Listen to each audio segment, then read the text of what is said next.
Check before. Check before.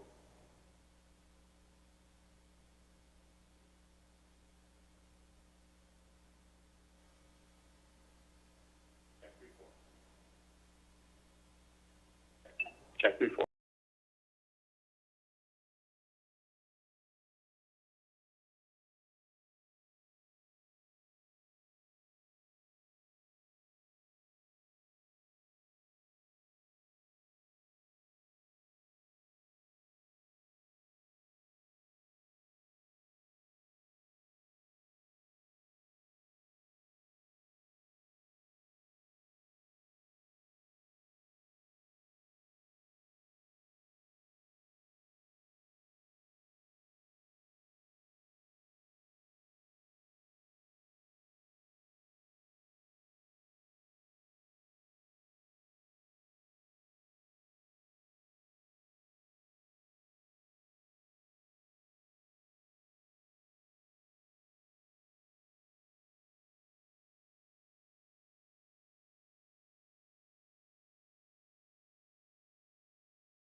Today is Friday, August 11th.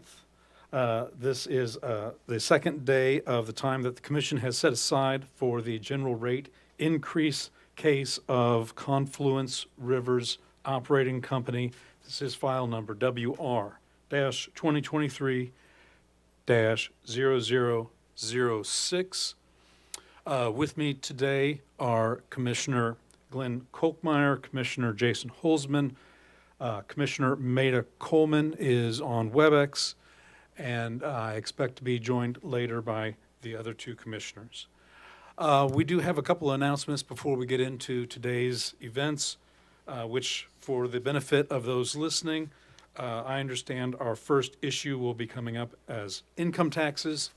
I do want to, like I said, make two quick announcements. The first is to ask the parties, staff, council, would you please tell me what further issues have settled?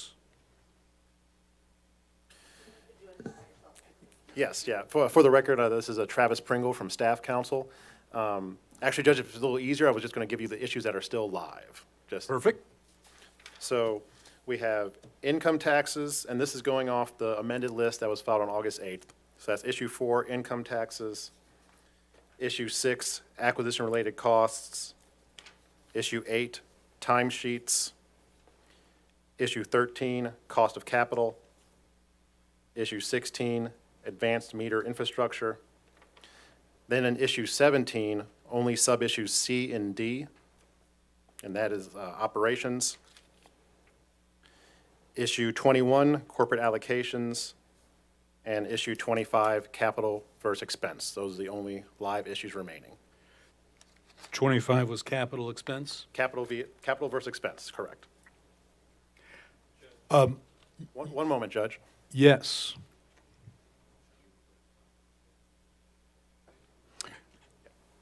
Oh, and sorry, Judge, I did miss one other live issue. That is going back to issue 5, rate design.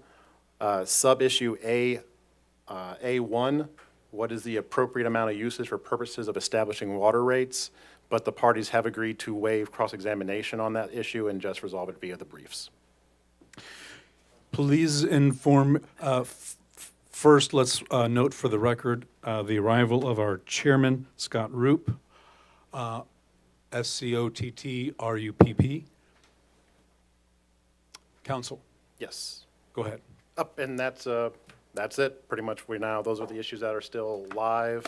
Looking at the schedule as it stands right now, timesheets is scheduled to end today, but we currently have no live issues scheduled for Monday, only cost of capital and advanced meter infrastructure scheduled for Tuesday, the sub-issues C and D for operations and corporate allocations for Wednesday, and then just capital versus expense on Thursday. Okay. Thank you. Don't go anywhere. I have questions.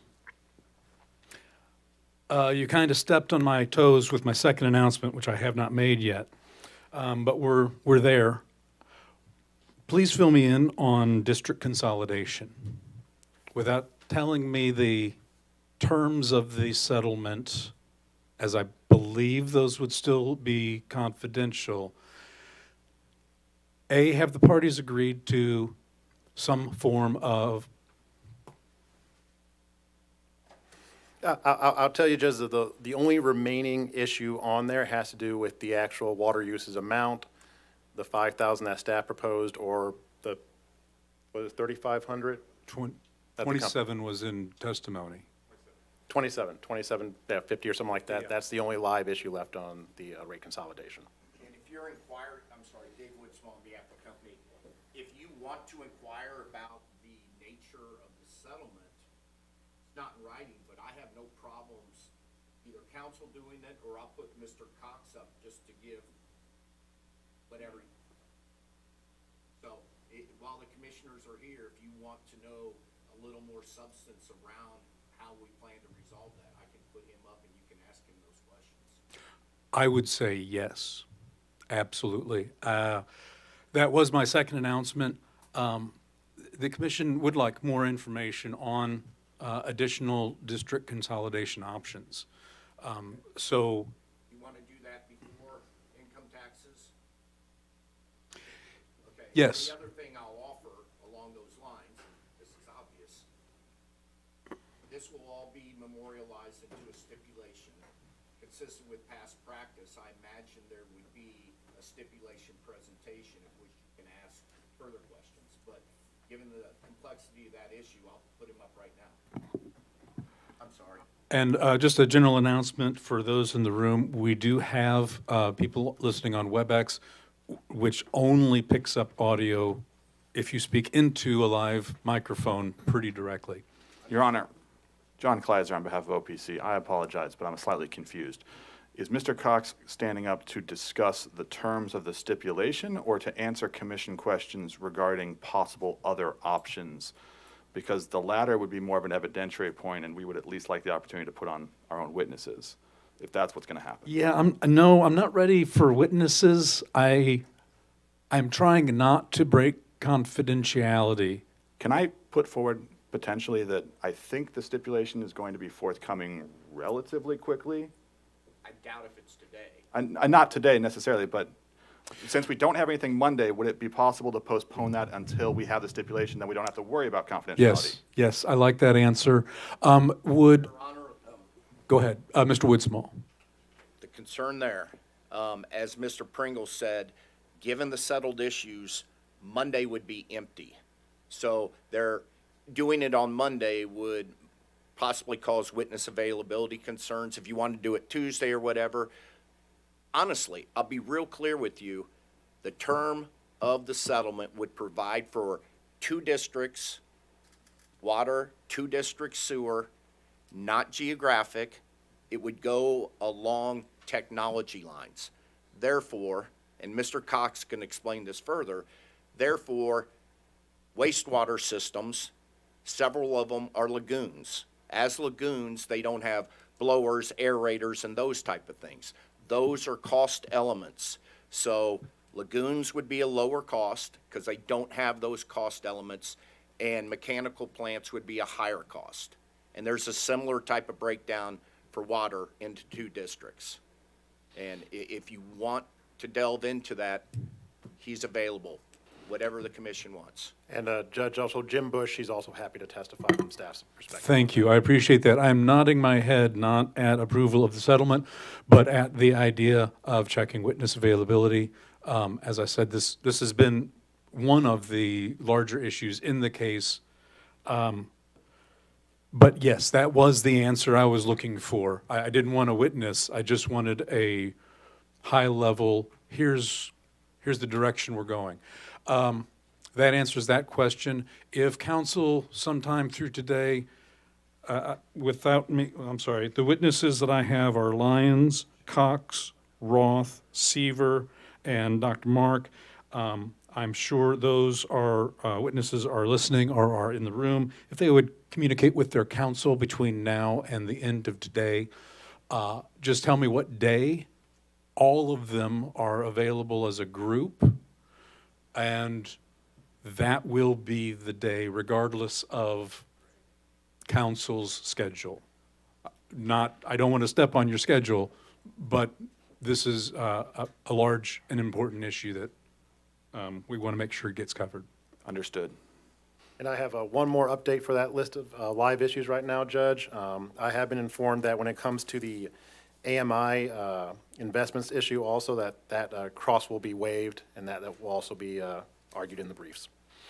Okay, I'm going to repeat this list by number. And commissioners and advisors, I will email this out subsequently later this morning. The issues by number in order. Number 4, income tax.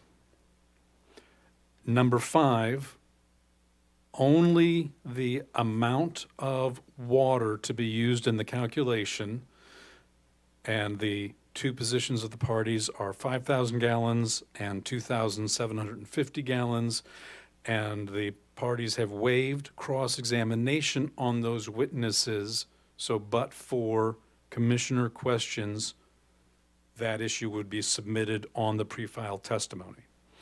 The only other complication on that is if the commission has questions, our witness, Tim Lyons, is testifying virtually, so I need to, if you can, let me know if you have questions for him, and I'll make sure that happens. Will do. Thank you. Number 6, acquisition costs. Number 8, I can't read my writing. Timesheets. Thank you. Seems very clear now that you've said it out loud. Number 8, timesheets. Number 13, cost of capital. Number 16, advanced metering infrastructure, commonly called AMI. And this is another waiver of cross-examination by the parties. So absent commissioner or bench questions, the parties will submit this issue for commission decision on the pre-filed testimony. Issue 17, only subparts C and D. This is operations and maintenance. Issue 21, corporate allocations. And issue 25, capital V expense. That is correct, Judge. And yeah, parties, please let me know if I was wrong on any of that. I see no disagreement by the parties. And thank you, Mr. Pringle. Go ahead and have a seat. Let's Thank you, Judge. get started with our issue. If I can get a nod of heads, we're ready to go to income taxes. I am confirmed in my assumption. Many opening statements before we, Mr. Kleiser. Did you want to do entries of appearance? We've all kind of said our names. Yes. At this point, so. Let's keep with our current ad hoc system, and we will just make sure and introduce the first time when anybody is speaking. Many opening statements. I just wanted to remind council that time is precious here. The commissioners have all. Oh, and I also would like to make sure that all commissioners have joined, including making sure for the record. Oh, good, I'm on camera again. Commissioner Kayla Hahn has joined us. We have all 5 commissioners now in attendance. Just to remind council once again, time is precious. The commissioners and myself, we've read the pre-filed testimony, are familiar with the issue. We're really just looking for a summary from council on these many openings. Let's get started. This is Confluence's rate case. Mr. Woodsmall. I promise you. Possibly 2 minutes. And time is precious. Good morning, Commissioners. Nice to see you again. I realized that when I did my opening statement yesterday that I probably complicated income taxes much more than it needed to be. It's really a simple issue. You just need to keep your mind focused on how rate making's done. Rate making, just like your other your personal taxes, if you have any type of business, rate making looks at expenses and revenues, and it looks at your capital structure so that the amount of return that you have on equity is factored up for income taxes. That's it. You don't factor up the return on debt because that's not income. That's covering debt expense. So rate making, very simple. In any case you've seen ever, I promise you, ever, every case you've done, Ameren, Evergy, Empire, Spire, income taxes, we're simply factoring up the return on equity. And that's what we seek in this case. Just give us the income taxes that would derive from rates. This has been complicated by staff and public counsel who want to bring in the concept of net operating losses. Don't let that complicate things. I'll tell you what the net operating losses are, plain and simple. In the past, the company has covered losses. As I mentioned, when we buy a system, rates are deflated. Some of these systems haven't had a rate increase for 30 years. We buy systems with depressed rates, and we adopt those for the convenience of the customer. So what happens, we go in and we do all the triage work that I talked about. I showed you the work that's done within 50 days. Rates are now here, costs are here. The company covers all that loss. The company covers all that loss, and the ratepayers got the benefit of that loss. We covered it. Now, public counsel and staff says, well, thank you very much, but please, sir, may I have another? I not only want the fact that you covered those losses, I want the tax benefit from you covering those losses. And that's where this gets complicated. We simply ask you to do it like you've always done it in every other case, how FERC does it, how everybody does it. You factor up the return on the equity component for taxes. Available for any questions. 2 minutes. Are there any commissioner questions for Mr. Woodsmall? Thank you, Mr. Woodsmall. Thank you. Move on to staff. Thank you, Judge. I have my visual.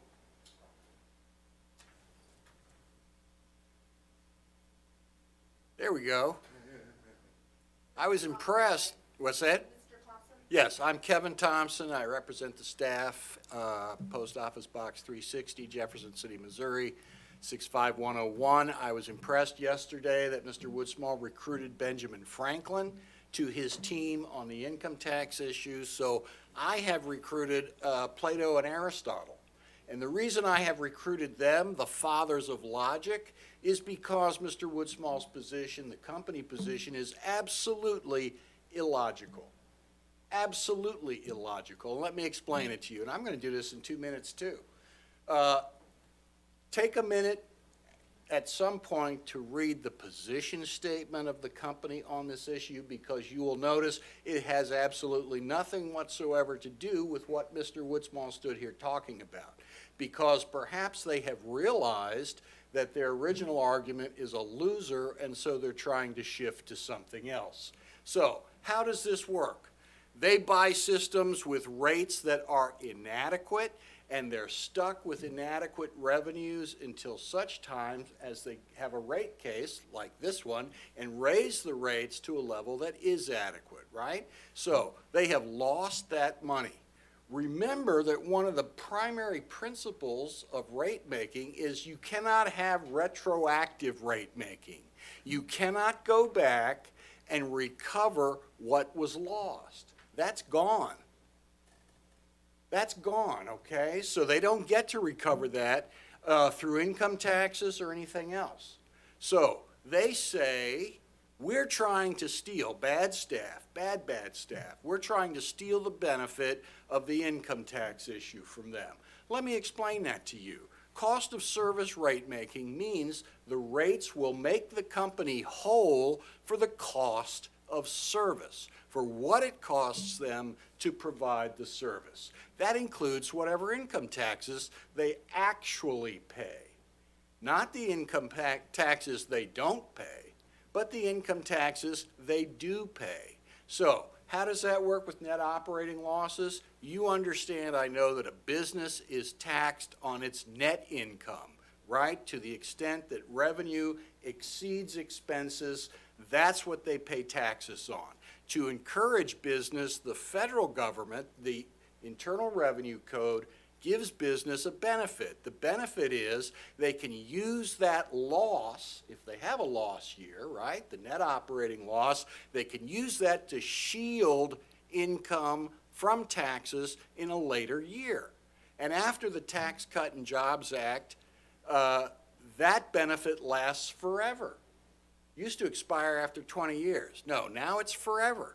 Those losses can be used at any time in the future to shield positive income from taxes. Okay? That's the benefit. The federal government has given that benefit. It applies when there is positive income to shield. They want a second benefit.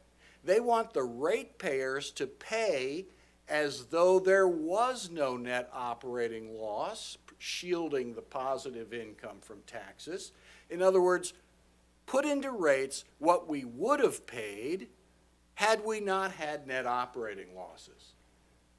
That is a violation of two important principles, as I've told you.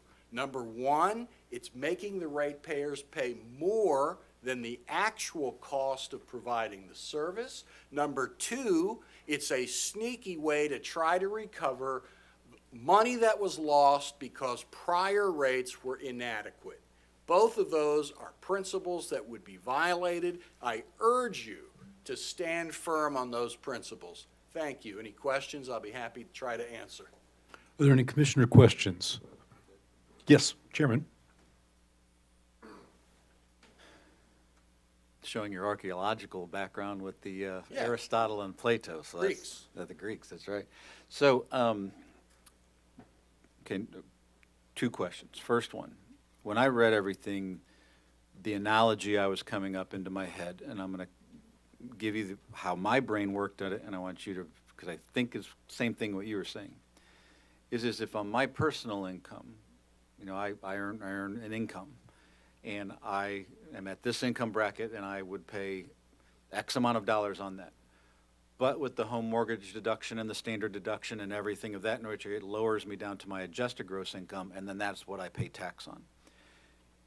Is the way I'm understanding it is they are asking for the amount of tax that they would have been taxed on their gross income, and then in addition to what they actually paid based off their net income. They're asking for that difference, even though they did not pay it. That's absolutely right. Okay, want to make sure I understood that.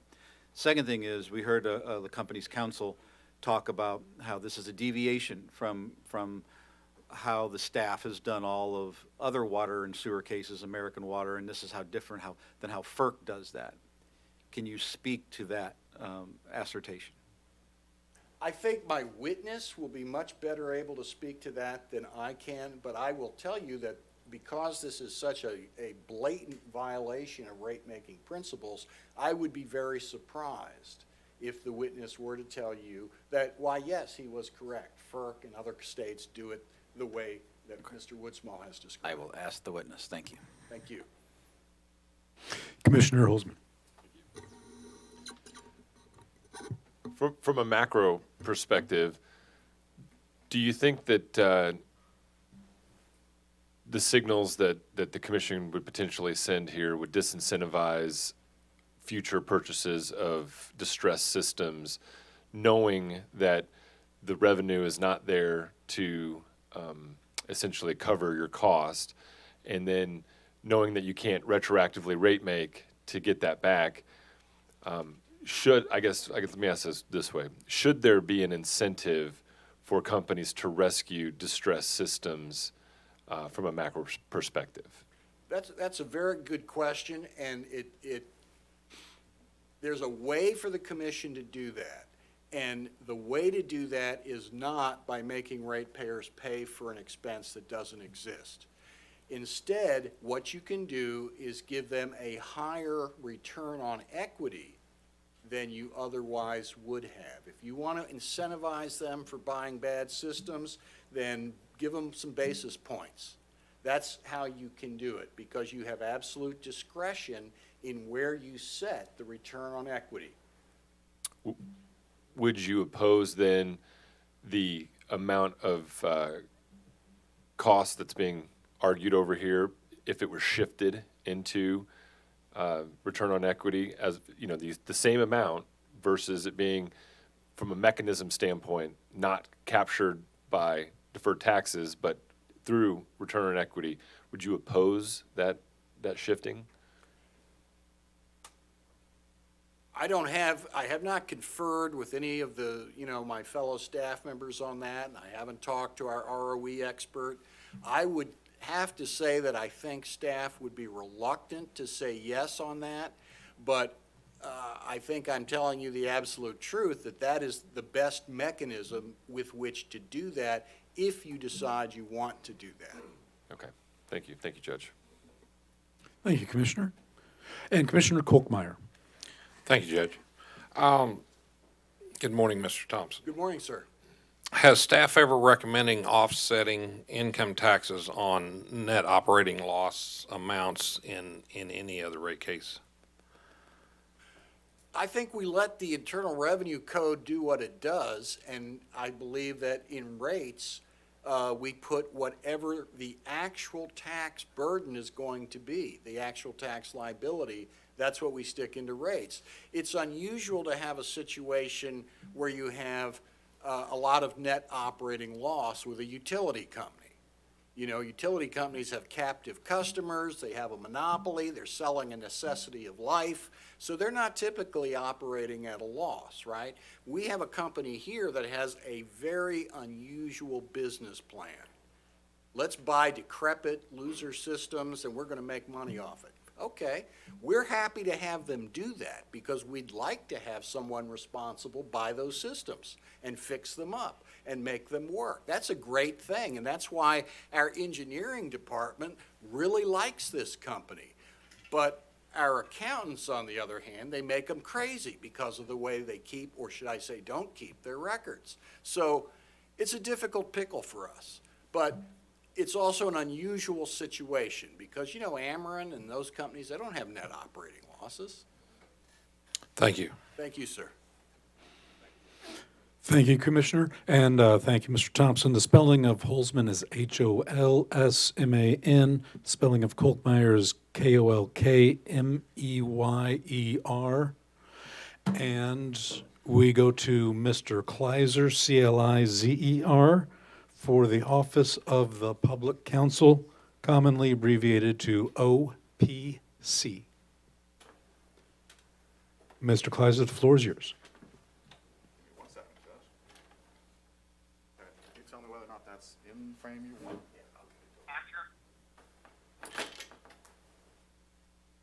Don't worry about it. All right, now, I know you're probably scared up here because you're thinking I'm going to take forever. I'm not. I'm going to keep this as short as possible, but you guys asked some really good questions, so I want to hit some of those things.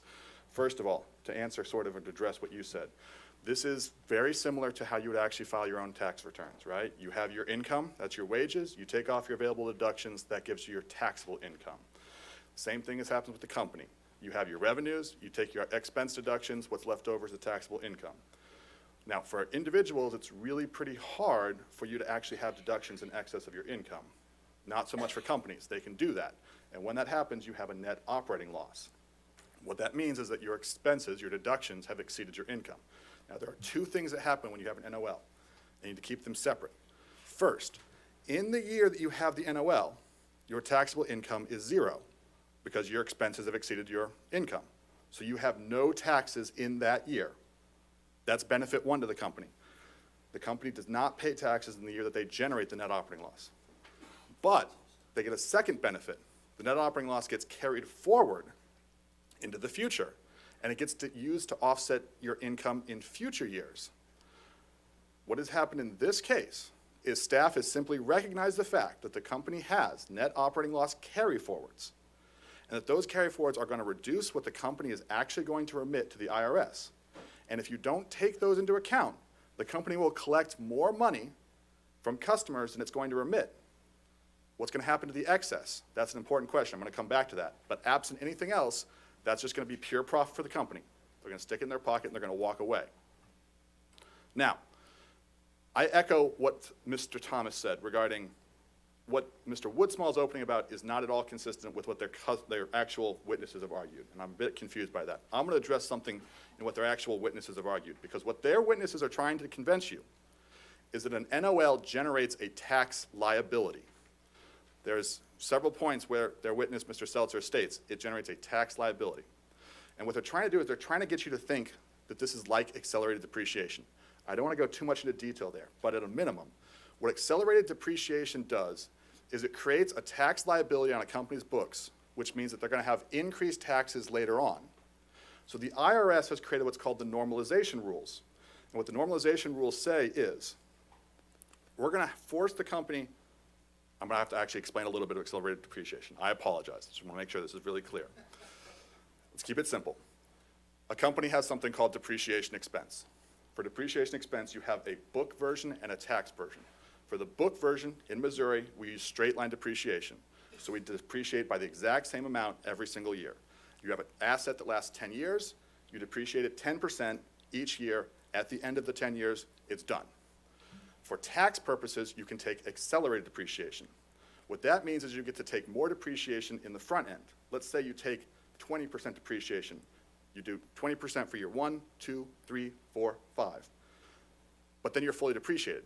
So for years 6, 7, 8, 9, 10, you lack the depreciation expense for tax purposes, and your taxes are actually higher than they would normally be. Does that make sense? So, if you were a regulator and you were saying, how do I set income taxes if a company's doing accelerated depreciation? You might say, I'm going to set the income taxes at exactly what the company is actually going to pay. But the company says, hold up, there's a problem with that. If you give us exactly what we're going to pay, we're going to be able to pay our taxes for the first 5 years. But then as soon as our depreciations run out, we're not going to have taxes to pay what we actually owe. So instead, what the IRS has said is, for accelerated depreciation, you have to give the company the amount of tax that they would have with straight-line depreciation. Now, that results in the company collecting more taxes than in what it remits in the first 5 years of my hypothetical, but it takes that money and it uses it to pay the extra taxes it ends up paying on the back 5 years. In other words, it defers those taxes through time, and we call that a deferred income tax liability. And the company books those into its accounts where they accumulate, and we call it accumulated deferred income tax liability. Now, the logic here, which is what I want you to focus on, the logic is you are giving the company money up front to pay for its future tax liability, the taxes that are going to become due once the company has exhausted taxable depreciation. That is the logic of why we do that. And the IRS has told us we have to do that. Why am I talking about this? This case has no accelerated depreciation. This case doesn't concern the normalization rules. None of that's an issue. But the company is trying to trick you into thinking that an NOL is a tax liability, and therefore you have to give them money up front to pay for some future tax. But that's not the case. An NOL is actually a tax asset. It generates a future deduction. So you don't have to give the company a big pile of money up front to pay for that future deduction. Does you understand? If you can figure out, if you can see how it's a tax asset and not a tax liability, it no longer makes sense to give them this big pile of money up front because they're not going to have the future tax burden that they need to pay for that. On that note, ADIT, accelerated depreciation, accumulated deferred income tax. This commission includes that in rate base as an offset to rate base because what it functionally represents is a loan from the customers to the company, a temporary loan that they are going to use to pay their taxes in future. In this case, what the company wants is they want to have you force the customers to pay all that money up front, but then never do anything with it. They want to make it a permanent tax benefit to the company. If you are going to do a normalization, if you are going to force force customers to pay more than they're actually going to remit, what you need to do is you need to order the company to book those deferred taxes that you've created into an account that will offset rate base. And the reason I bring all this up is because you asked, has this happened before? In all the other cases that have come before this commission, what's happened is they've created, the issue has always been the company is in a net operating loss position because of accelerated depreciation. This is the first time that we're aware of where a company who doesn't use accelerated depreciation has created a net operating loss. That's where things are slightly different. But the underlying logic has been consistent with past cases, and I believe Ms. Boland can speak on that. I also believe that you should ask Mr. Riley. So, to summarize, this is a tax asset. The company will have a future deduction. The company received a benefit in the year that it was created because they didn't have to pay income taxes. The company will receive a future benefit because they are not going to have to pay income taxes in the future, or at least they will pay a lesser amount. The company is asking for a third benefit, which is for you to give them the income tax expense that they otherwise wouldn't have had to pay, and then they're going to get a fourth benefit in the form of they're not going to have to pay income taxes on that because they're going to use the NOL to reduce the taxes that will be owed on the income tax expense that you're going to give them that they're not going to remit, which is becoming profit. There's no reason to do this. The IRS doesn't require this. The commission has never required this. And as far as compensating the utility, this utility is being fully compensated for, and I just want to throw this out there, for the systems that have come in the past. Mr. Murray's evaluation has shown that if you use staff's EMS run, those systems have been getting an ROE of up to 30%. This company has been heavily compensated. They've hit a not operating loss for the systems they've acquired, but for the systems they've had come in, they've been making 30% returns. You don't need to give them more money. Are there any questions? Chairman Roop? Thank you, that was helpful.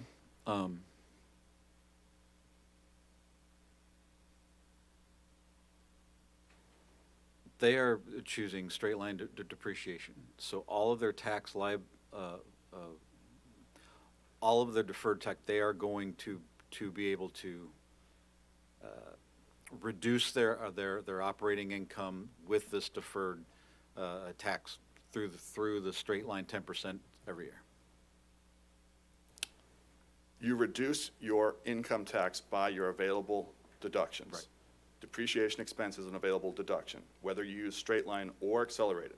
The company is choosing to use straight line depreciation for tax purposes as well as book purposes, which is fairly unique. I'm not sure that there's any other utility. Actually, I can't say that. I'm not sure about all the small water utilities, but it's fairly unique in my experience. The company is already, so the company is not generating an accelerated depreciation tax liability. Right, they're straight line. Yes, they're straight line depreciation. So they will receive the benefit of the net operating loss spread out over the 10 years of the straight line depreciation. They will receive the benefit of the net operating loss carry forward. And again, we got to be careful here. Yes, that's what I mean. The second they come in to pay income taxes and they have any taxable income, they will be able to reduce that taxable income in an amount up to 80%. There's a limit that was put on it by the Tax Cuts and Jobs Act. But the second they have taxable income, they can use their net operating losses to reduce it. It's not over the 10-year period that they take the depreciation. They're separate concepts. The net operating loss carry forward is going to sit on their books until it is used to reduce their taxable income. So the net operating loss is reducing the income of the company in future years, which is lowering whatever that year's is tax liability for that year. Correct. And when we say reducing the income, of course, we mean the taxable income. They're not actually losing, they're not having less money. It's for tax purposes, it's reducing the income. Yes. So the less tax that they would have to pay. So the net operating loss is reducing the tax liability of the company in the future up until the point of which they have exhausted that amount. Correct. And they are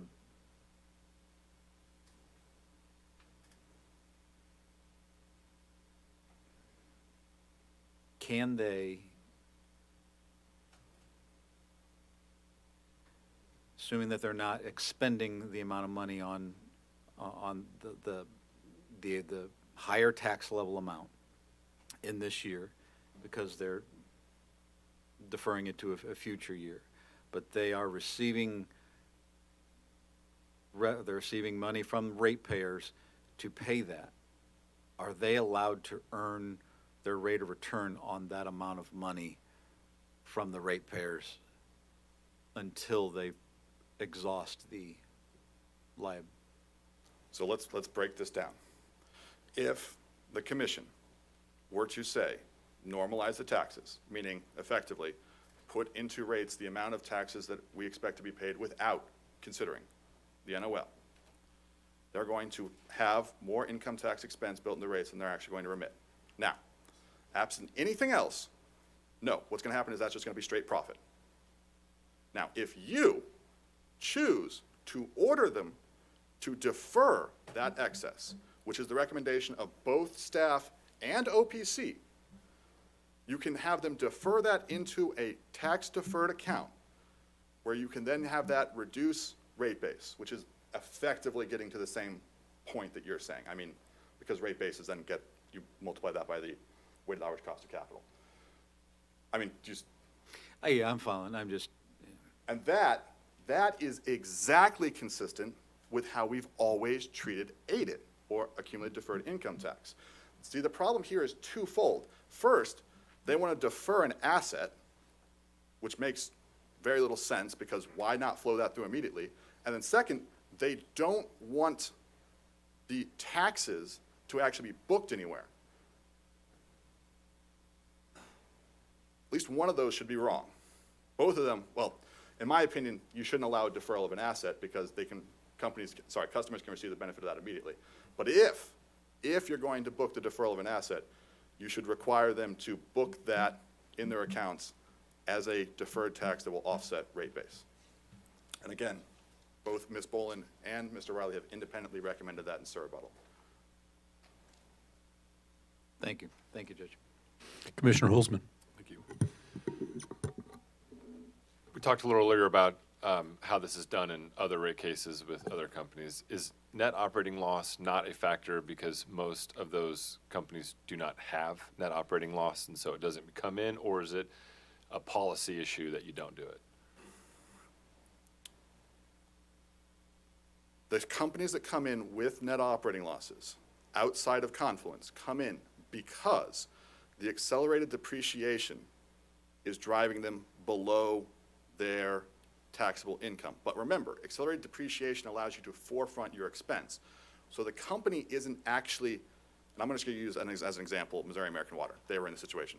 The company isn't, it's not like the company is having less income than they have expenses. It's just that for tax purposes, the accelerated depreciation is driving you below your taxable income. And because it's the accelerated depreciation, you start putting things in ADIT. And ADIT is what we call a protected tax timing difference. That's where the IRS literally says to you, you have to normalize it. This is explained in Ms. Bolin's testimony. This is not accelerated depreciation. There's no ADIT. There is no normalization rule. So what you do in other situations is regulated by the IRS normalization rules that say you have to normalize accelerated depreciation created tax deferred liabilities. I feel like I'm not sure that's completely answered your question, so please feel free to re-ask it.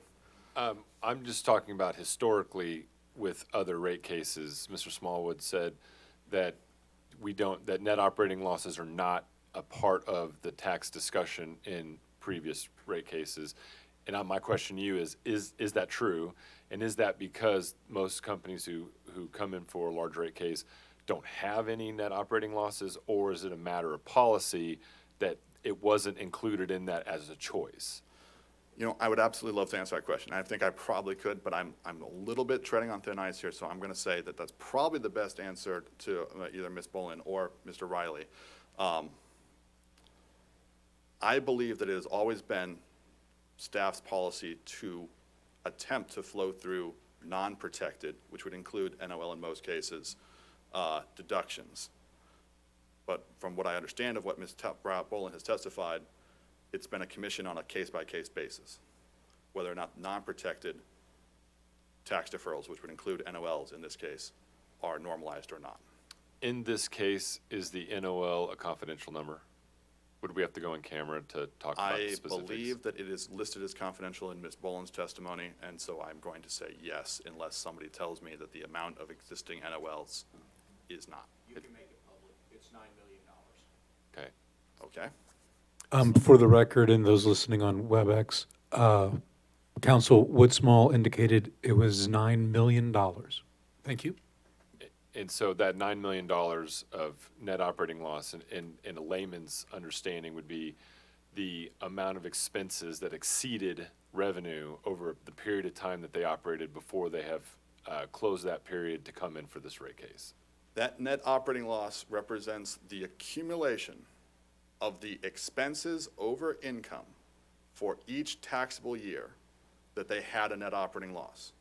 So the general answer to your question, I think, is probably somewhere in a yes, but I would be hesitant to absolutely say that with conviction, because I would need to kind of figure out whether or not they had a net operating loss in each year, for example, or if they had a net operating losses carry forwards from other years. I'm not entirely sure what the situation is there. And you said they're gonna use the book line, right? So they're not gonna accelerate depreciation, they're gonna take it 10% or They are however currently long. using straight line depreciation. Straight line depreciation. And do we know how long that 9 million will stretch out over time at their current So- revenues? And this comes back to you, I want to make sure this is very clear. The straight line depreciation versus accelerated depreciation does not in any way affect the timetable for when NOLs are spent down. The reason I was bringing that up was to explain to you what accelerated depreciation is, why an accelerated depreciation tax deferred liability is created, and how that's different from an NOL. How long that 9 million lasts, right, is purely dependent on the future tax income. They can deduct currently, under the existing law, up to 80% of positive tax income using any NOL carry forward, which, under the Tax Cuts and Jobs Act, now extends indefinitely. So what's going to happen is that $9 million is going to sit there. And for every single future year, if they have taxable income, they're going to deduct up to 80% using some portion of that. And whatever portion is obviously going to then reduce the 9 So million. if they had 12 million in the following year, they could blow all 9 million of it on a reduction. If the they had next year. $12 million Well, you in said tax, 80%, if they had $12 million in taxable income, right? they could use up to 80, they could deduct up to 80%. Again, unless I am corrected by a witness. Okay. And so the difference here is their position is we should be able to put the amount of money that we would have paid on that 9 million into rates, and you're saying that because you're going to spread this out over the course of however long you need it for, then it should not be recouped in the rate side, right? Is that I'm trying to find the crux of the difference between your two positions on why you can't get together. The crux of the position is that staff in OPC says that that deduction should be recognized when setting the company's rates. And the company says it should not be recognized. We should pretend like it doesn't exist and have ratepayers pay the amount of tax as if it didn't exist. And we are saying we should have ratepayers pay it taxes as we should set rates to collect taxes based on what is actually going to be paid in taxes. And we have the ability, through our order, to let them collect that as if they were going to pay it, but then put it into a deferred account so that as it comes in, it could then be used to reduce rates once it's been exhausted. Help me further understand that mechanism, because it sounds like the commission may have some tools to maybe get to a compromise here. I want to start off by saying that this is the recommendation of both Ms. Bolin and Mr. Riley. So to the extent that I screw anything up here, direct that question to them to make sure that it gets right. I'm going to tell you what I understand it to be, and I'm hoping I'm correct. If the commission orders these taxes to be normalized, then the commission should order the difference between what is included in income tax expense and what is actually remitted or paid to the IRS. That difference should be booked into a deferred tax account, which can then offset rate base in future cases until it is used at some long point in the future to pay down actual taxes. But then it would show up in the existing rate increase as ordered when this is completed. They would start collecting that from the ratepayers because that deferred account would have to be filled, right? No, I don't think so. What we're saying is that what would be booked to that account would be the difference between income tax expense and what's remitted to the IRS moving forward. The existence of the net operating losses would just be there. They would only generate into that account as they actually paid taxes and didn't remit all of their money to the IRS. So it would start off at zero. And then each year, when they paid income taxes, if there was anything different between what they had in rates and what they actually paid, they would put it into that account. And it would have no effect on ratepayers until the company came in for a next rate case and there was actually money in there. So it would have zero impact right now.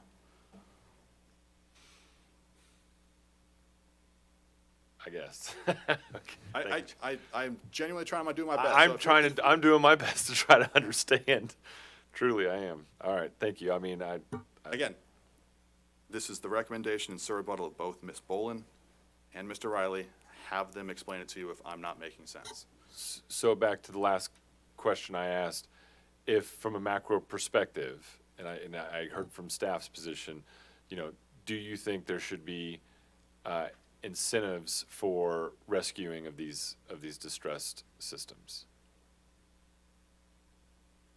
The company earns a profit off of the investments it makes to save these systems. Well, I apparently understand not that with it's the net not operating loss of $9 million.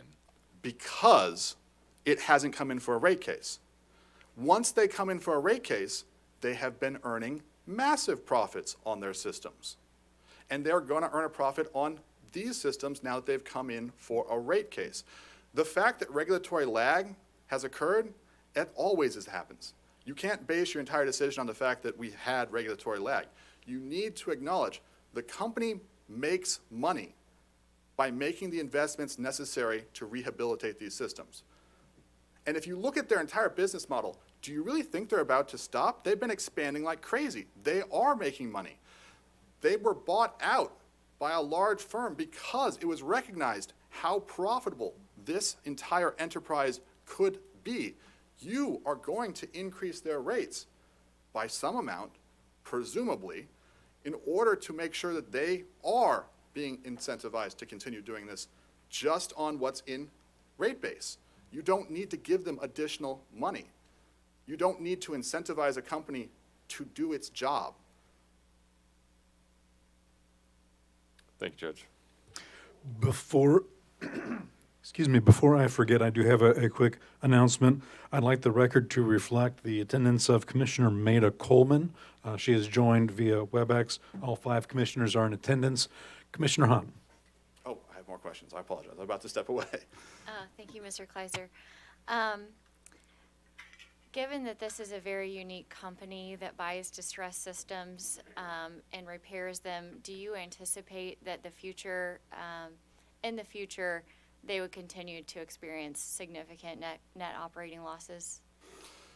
It's honestly hard to say because it would be dependent on the rate of expansion and the rate of rate cases. If they come in regularly for rate cases and no, I mean, it's not guaranteed that they're going to experience net operating losses. Now, if they continue to expand extremely rapidly and they're not coming in for rate cases regularly, then yes.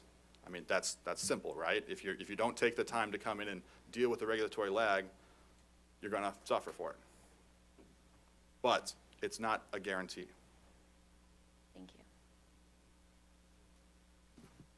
you. Chairman? Thank you. I was going to save this for Kim, just so she would have some questions, but I figured since Commissioner Hahn just kind of jumped on it, I'm going to follow up. What is the incentive to, not just this company, any utility company? Is there a better incentive for them to take all of their net operating loss and take it off of all of their tax liability, if they can, outside of a test year? Or is there a better incentive for them to have a bigger net operating loss and during a test year?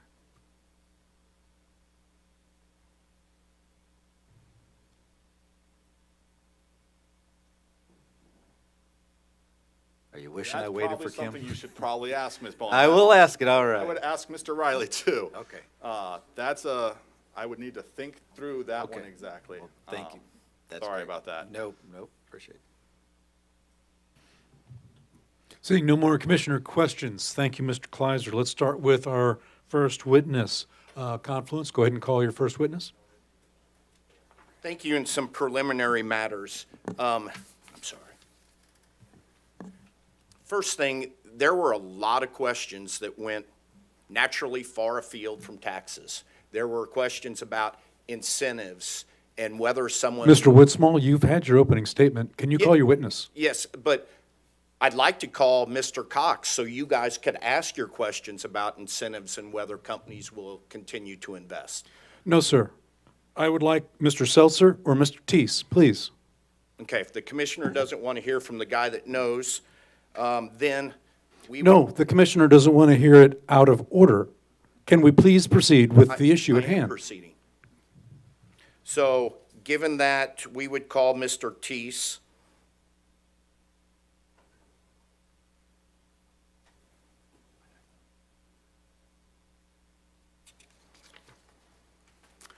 Mr. Teese, go ahead and have a seat. You've already been sworn in. I just remind you that you are still under oath. Go ahead, your witness. Would you state your name for the record? Brent Teese? And you're the previous Brent Teese that testified yesterday, is that correct? Yes, sir. And at that time, Your Honor, you admitted the direct rebuttal and surrebuttal testimony, Exhibit 17, 18, and 19. I'd ask for indulgence here. As staff and public counsel acknowledged in their surrebuttal testimony, they raised a new position. It wasn't in their direct. They raised the idea that you could put this into a deferred account. Because it was in surrebuttal, we never got to respond. So I'd like to ask him one question. Yeah, I object, absolutely. It was in surrebuttal because it was response. I'm sorry, I didn't wait for you to ask if there were objections. You're fine, go ahead. I was hot on the gun. It was proper surrebuttal. It was responding directly to the recommendations made by Brad Seltzer. We don't have an opportunity to respond to what he's going to say at this point. You can't get into this back and forth situation here. We have written testimony for a reason. Your Honor, it was a new Mr. issue. Kleiser, what's the reason then for this live testimony? To cross-examine, which is why we always just do direct of introduce it and tender.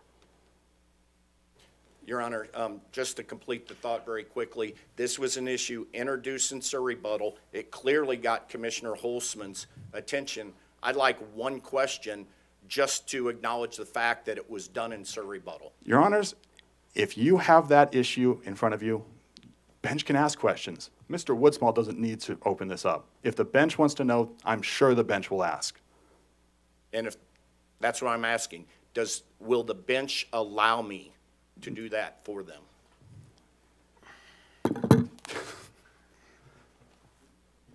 Does the bench really need Mr. Woodsmall to be their lawyer on this? It's a matter of getting to the truth. You guys have a lot of loaded questions today. Okay. The commission is interested in these answers. Mr. Teese's testimony has already been introduced. While traditionally, the commission does have the counsel for the witness simply tender them, in this situation, anticipating the interest in this matter and wanting to make sure that A, it gets covered, and B, that the other parties have an opportunity to respond because they will be following Mr. Teese and also available to cross-examine Mr. Teese on Mr. Woodsmall's question. Mr. Kleiser? On that note then, and I'm just going to ask it now and I'll bring it up later, are the witnesses by OPC and staff going to be permitted to be asking the same question to their witness as part of their direct? If you want to ask the same exact question, Response to. Mr. Woodsmall, what's your question? first off, I'm going to ask No, him. to me. What's your question? No. What is your question going to be to the Okay. witness?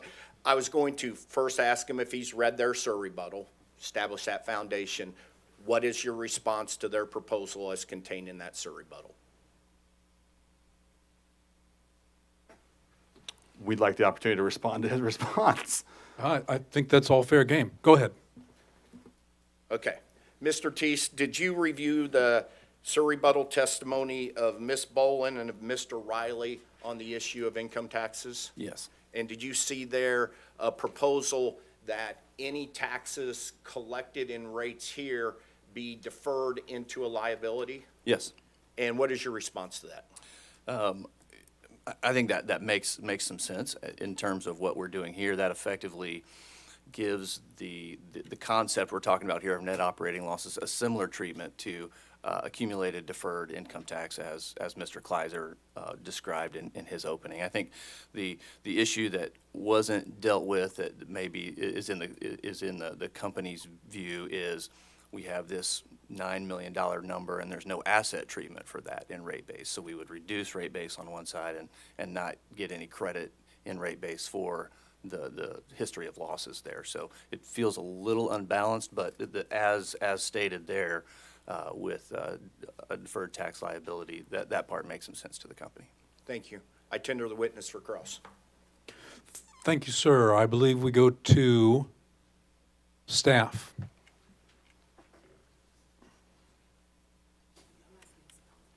Thies, Thies.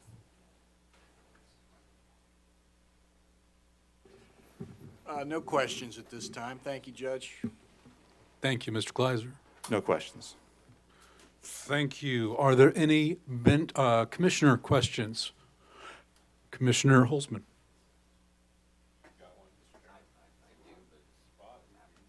Yeah, you're very kind.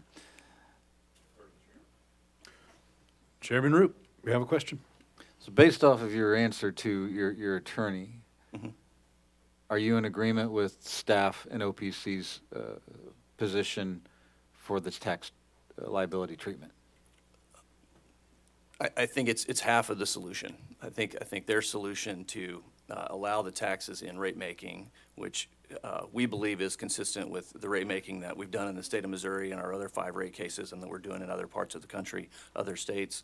It's consistent with all of that to allow taxes based on the return that's granted in this rate case.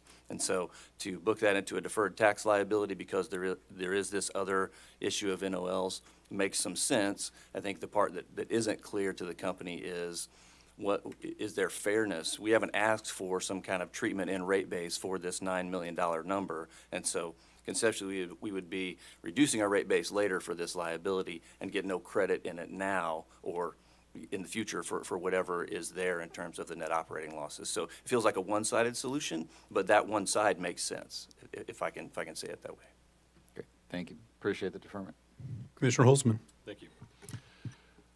So what would be, first off, the part of the solution that you agree with is, would that then moot the staff and OPC's point that the taxes would then be pure profit for the company if they're being booked for later deployment?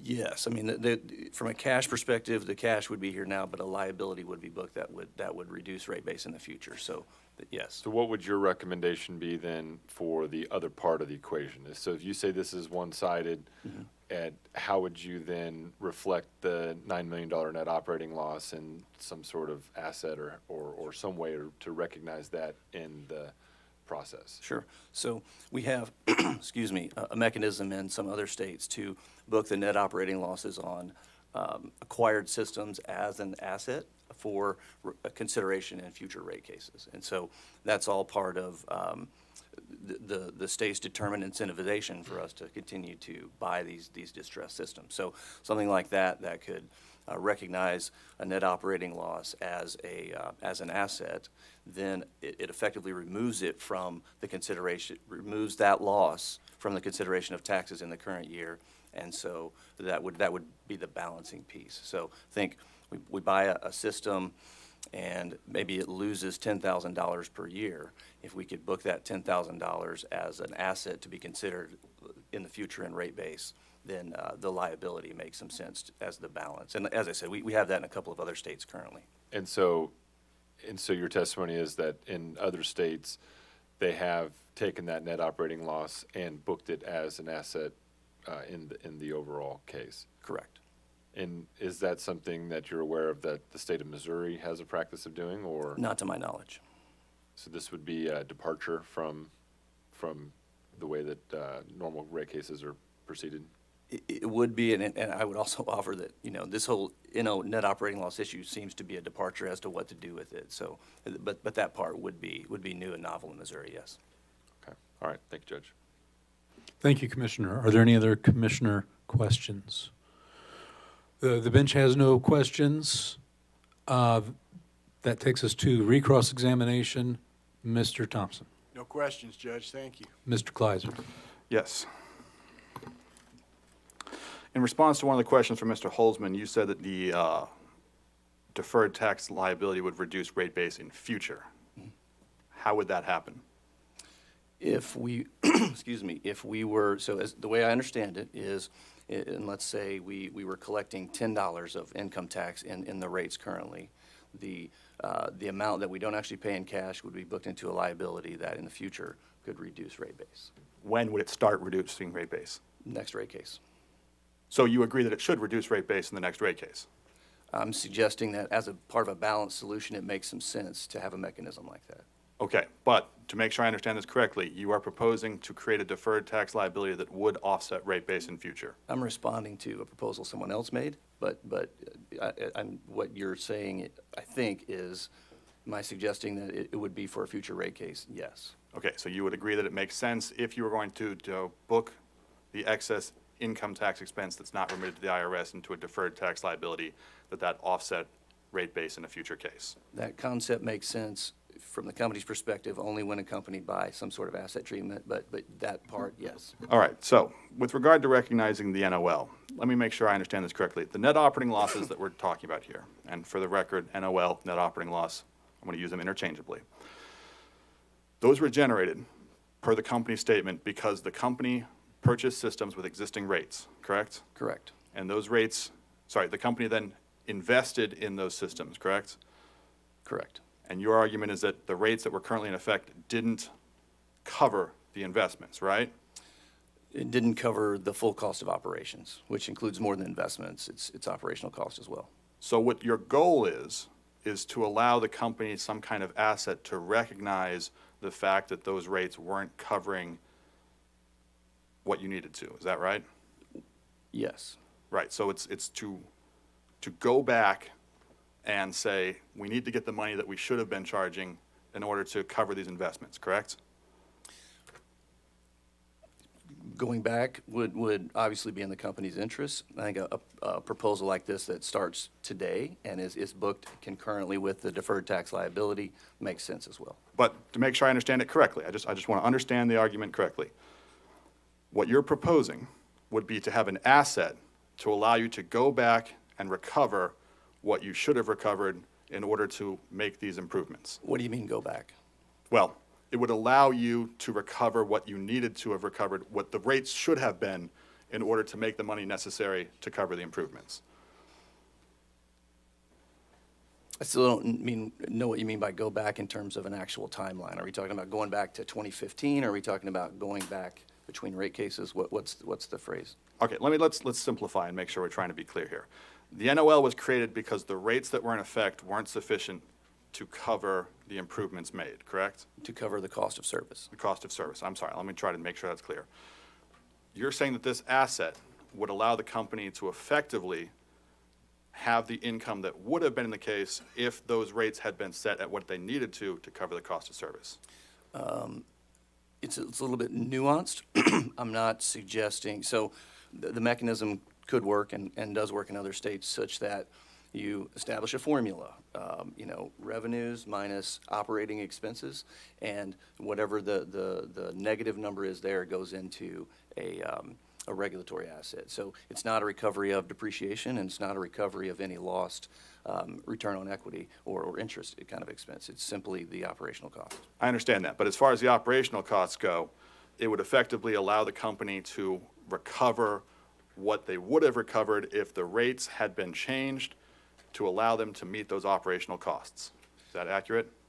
Yes, the same thing could be accomplished by changing rates during an acquisition case, yes. Okay, so the goal of your recommendation is to allow the company to operate as if they had changed the rates during an acquisition case. Is that what you just said? It would put you in the same position. Mathematically, that's the equivalent, yes.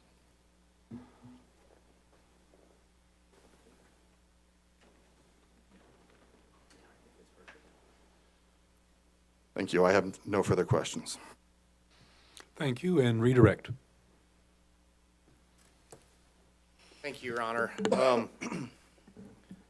Let's talk about some of these other states. CSWR has affiliates in 13 states, is that correct? 12? 12, yes. Okay, 12. And in all those states, you use the same business model, is that correct? That's In that correct. you go in, you acquire distressed systems, and you adopt the rates. That's Is that correct. correct? And similar to here, the rates do not cover operating costs, is that correct? That's correct. And that's because the rates are dated, sometimes decades, as well as the fact as operating costs are going up. Correct. Okay, so in all these states, you incur a net operating loss. Yes. Okay. Let's start first off.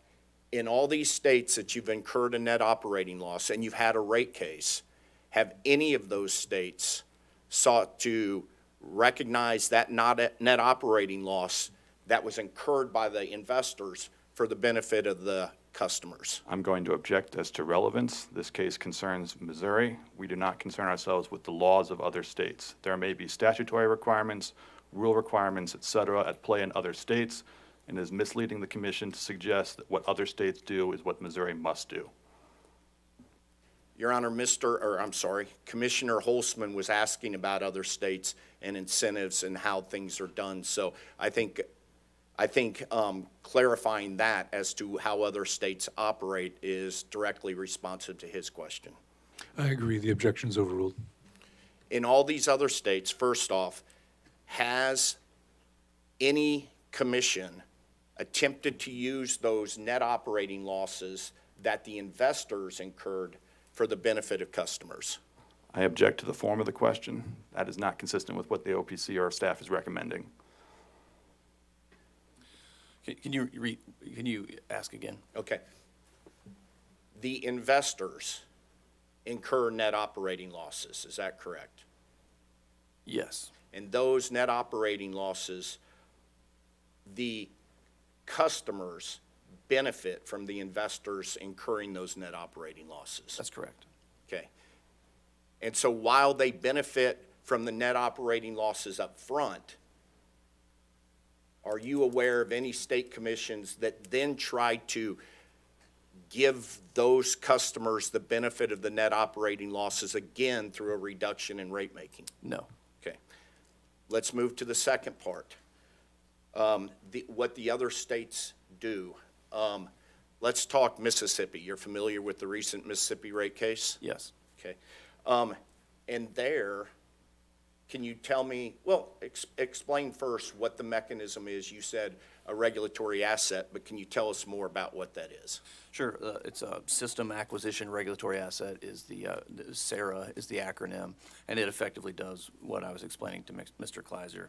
For newly acquired system, it tracks revenue, less expenses, and whatever that negative number is moved to the balance sheet for consideration in future rate proceedings. And because that's put on the balance sheet, it's included in rate base in those other states. Correct. And the company is allowed to earn a return. Correct. Okay. Despite that, those regulatory assets in both first off, that mechanism is done in Mississippi and Louisiana. Is that correct? Correct. Okay. And that mechanism, taking those losses and hanging them on the balance sheet as a regulatory asset, is from X date going forward. Is that correct? Correct. Okay. The past net operating losses are not included in that regulatory asset, are they? Correct. Only from the date of commission approval of booking that asset and moving forward. Nothing Okay. historically. So while you've gone through rate cases and that regulatory asset would affect losses going forward, how have those commissions handled the past net operating losses? No consideration given to them, either to reduce anything in current rate making or any kind of asset for the historic stuff. Okay. Would you believe, we were talking incentives again, would you believe that Your Honor, relative? I don't believe that incentives were brought up as part of the cross-examination. I think was brought up during the openings. There were questions about other states and relative to other states. Nobody mentioned incentives.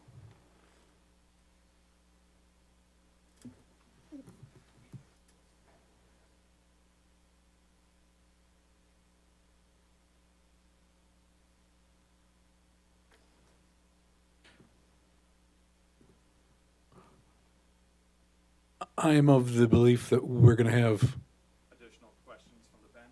we'll go back through recross and redirect.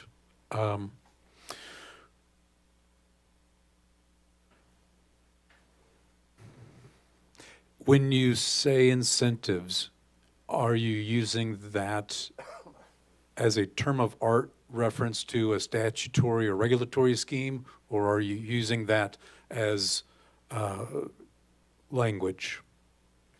Let me clarify that with the question, and then you can take that up if that works for you. Not a question to you, but let me rephrase the question. Given that Mississippi and Louisiana have this regulatory asset treatment, would acquisitions in those states be viewed more favorably than acquisitions in Missouri if Missouri doesn't have it? Absolutely. I have no further questions. Thank you. Thank you. That was the end of redirect. However, as announced, we do have further commissioner questions. Commissioner Holzman. So my first question is the SARA that you mentioned. Was that a product of statute that had to be passed in Mississippi and Louisiana to allow those commissions to book that as a regulatory asset? I don't think it had anything to do with existing statutes. It was part of a conversation with those staffs about how to continue to do what we had been doing in those states. So it's your testimony that was that scheme, as it were, Yeah. was a product of the commissions and not a product of requiring statute to allow that to occur? That's correct. Okay.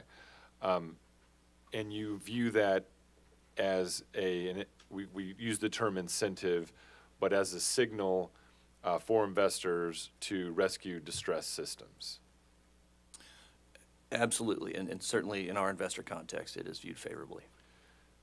Do you think that it would create a prolonging of returning for a rate case if the company knows that they're able to take this net operating loss and book it as an asset, that it would keep them out of a rate proceeding longer than normal without an absence of being able to book that as an asset? It's a good question. I don't think so, because it is effectively an accounting trick. It has nothing to do with real cash. So, you're able to, protect your income statement and have some future consideration for those losses, but it still does nothing to sort of eliminate the cash reality that's happening when we buy those systems. Is it your experience in these other circumstances that the taxes then are deferred, and that this is a two-part approach to the net operating loss and the tax collection issue? Like, are they normally paired together? They are not. We have not experienced a deferred liability alongside this. We've only experienced the regulatory asset. So in the other states that you're citing, they provide the regulatory asset and they provide the taxes to flow through as if there wasn't a net operating loss? They do, and it's important to note that this regulatory asset eliminates expense, and so would therefore increase your taxable income. And that's just the accounting mechanics. I don't want to get incredibly technical, because it is, or it could be, but this is effectively saying, I didn't have enough revenue, and whatever that number is, I'm going to reduce my expenses for, so that my taxable income is zero there. So I'm not incurring that net operating loss that can be used in the future. Okay, that's all the questions I have, Judge. Thank you. Are there any other commissioner questions?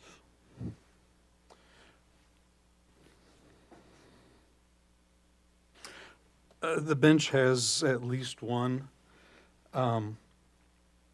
Would you offer your response to the following statement?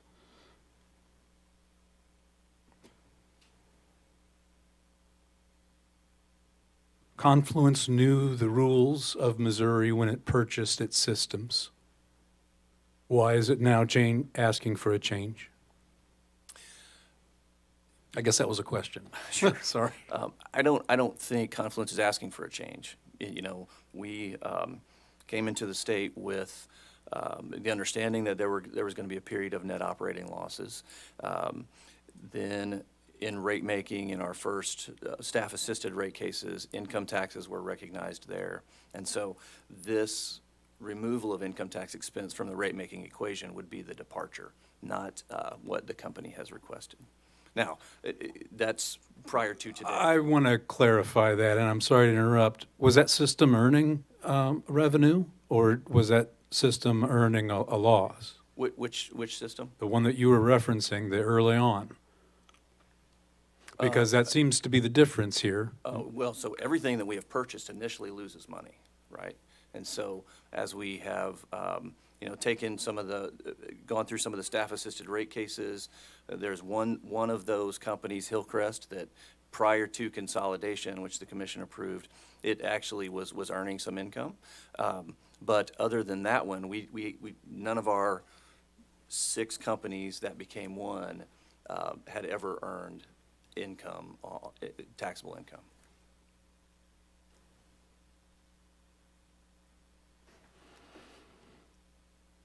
Okay, I do have a follow-up question. If I understand what the situation is, similar to deferred acceleration, which is not this case, but similar to that case where with an accounting mechanism, the company is allowed I believe that the phrase is a no-interest loan to operate. And I believe Confluence has acknowledged that's not our situation. However, that is the treatment we're asking for because of these distressed systems we're purchasing. How should the commission distinguish Confluence's position, essentially asking for, I think what Mr. Kleiser had referenced, Ms. Boland is stating as a per situation solution? How are you going to distinguish that from every other water company that, as your counsel pointed out, might come in and purchase any of the 3,000 small sewer districts in Missouri, or whatever the appropriate number is, and those companies then saying, hey, we also would like our net operating loss for that system recognized in our income taxes in order to take advantage of the accounting mechanism in the similar manner of accelerated depreciation and get our interest-free loan? I mean, there's a significant policy question there that is clearly, a bigger concern for the commissioners. I think in our experience, we have, sought to have conversations with state commissioners, state commissions and other places to try to understand how we can acquire the systems that are most distressed and do that well, and where commissions have desired us to do that. There are certainly times where we've been incentivized. And so the statutory policymaking piece of that makes me very nervous to sort of comment on, because I can't possibly know all of the component pieces of that. But I think as we're talking about it today, without a statute in place, it should be viewed in the light of what the company has done and would like to continue to do in the future, and how that benefits the people of Missouri and the people served by these distressed systems. I didn't hear an answer to my question, though. I'm trying not to answer tell you what policy to make, and I apologize for being. I'm asking you to distinguish Confluence Rivers from the competitor that may be listening to this hearing and saying, aha, I am going to start my own utility operating company. I'm going to go out and purchase distressed systems for low investment money. And then as long as I can float the expense for X number of years to a rate case, I will then get the rate increase to cover my expenses, plus they are going to ask, hey, I bought this distressed system. I'd like my income taxes treated like Confluence. Can you distinguish Confluence Rivers from that situation? So I think pragmatically, especially on the lowest quality systems, we're the only ones in the state who are doing this type of work. So I don't know of an analog to us, especially on the extremely small size systems. And so I don't know that exists. I think the other piece of that is, wouldn't it be a good thing from a commission perspective if there were incentives to fix problems? And so, I don't know that I can offer anything that would say we're this and we should get special treatment. I think I'm suggesting this is a potential incentive for the problem in the state of Missouri, and currently I don't know that anyone else is doing it, especially at the extremely small level, small system size that we are. I'm just going to note it's 11:58. I have gone in a unique direction. Are there any commissioner questions? Okay, let's go back to recross. We'll start with staff. Thank you, Judge. To follow up on the line of questioning from Commissioner Holzman and also from the judge, you would agree with me that a net operating loss is a concept that comes from the tax code? Yes. And the way it's treated is a tax issue, isn't that correct?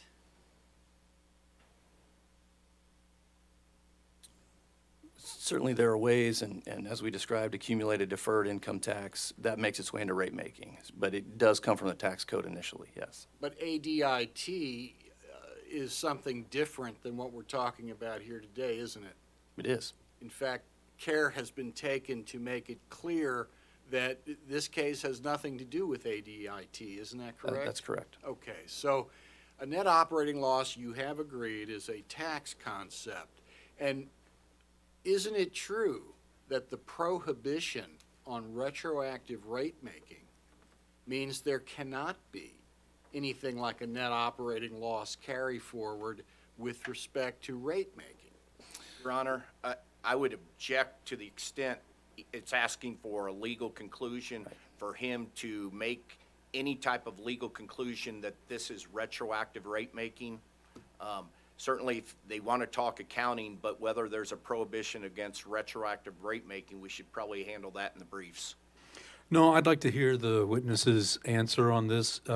He is an expert in the utility industry. I'm sure he has some familiarity with that. He's expressed familiarity with other states on other administrative issues. I am unfortunately not an expert on the history of retroactive rate making and the rules around that. I would suggest, though, that retroactive rate making in this case could be happening with past net operating losses being applied to current rates. So and again, I'm not an expert, but the term retroactive feels as if it's cutting both ways here. You acknowledge that when you purchase these systems that have inadequate rates, that the rates can be reset as part of the acquisition case? They have not been historically. I guess that's possible, though, from a commission perspective. And do you have any explanation for why the company has not pursued seeking a reset of those rates upon acquisition? I know that, excuse me, I know that we prefer to keep the rates as they are for public relations and customer service purposes.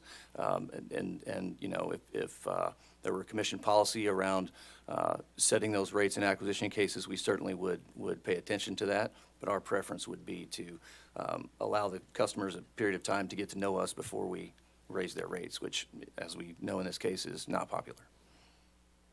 And in your testimony, you have raised the operating losses as the justification for the income tax treatment you seek, haven't you? I'm not sure I follow. Well, let me take a look at your position statement, which was written by your attorney, is that correct? Yes. Based upon your testimony, is that correct? I don't know exactly what you're referring to. You If don't know where he please came read. from, okay?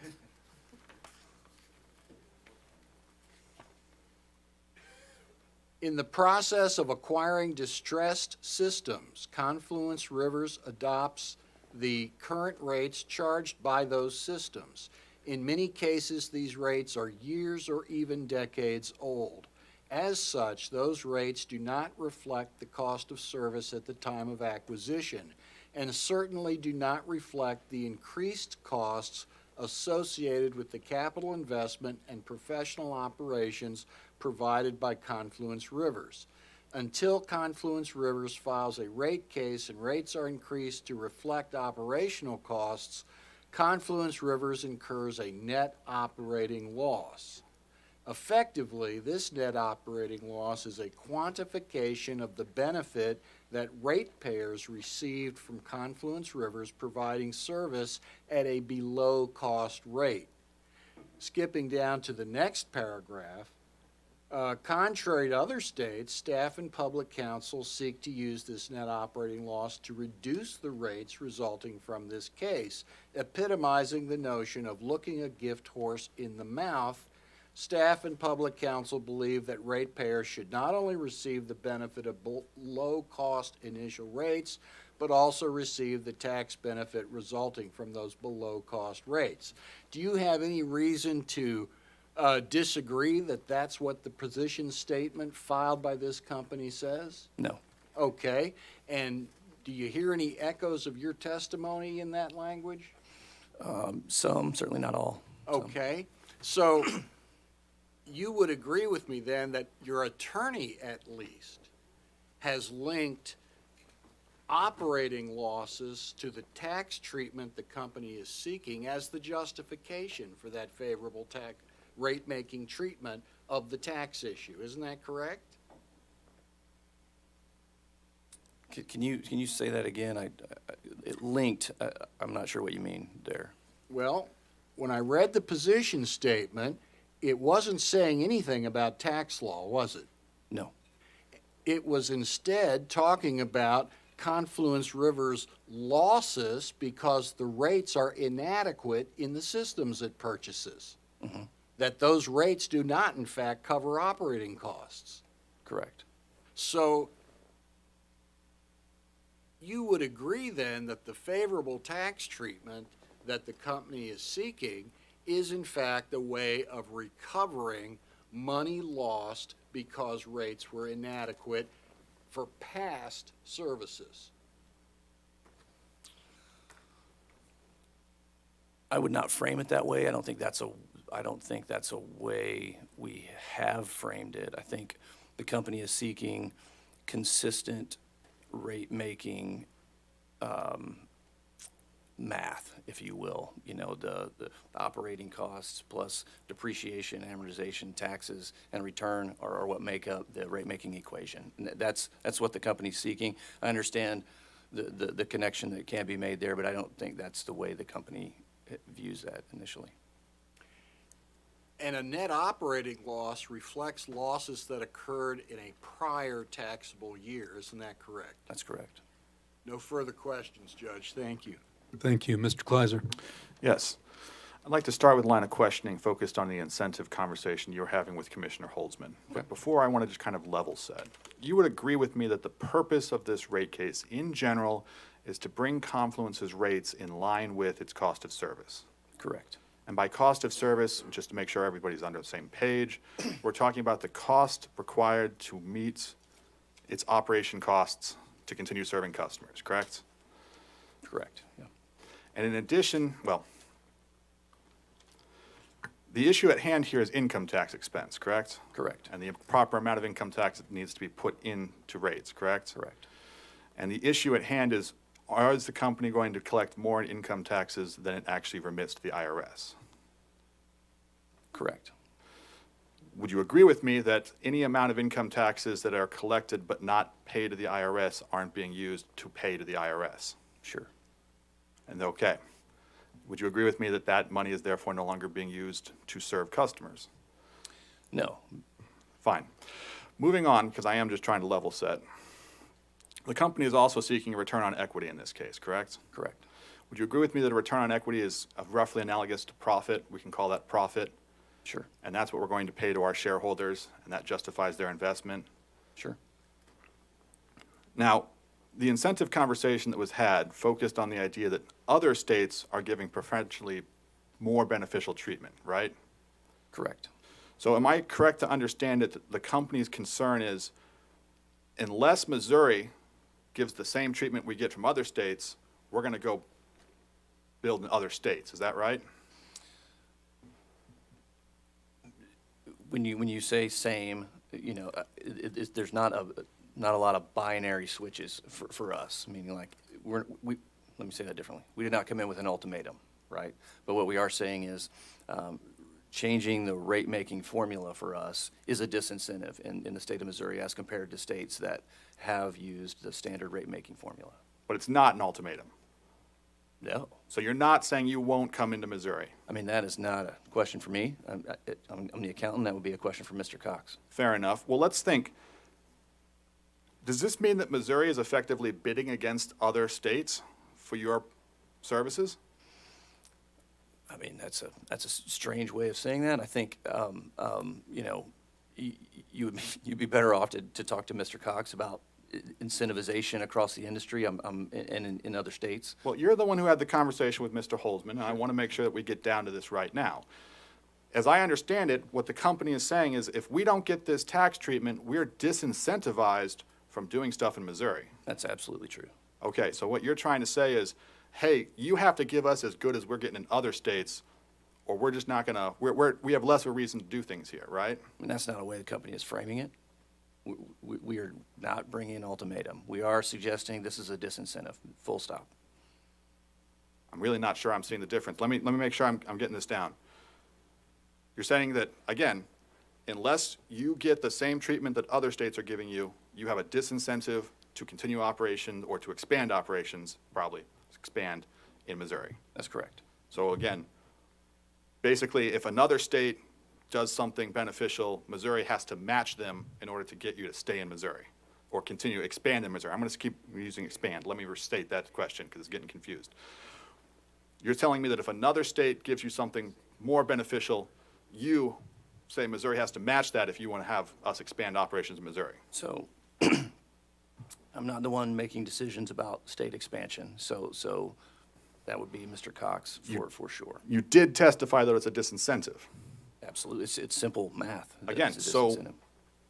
I don't understand how you can say it's a disincentive, but then also turn around and say you're not the one making decisions. I mean, you clearly at some level are aware of the decision-making process. It's a conceptual disincentive when you have a different rate-making treatment in one state versus another. Right, and you're saying to avoid that disincentive, Missouri has to be as good as all the other states. We have to give you the same treatment. I think by definition, to avoid a disincentive, you can't disincentivize, right? Yeah. Right.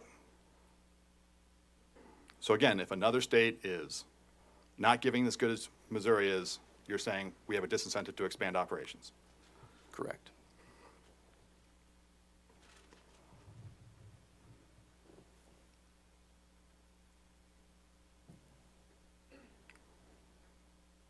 And you want Missouri's existing ratepayers, your existing ratepayers, to continue to fund that expansion, that incentive to expand. I'm not sure how you get there. If we're in a net operating loss position, the customers aren't funding any expansion, I would still have to be investors. Well, you're saying that the customers have to pay you income tax above what you're going to remit.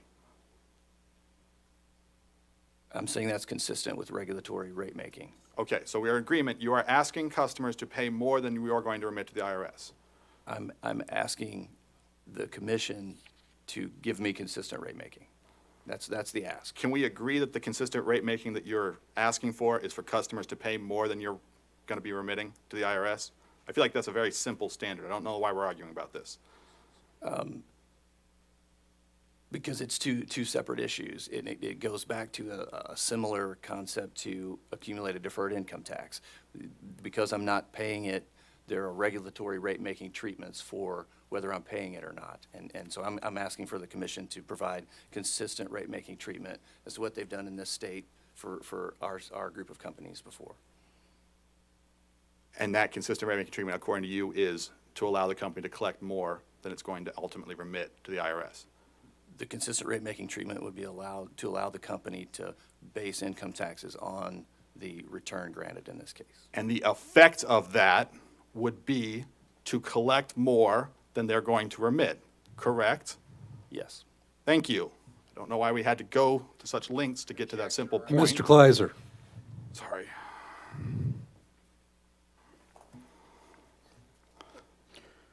And you are saying that Missouri needs to do that, or else you'll have a disincentive.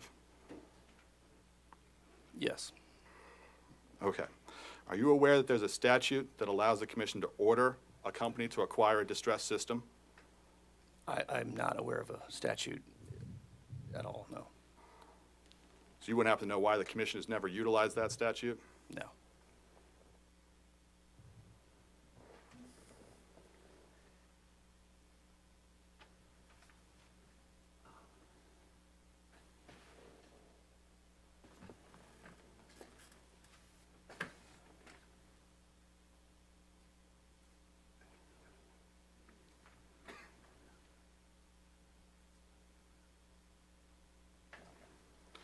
I have no further questions. Thank you.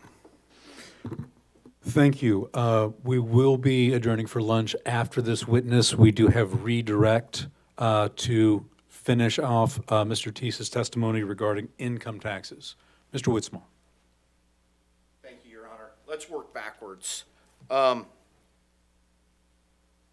First off, you were asked questions about whether, if you're not provided the same treatment in other states, whether you would quit investing in Missouri, something along those lines.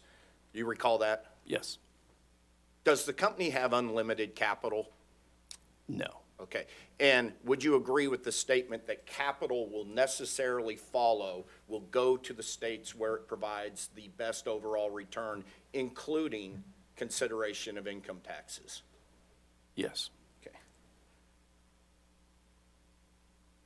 A lot of questions that talked about standard rate-making formula, end quote, and quote, regulatory rate-making. Do you recall those? Yes. Okay. Would you explain to me in rate-making the difference between normalization of taxes and flow-through of taxes?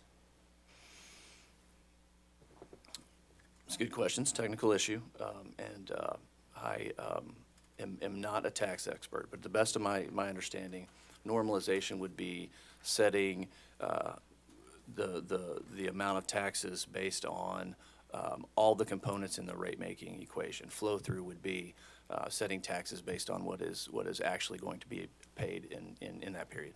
Okay, and to put this in perspective, the company's position is a normalization of taxes, is that correct? Correct.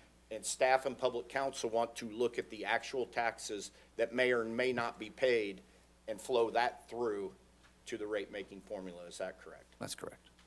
Would you agree that in virtually every other aspect of cost of service, we don't include the actual amount?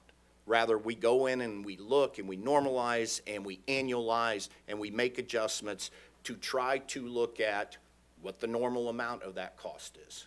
Would you agree with that? I agree that we seek to adjust, annualize, normalize as much as necessary. So while we normalize every other component of cost of service, here, staff and OPC want to turn its back on normalization and use flow-through. Is that correct? That's my understanding, yes. I was going to get into ADIT, but let's let that go. Going back to the very beginning, this is my last question. There were comments or questions to you from the bench based upon Ms. Boland's rebuttal using the quote, interest-free loan. Mm-hmm. Is this an interest-free loan? And you can What an interest-free loan? Is it a gift or an interest-free loan for the commission to normalize income taxes?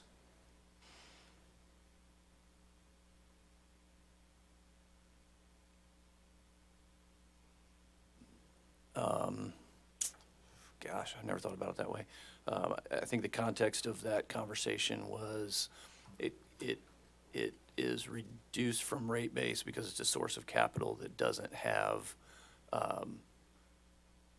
that was not supplied by investors or supplied through debt. So in that sense, this would be similar, yes. But it is not a gift because it's more recognition of the losses the company has previously incurred. I'm going to object. I feel like he's attempting to get his witness to change his answer. I'm asking for a clarification, but I'll allow it. Go ahead. Overruled. Could you ask the question again? I'm sorry. is this a gift or is this more of recognition of the past losses the company has incurred? Which part? The income tax in the rate or the Income reduction taxes. based on the? I mean, I wouldn't think about it as a gift as much as I'm thinking about it as standard rate making that offers certainty and reliability as we plan the next rate case and the rate case after that. So I've never considered the option that, or the thought that it's a gift, Okay. so. And again, to try and put a bow on all this, under normalization of taxes and any other costs of service, basically it normalizes. It flattens out that cost component. It tries to eliminate fluctuations. Would you agree with that? I would. And under flow-through, however, if you pass through the amount that is actually paid, that can fluctuate radically over time. Would you agree with that? I would agree with that, yes. Okay. I have no further questions. Thank you, Your Honor. Thank you. Mr. Teese, you are excused from the stand. I understand you will be back later on for other issues. I intend to adjourn in the next few minutes. Are there any issues before we adjourn for lunch? We are on income taxes, and we have 3 witnesses, Seltzer, Bolin, and Riley to go. Any corrections, any announcements? No corrections, simply just a reminder, and we'll try and take care of this before we come back from break, that Mr. Seltzer will be appearing virtually. Let's come back at 1:30. 1:30. That's an hour and 10 minutes. We are off the record and adjourned.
Okay, let's go back on the record. The time of recess having expired, the commission will now resume the evidentiary hearing of the water and sewer general rate case of Confluence Rivers. That file number is WR-2023-0006. We are on the issue of income taxes, and we are ready to begin with the company's second witness, Confluence Rivers. Before I lay the foundation, let me just inquire, Mr. Seltzer, are you on the phone?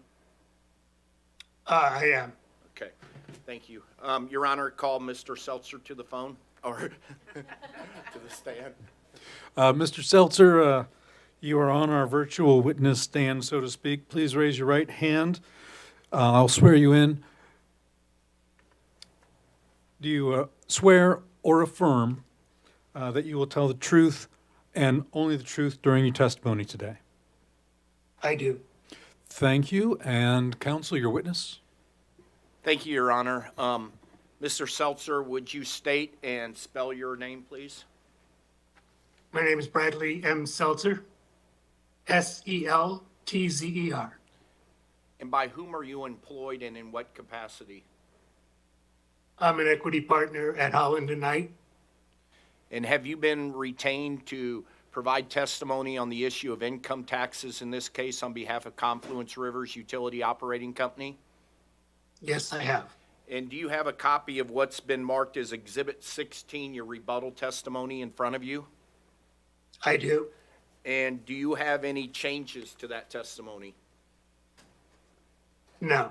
And if I were to ask you those same questions today as contained therein, would your answers be the same? Yes. Your Honor, I'd move for the admission of Exhibit 16 and tender the witness for cross-examination. You've heard the motion of the council. Are there any objections to the admission of Exhibit 16? No objection from staff, Judge. Hearing none, Exhibit 16 is so admitted onto the record. Did you tender the witness? I did, Your Honor. The witness is tendered, and we go to cross-examination. Looking for a little assistance, we'll go to staff. Thank you, Judge. Mr. Seltzer, you are an attorney, are you not? Yes. And you have been practicing law for a good many years, isn't that correct? Yes. And you specialize in tax law of public utilities, is that correct? Amongst other things, yes. And you have previously testified here in Missouri. Yes. And are you familiar with rate making in Missouri? Yes, as it relates to the treatment of taxes and rate making, yes. Are you aware that there is a prohibition on retroactive rate making in Missouri? Yes.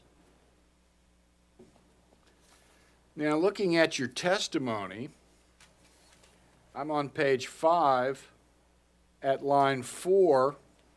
The proposed disallowance of any tax expense in cost of service fails to appreciate that the NOLs in this case reflect actual increased operating expenses attributable to the distressed assets acquired by Confluence Rivers that have been borne by Confluence Rivers but have inured to the benefit of its customers. Do you see that?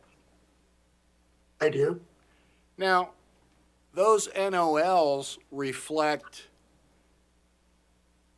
operating expense losses incurred in previous tax years, isn't that correct? At least in part, yes. And their recovery in this rate case would in fact violate the prohibition on retroactive rate making, isn't that true? I don't believe so. I don't believe that the company is seeking to recover the costs. What I believe the company is seeking to recover is the carrying costs attributable to spending the money for expenses which were deductible for rate-making purposes, for book purposes, but which they could not claim a tax deduction until a future year.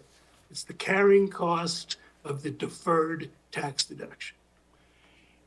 And those tax deductions in a future year, that is a benefit, is it not, that is conferred on businesses by the the Internal Revenue Code? It is a benefit that will be received in the future, yes. If my living expenses exceed my income, am I able to deduct that on my individual tax return? You'd have to define living expenses. Some of them you can, some of them you can't. Okay. But a business can deduct all of its business operating expenses to the extent that they exceed its income. Isn't that correct?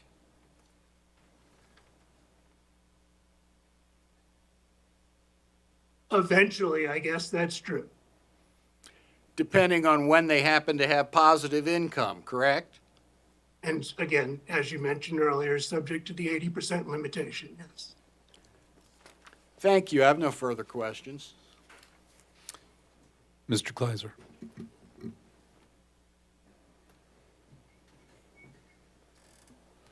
I have no questions. Thank you. Thank you. Are there any commissioner questions for Mr. Seltzer? The bench does have a few questions. Do you know if Confluence Rivers or any of the holding companies affiliated with Confluence Rivers that are filing federal tax returns, do any of those companies issue financial statements in compliance with FAS 109?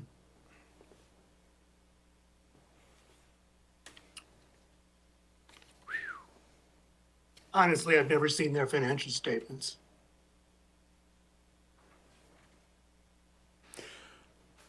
Okay. Do you know if FERC has any jurisdiction over Confluence or any water or sewer utility in Missouri? They clearly do not. Does the NARUC USOA, that's the Uniform System of Accounts for Class A3 water utilities, does that USOA have an account 190? Could you repeat that question? Does the NARUC, that's the National Association of Regulatory Utility Commissioners, does the NARUC USOA for Class A3 water utilities have an account 190? I believe so.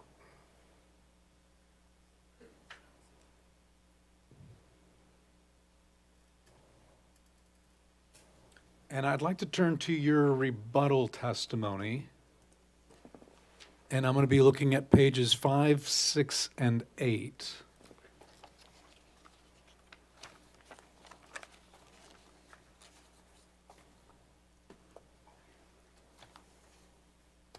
Okay?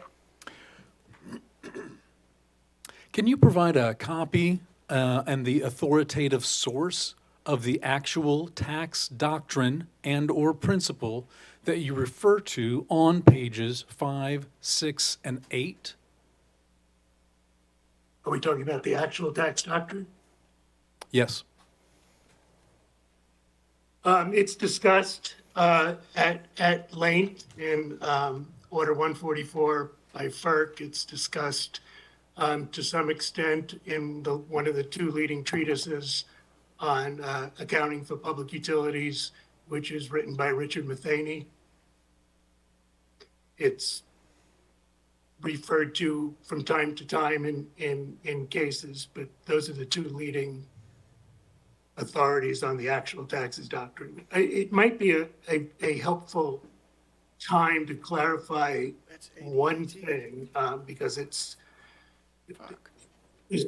been a lot of references to, how you go about calculating tax expense.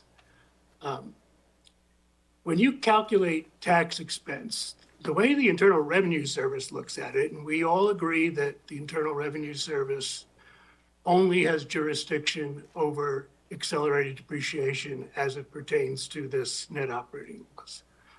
But when you compute tax expense.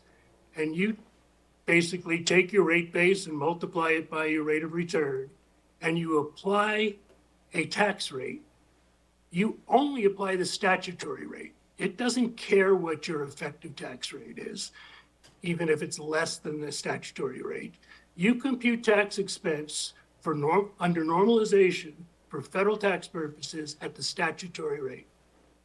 Just want to be clear. And that is regardless of what you currently pay to the Internal Revenue Service. Thank you. I'll ask once again if there's any commissioner questions. No? And we will go to recross. Mr. Thompson? Thank you, Judge. Is the commission required to normalize in this case? As my testimony stated, no. Thank you. No further questions. Mr. Kleiser? I guess just very briefly, in response to the clarification you stated, that would be the definition of normalization, correct?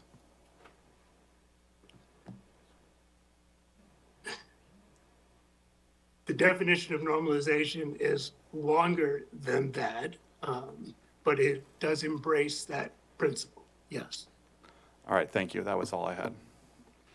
And redirect from Confluence. Just one question, Your Honor. Mr. Seltzer, do you recall the question from Mr. Thompson about retroactive rate making? Yes, And when you were asked that, you said that the company's not trying to seek recovery of the net operating losses, simply the carrying cost of those net operating losses. Do you recall that response? yes, And would you agree that the carrying costs on those net operating losses is a current expense to the company? yes. Until we can use the losses, yes. No further questions. Thank you. They're trying to recover the full amount of it, Thank you. And Mr. Seltzer, you are excused from the stand on this issue, subject to any callback. Where are we at? I think we're moving to staff's first witness. Thank you. Ms. Bolin, please raise your right hand. Last name is spelled B-O-L-I-N. Do you solemnly swear or affirm to tell the truth and the whole truth during your testimony? I do. Thank you. Please have a seat. Mr. Thompson, your witness. Thank you, Judge. Please state your name and spell it for the reporter. My name is Kimberly Bolin, and Bolin is spelled B-O-L-I-N. And how are you employed? I'm the Division Director for the Financial and Business Analysis Division. And by profession, are you an accountant? Yes, And how long have you practiced accountancy? I have worked in the regulatory arena for over 25 years. Okay. Did you prepare or cause to be prepared direct and surrebuttal testimony, both public and confidential, which has been designated Exhibits 101 and 123? Yes. Do you have any corrections to that testimony? Yes, I have a correction on my direct testimony, page 4, line 11. The number 1,153,219 should read 1,998,879.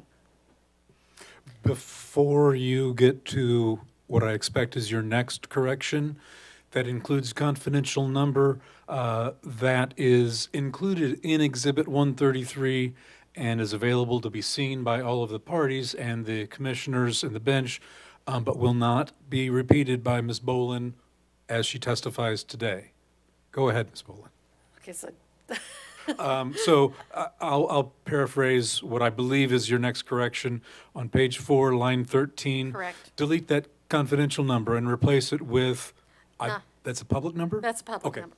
9.77 million. And then the footnote number 2 on that page should read response to staff data request number 0120.1.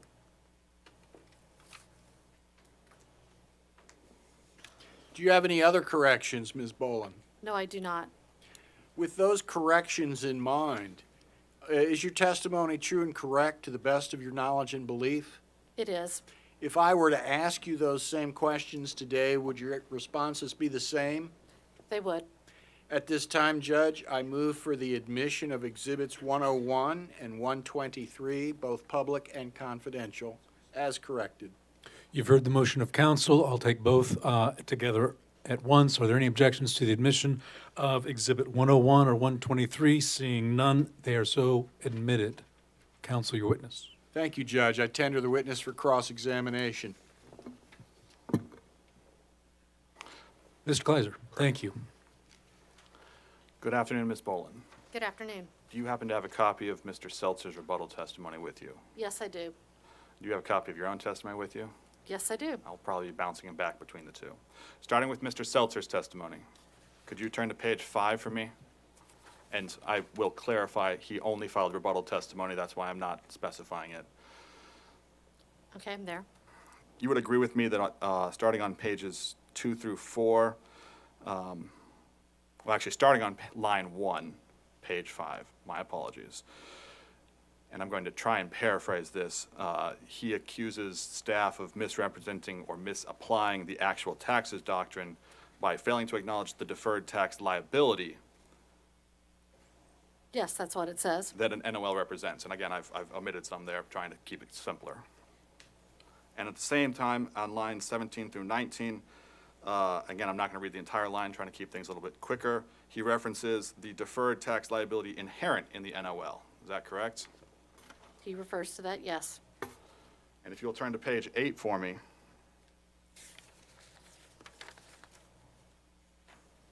He accuses you of attempting to exclude a future tax liability. Is that correct?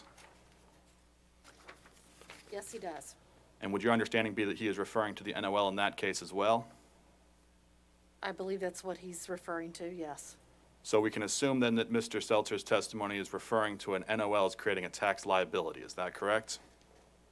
That's what one could assume from this testimony, yes. You would agree with me that an NOL carry forward results in a deduction in future tax years?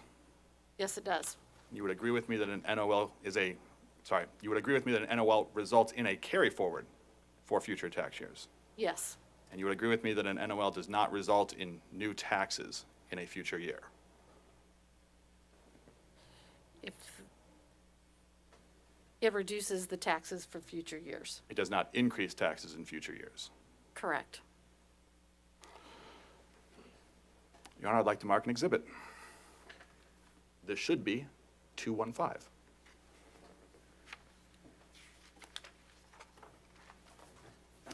So marked, and can you give me the 5-word description? Fine.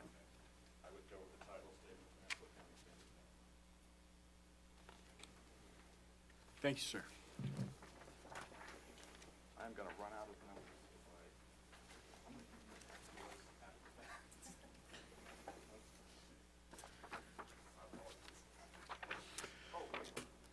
Okay, and for those listening, this is marked, not yet admitted. It is marked as Exhibit 215, Statement of Financial Accounting Standards, number 109. Are you familiar with this document? Somewhat. Would you agree with me that this is a document referenced in Mr. Seltzer's testimony? I believe it is, yes. Could you turn to page 5 for me?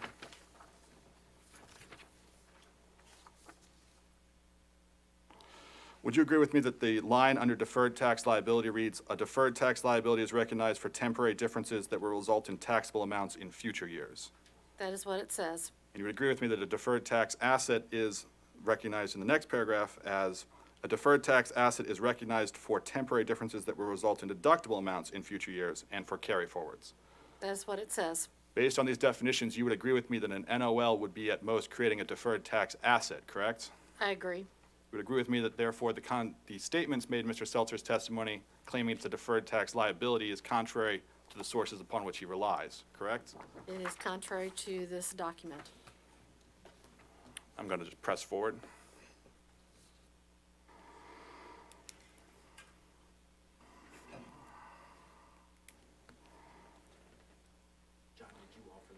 Not yet. You have a copy of Mr. Thies's testimony. Rebuttal and rebuttal both. Can you turn to the surrebuttal for me?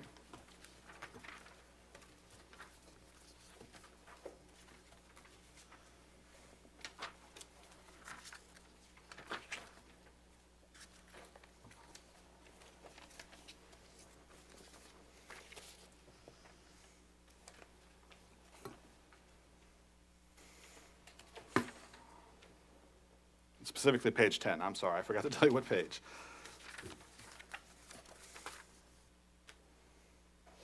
Okay. Again, I don't want to have to read a whole bunch into the record, so I'm simply going to ask you to read that first paragraph 1 through 11 for a second. Not out loud, just read it to yourself.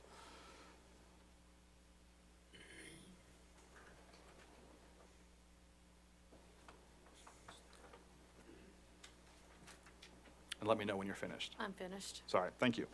You would agree with me that this testimony is at most, or in essence, attempting to claim that you needed to calculate NOLs on an individual system basis? For the Confluence River systems, yes. Is your understanding that Confluence files a consolidated tax return? My understanding is they will file a consolidated tax return for 2022. They have not yet filed it. Would you expect an NOLs to be reported in a consolidated tax return on an individual system basis? No, it will not be.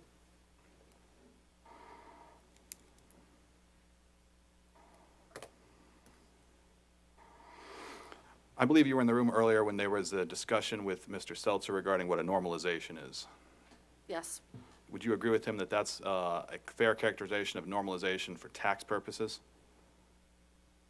yes, Would you agree with me that normalization for tax purposes and normalization for bookkeeping purposes are very different things? they are different. I would agree with you. Were you in the room earlier when Mr. Thies was testifying? Yes, I was. Do you remember questions coming from Mr. Thies' attorney suggesting that staff was turning its back on normalization rules in this case? I remember some questions concerning normalization from. You would agree with me that your recommendation is not a departure from the staff's existing normalization rules with regard to normalizing book accounts? As you mean normalizing other expenses? Correct. That is correct.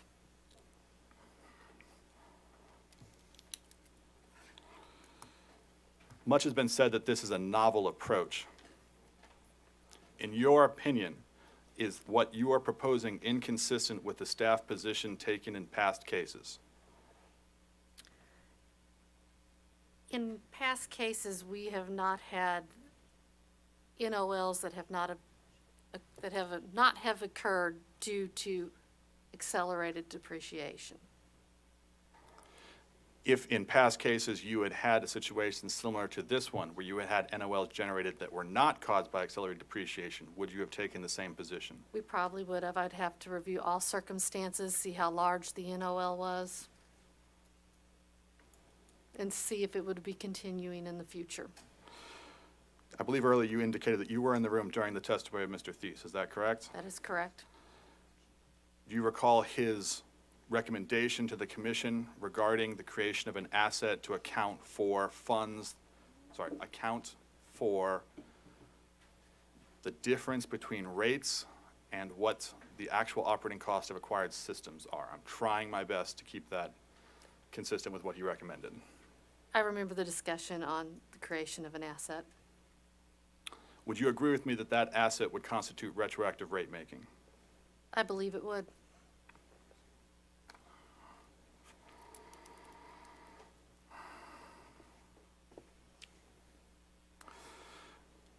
Are net operating losses, again, potentially referred to as NOLs, capable of being booked into a water company's accounts?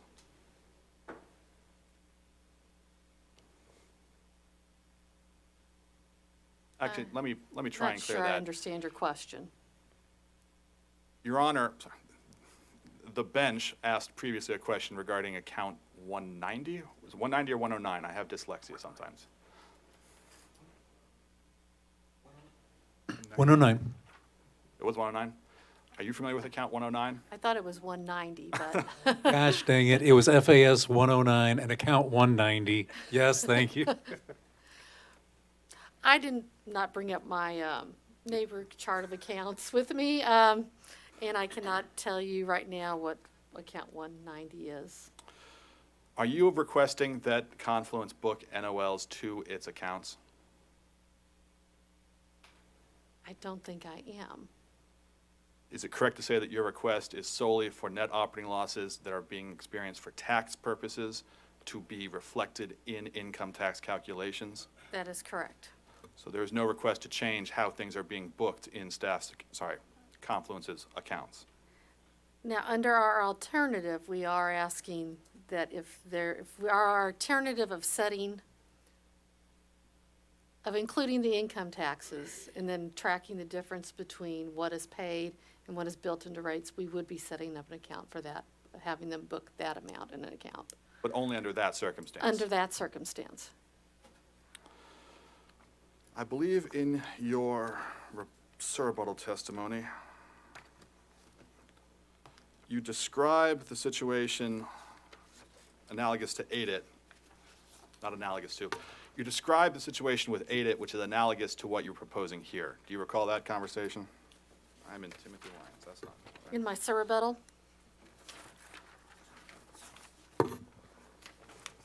That's why.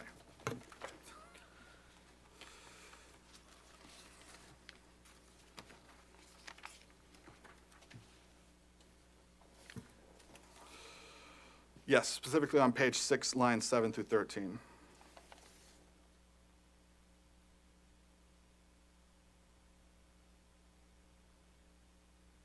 yes, it's analysis, yes. And you state, because the amounts paid in by customers for deferred income tax expense represents capital paid by the ratepayers that the utilities can use for a period of time, it is appropriate to provide customers return on this capital contribution. By reducing the utility's rate base by the balance of its net collection of accumulated deferred income taxes at a point in time, customers can see a return on capital contribution. Is that correct? That is what I wrote, yes. And you would agree with me that if the commission were to order rates in this case where income tax expense was set such that it was greater than the amount that the company expected to remit, that company would be receiving, in the same manner that you describe here, what amounts to an interest-free loan. Yes, It would be an amount of capital that the company would be allowed to use. that is correct. And under the same logic that the commission has employed in the past with AIDIT, it is reasonable that that amount should offset rate base. That is my opinion, yes. And if the commission were to allow the company to collect income tax expense greater than what it was going to remit and not book that into AIDIT, you would agree that that would create a permanent tax bonus for the company, correct? Yes, It would effectively be free money for the company. that is correct. They would not have to pay that back.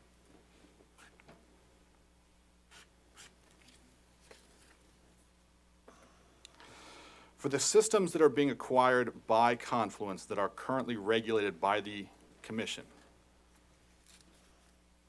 well, actually, let me back up. It is the practice of staff to include the amount necessary to pay income taxes when setting rates for all utilities, correct? That is correct.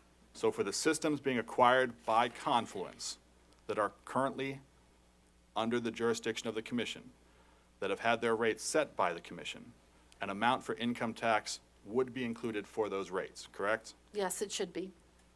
And if the company is in a net operating loss position after acquiring that system, the amount that is currently in rates to pay taxes for that system will ultimately be profit for the company. The company will be able to use it. Yes, And that would constitute a benefit to the company, correct? correct. And you would agree with me that a taxpayer not having to pay taxes is a benefit to the taxpayer, correct? Could you repeat that question? Would you agree with me that a taxpayer not having to pay taxes is a benefit to the taxpayer? Yes, And you would agree with me that a taxpayer in a net operating loss position does not have to pay taxes?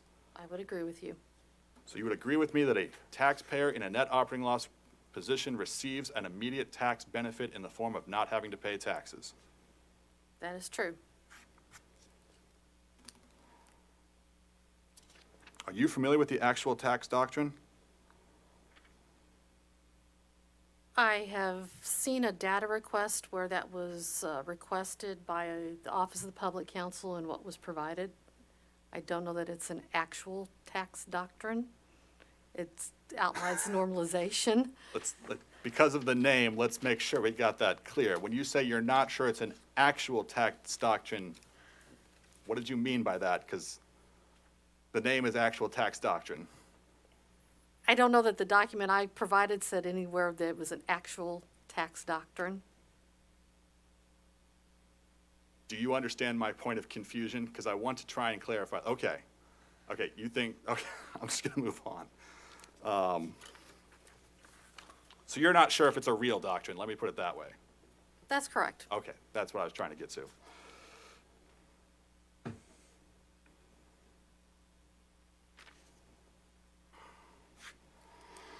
The commission is setting rates prospectively in this case, correct? That is correct. So the income tax expense included in this case is to pay future taxes, correct? Correct.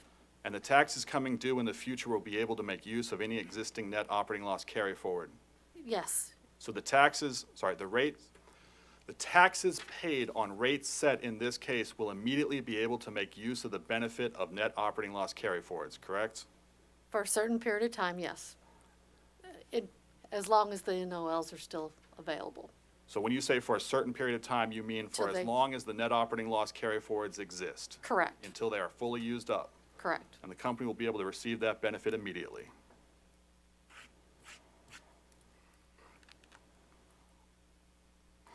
Let's talk very briefly regarding incentives. Are you familiar with the fact, well, did you work on any recent acquisition case by Missouri American Water?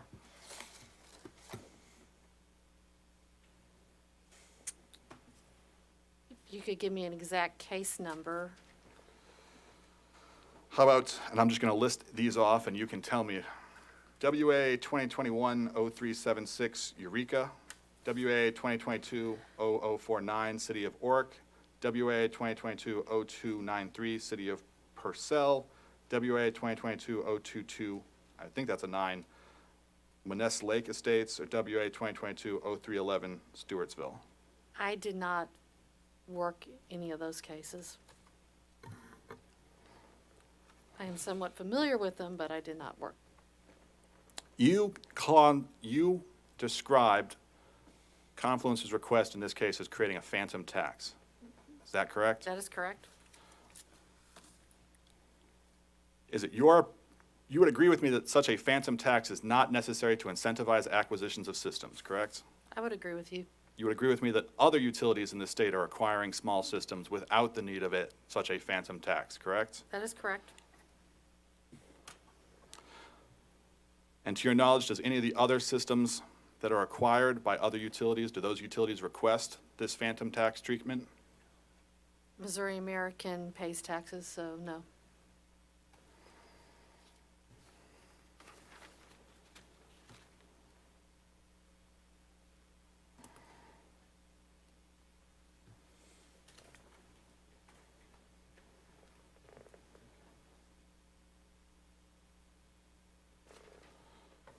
Are there carrying costs on a net operating loss?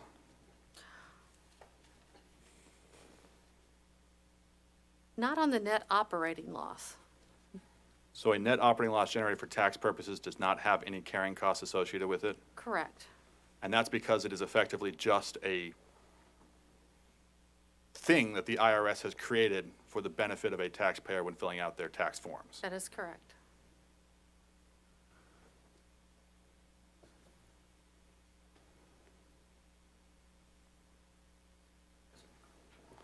All right, I believe that is all the questions I have. I did not move for the admission, and honestly, I'm just going to ask, does the commission request it be admitted?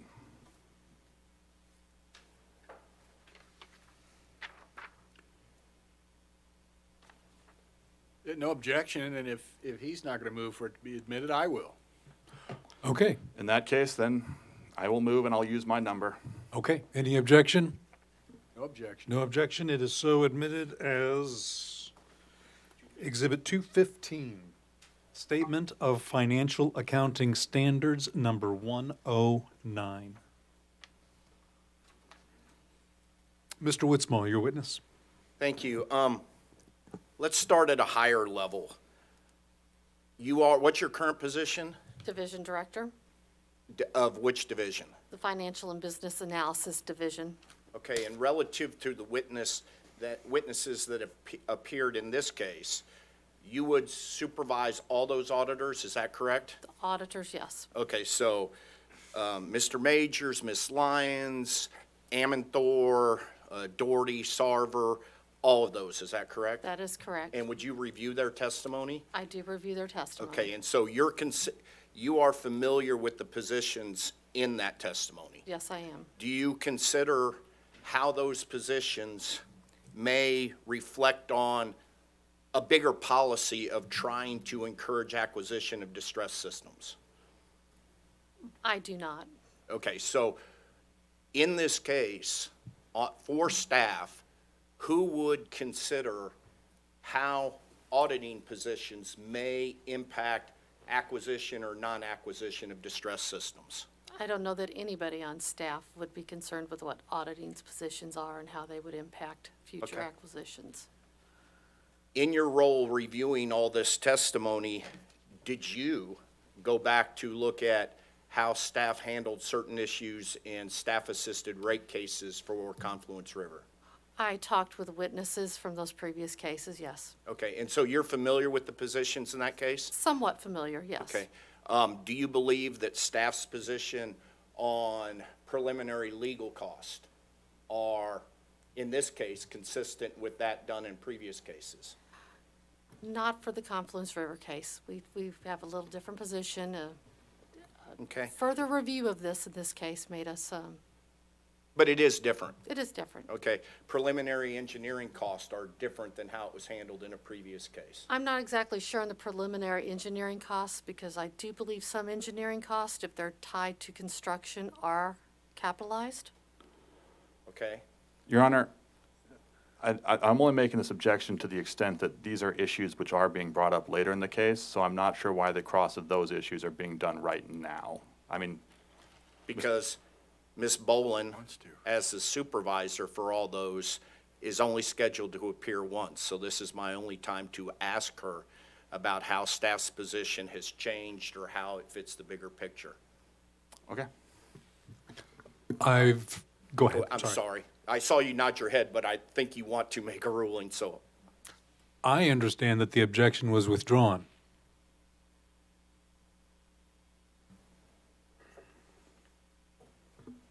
I guess my concern is that I wasn't aware that we were supposed to be crossing Ms. Bolin on those issues. If that was the case, I probably would have had additional cross. It seems, and again, I apologize to Ms. Bolin, but wouldn't it make more sense to bring her back for that issue?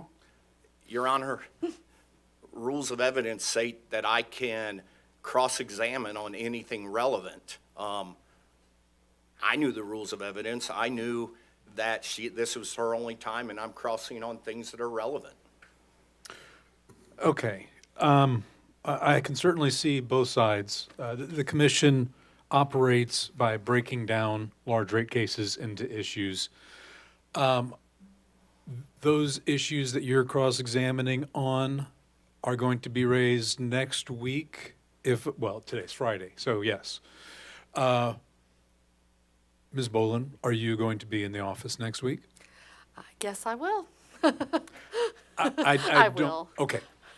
Okay, so she will appear on those issues. I'm going to ask staff right now. Staff counsel, Yes, sir? would you please make Ms. Bolin available at whichever day happens to be? Mr. Wiswall will contact you with when he As would part of like. what issue exactly? Preliminary legal costs, preliminary engineering costs, we're handling NOLs here today. Classifying, Are you talking about the acquisition costs issue? it is. It's all scheduled. wrapped up in there. Okay, well, that's scheduled for today. Okay, so he'll be Dean will be able to handle that.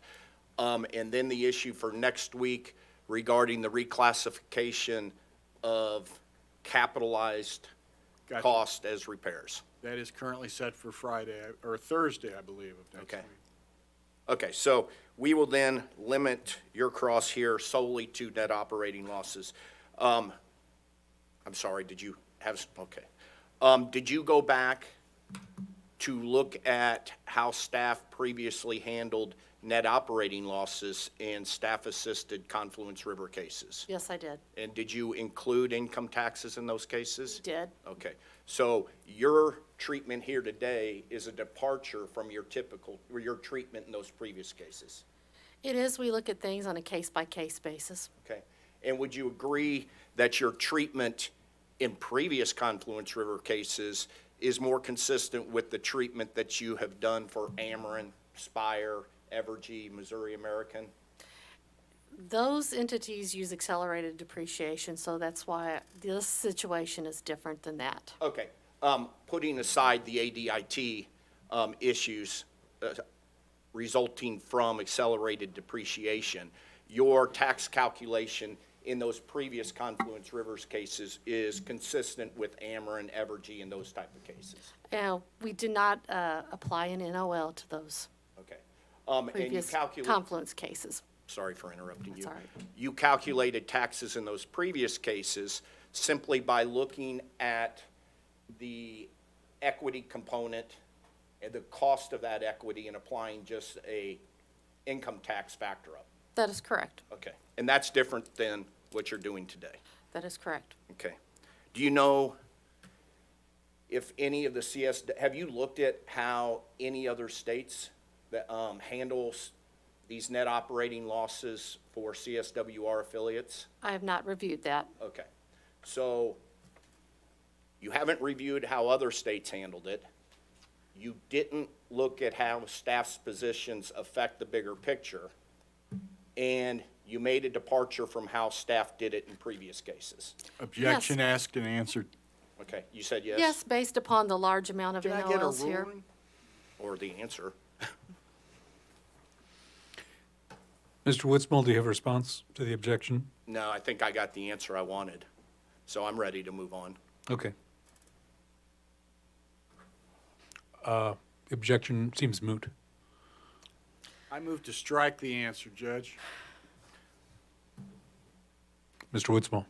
I was simply summarizing what her testimony was and making sure the record was clear. I'm ready to move on. You may be, but we have a motion to strike the witness's answer. He already got Your answers Honor, I'll to each of withdraw those it. three questions, If Judge. he wants to strike it, strike it. Okay, the question and answer for the summary is withdrawn.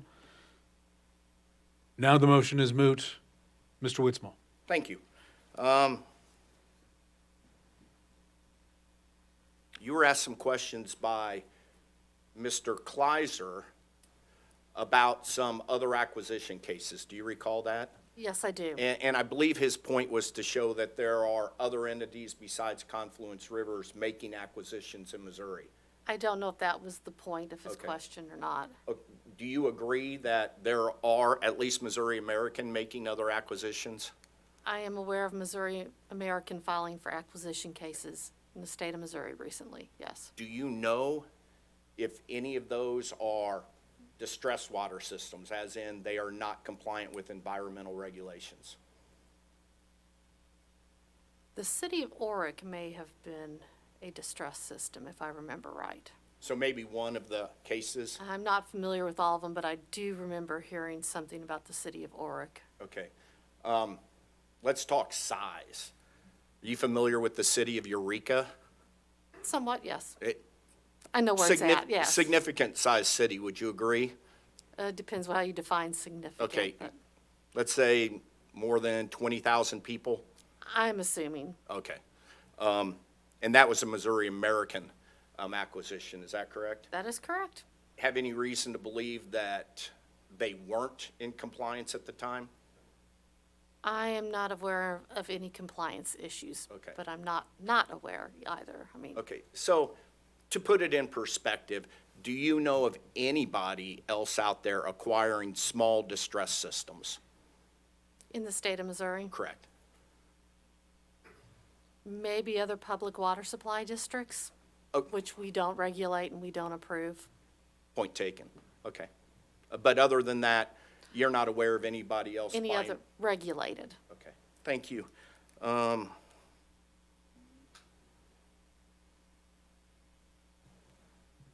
Let's talk about the ADIT analogy that Mr. Kleiser was making. ADIT, can you tell me first what it stands for? Accumulated deferred income taxes. And would you agree that in large part, ADIT balances stem out of the practice of allowing accelerated depreciation? For the most part, yes. Okay, and can you tell me, in an ADIT accelerated depreciation environment, who provided the ability for the utility to take accelerated depreciation?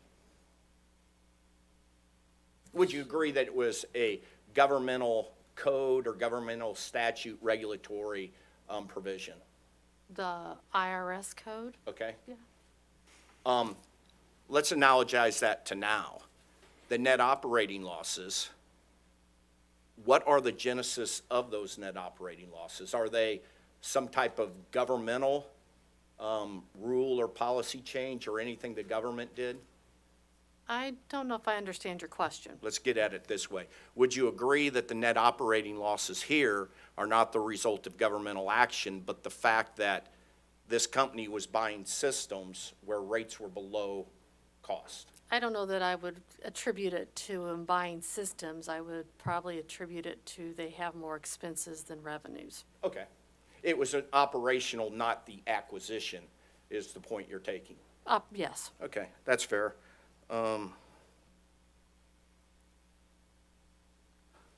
What happens to rates if, let's say, the company has an NOL balance of $9 million. Next, they have a net operating balance of $9 million, right? Correct. Well, they will after they file their 2022 tax return. That is Okay, and let's say projected. next year, they magically made $10 million. They would then apply that net operating loss against those earnings. Is that correct? That is correct, but in this situation, we're nowhere near True. I'm a $10 million hypothetical. taxable income. We're closer to 1 million. Okay. But just hypothetically, they would use those to the extent of the 80% limiter. Is that correct? Yes, anything after 2018, any NOLs after 2018, only 80% can be applied in 1 year. Okay. So for tax purposes, taxes can fluctuate over time. Yes. Okay. What would happen, absent a rate case, what would happen to rates because of those Rate- tax changes? Rates do not change in between rate cases. Okay, so let's say rates, okay, so regardless of what happens with taxes, rates will not change, Correct, unless the company comes in for a rate case. okay? And finally, there were some questions. Well, let's go to this.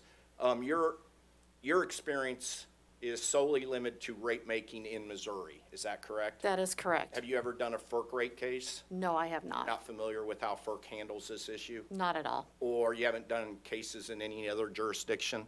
Correct. No. So you're not familiar with how it's handled there? No. Okay. Staff set rates on an individual system, or they did a cost of service calculation on an individual system basis, is that correct? That is correct. Okay, and how did you then handle, if you calculated a cost of service on an individual system basis, how did you handle the application of net operating losses to each system then? This is kind of a lengthy discussion on this, but I looked at the NOLs based on each utility holding company that filed tax returns. 2002, they'll file one. To 2022, they'll file one tax return for the whole company. But some of these systems were the only systems in the utility operating company, so I applied that NOL to that system. Some of the systems, like Confluence Rivers, has several systems within the utility holding company. I allocated the NOL based on what their taxable income would be using a composite tax rate of 24.13%. Okay, so you didn't try in any way to attribute the NOL balance to the losses that were incurred at each individual system? If the system was the only system in the utility holding company, I did do that.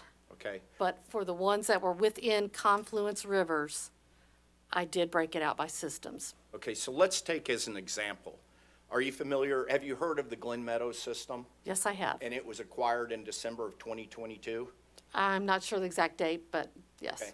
And so, the test year in this case ended January 31st of 2023, is that correct? I don't know if it was the test year or the update Okay. period was January 2020. Update period, would you accept that? Yes. Okay, so if Glen Meadows was acquired in December, and if the update period ended in January, there was only 1 month of opportunity to incur net operating losses there, is that correct? The tax return will be filed as one entity, Confluence Rivers Utility Holding Company, so they will get the full use of the NOL going forward. Okay. But even though they didn't help to create the net operating losses, you assigned to them some of the benefit of the net operating Yes, losses? because taxes going forward, they will be able to benefit from the NOL. Okay, so there was no attempt to actually have rates for those systems strictly follow cost of service. You assigned, to some regard, these net operating loss balances. I would disagree on the following cost of service. We set rates prospectively, and they will not be paying any taxes. Okay, So I set it to that level. even though the net operating losses were the result of other systems, those other systems didn't get the full effect of the net operating losses. It's being attributed to other systems as well. It's been attributed to every system that's in the utility holding company of Confluence Rivers. Okay. I have no further questions. Thank you. Thank you. Are there any commissioner questions for Ms. Bolin? Chairman Roop? Thank you, Judge. Do you remember the question that I asked? Unfortunately, yes. Okay. Can you walk me through, what is the incentive there for a company to not take, or to carry forward the net operating loss and then have it appear in a test year versus not? I wouldn't think they would want to do that because they would want to take advantage of not paying income taxes. We would, even if they did pay taxes in the test year, we would still look at the NOL balance and what they would pay in taxes in the future. So if a company exhausts all of their net operating loss, they choose to do it in 2024, then in 2025, they would not be able to count that on their, deduct that off of their taxes, and they were to come in for a rate case in that year. How would the rates be different if they had come in the year that they had taken the deduction versus the year that they had not? Is there any difference on rates? We would set, if they exhausted all their NOLs, we would then create income tax. We would generate an amount in there, the full amount. So is there an incentive for a company to wipe to utilize all of their tax deduction in a year so that it would show a tax liability in a future year with which they plan to come in for rates? I don't know that there is any incentive that way. Is the amount in rates going to be relatively insignificant? Or do you think the amount of rates, so how would a $9 million net operating loss affect the revenue requirement and the rates, and the rate base? I don't know if I understand your question. I'm trying to understand, if I'm trying to just theorize, Yeah. how would a utility plan in the future if they know they're coming in for, because utilities talk. I think I'm coming in 18 months. I think I'm coming in 16 months.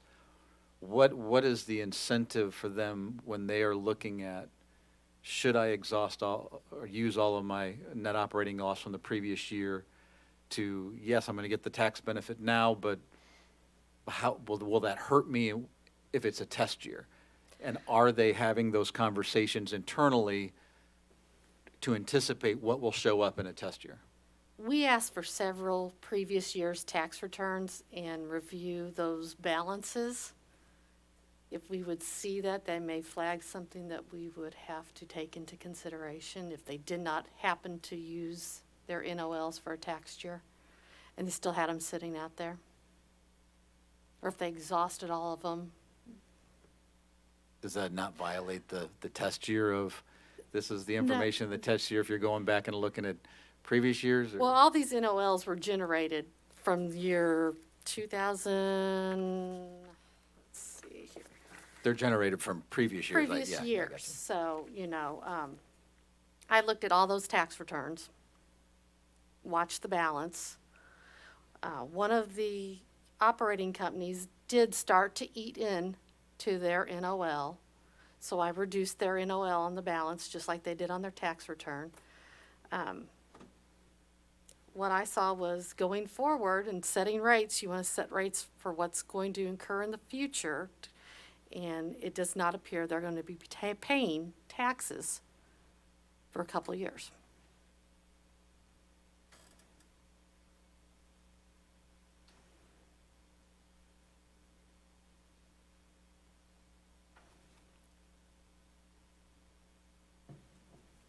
I don't know, I think maybe we've got a disconnect here. I'm thinking more big policy, why and stuff, not as much on the numbers on case. I'm just trying to understand the incentive. Is there an incentive? Is there not an incentive? How do utilities approach this issue? I mean, I wouldn't think they would want to pay income taxes. So I would think they would utilize their NOL, All right. regardless if it was a test year or not. All right, thank you. Commissioner Kolkmeyer, then Commissioner Holzman. Thank you, Judge. Good afternoon, Good Ms. Bowen. afternoon. I think you said in past Confluence Rivers rate cases that you said that staff did not recommend offsetting income tax with NOLs amounts. Is that right? That is correct. We did not pass small staff-assisted cases. So then what was the change in position for this case? We got to reviewing it a little more, and we noticed the large amount of NOLs and did a little more digging. You find things in different cases that you missed in previous cases. It's just part of the audit. Sometimes you see things you don't see in one audit and you see it in the other. When was the last time, are you aware that Confluence Rivers came in for a rate case? The Confluence River Utility Holding Company came in 2020. Okay. I think Elm Hills was in 2020 also. They've had different rate cases over the Okay. years. I was appointed in 2020, 2021, and I didn't remember Right. Confluence Rivers having a rate case since I've been here. This is the first one that I remember. Yeah, and those were all small staff-assisted cases in the past. Okay. They've grown dramatically since then. Yes. Since their last rate case. Yes. Is probably where a lot of this is coming from. I don't know about the growth on impacting the NOLs. It would be, they have more expenses than they do revenues. Okay, thank you. Thank you, Judge. Commissioner Holzman. Thank you. Hello. Thank you. Hello. So I want to drill in just a little bit deeper on what Commissioner Kolkmeyer was talking about. So when you're dealing with the small rate cases, staff assisted in the past, you basically treated them the same way that the precedent had been in the other rate cases on how to deal with taxes.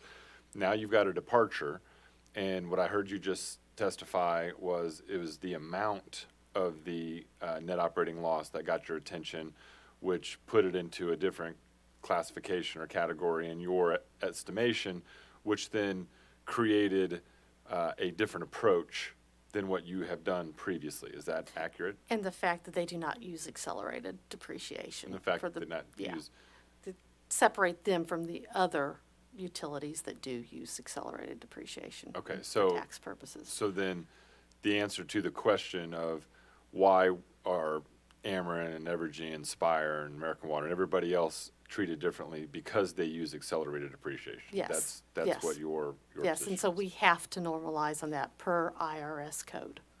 Okay. What in your estimation would be the reason why the company would choose to not use accelerated depreciation? Like, what's the benefit to them if we're now in this conflict over how to approach the taxes, if they would get the same treatment? Well, let me back up. Would you treat them the same as the rest if they did use accelerated depreciation? We would have to. You would have to. So then there must be some benefit to the company for them not using accelerated depreciation, causing this departure from normal practice. What do you think that a benefit would be? If they used accelerated depreciation, their NOL would be even larger. Okay. And so then by that token, the effort or the hope would be is that they could spread that NOL out longer and offset future revenues that might be greater, as opposed to taking it up front when the revenues may not be as great to offset. Would they then lose that if they had to accelerate the depreciation? Would they lose that if they didn't have the revenue to offset it? Does that make sense? Let me give you an example. So Yeah. if you had $100 and you were going to do 10 years and you did $10 a year, and you thought that in year 7, 8, and 9 you're going to have revenue that $10 is going to be able to be applied to, but in year 1 and 2 you don't have that much revenue. But if you accelerated that $100 into 80/20 in the first 2 years, but you didn't have that revenue, would you then lose the ability to apply that $80 and that $20 in year 1 and 2 in year 6, 7, and 8, when you might have the revenue to offset? Is that a loss? I think they would have the NOL they could apply still. Even if it was accelerated? Even if it was accelerated, because, yes. Okay, In rate making, though, they would have to offset rate base with that deferred income tax that is related to the accelerated depreciation. okay. So that Okay. would be an offset to rate base. Earlier, we talked a little bit about other states, and I know that we deal in our sandbox and the state laws that we have, but we also deal with precedents and the traditions of process that we also have. And you've indicated that this is a departure from that traditional process treatment that other companies have had because of the accelerated depreciation or whatever the cause is. We are now approaching, or you have taken a position that is different than what would have been in their staff assisted cases and how it's treated with the other companies as well. Is this the first time that you're aware of that we are approaching this tax in this way? I don't know how we handled it before I started this in the 90s. I think there may be some times where we did flow through, possibly in the 70s and 80s, but But since you've been here, But this is since the I've been first here- time that this approach is being yes, deployed. yes. Okay, so when we look at other states, when we had earlier testimony that said other states will book that net operating loss as an asset, do you have any experience, or have you seen that in practice, or are you familiar with any studies that have to do with taking that approach and what the results are on rates? No, I do not. No. No. Do you, given that concept, do you believe that this commission would have the ability to execute a concept like that, or do you think that we would be confined by statute of not being able to book that as an asset? I think you could do it if you wished to. You think we could do it? Do you agree that if you take the approach of deferring the Now, future? on the asset, are you talking about when they buy a small distress system?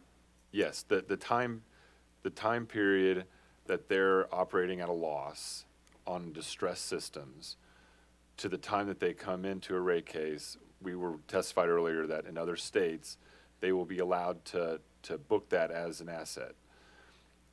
So as a balance to the fact that now the taxes are going to be deferred into another account to be deployed later on, that would not pass through as what is being considered just profit right now. So it's sort of like, as the way I understood it being explained in testimony, it would be a balance between those two factors. And so I'm curious to get your opinion on whether you think that that is an equal weight. I don't think it is, because to me, the looking at the expenses in the past kind of gets into retroactive rate making, and that's prohibited. When we talk about incentives and we look at it in a macro sense, like why would a company take over a small distress system when they know that the revenues are not going to be there to justify the capital expense on improvements? Why would they do that? Now, OPC has testified that they're going, as soon as they get it rate-based and they get caught up, then they're going to have their rate of return, and they're going to make money on that once it's folded in, and that's why they would do it. But in the period of time between, we heard yesterday in opening statements, we looked at how long, I asked the question, how long does it take to make these investments? And one answer was, well, in the first 50 days, we could potentially make an investment to improve water quality, but most of the time it takes a year before the investment has, fully been made to get that system back to, at least DNR certifiable or healthy. So we know that there's going to be lag, and OPC said, well, you can't factor in regulatory lag in this, but as a company that's relying on return on investment, those investors are figuring in the lag portion of it, and the taxes are clearly a part of that forecast into why would I take over this system. Now, we have DNR, who's on record in an exhibit saying, we're thankful that a company like Confluence is out there buying these small systems and refurbishing them and bringing them back up to code. So earlier, staff suggested that if taxes aren't the place to do that, perhaps a larger ROE, or in that portion of it, you could make it, this commission has the ability to make it more incentivized to do that. In your opinion, do you agree with the statement that staff has made that taxes here, because again, this is a departure from your statement of how it's normally treated, so you're treating them separately because of the NOL. Do you think that ROE would be the place to create an incentive to rescue distressed systems? Many times when they buy these systems, they pay underneath the book value, and then they get book value later on, so they're paying less. So there is incentive there. I'm not a fan of this one, but we do have a rulemaking that allows you to increase the ROR or do a debt acquisition adjustment to incentivize companies to buy small systems. Okay. Earlier testimony said that if the taxing, if the way that we're approaching the taxing would be a disincentive for that. Do you agree that for the state of Missouri to treat the acquisitions of distress systems in a manner that factors in an NOL and that does not allow for that tax pass-through as we've been talking about, do you see that as a disincentive for investment in our state? I'm not sure I do. No? Okay. My last question, from a macro perspective, you have said that other companies have potentially acquired distressed systems. You cited ORC as an example, but you Missouri thought, American, which yes. I think it we're was. not 100% sure, Yeah. but that's the only one that came to your mind that is done. What percentage of systems are left out there right now that you're aware of that would fall into this category of being distressed?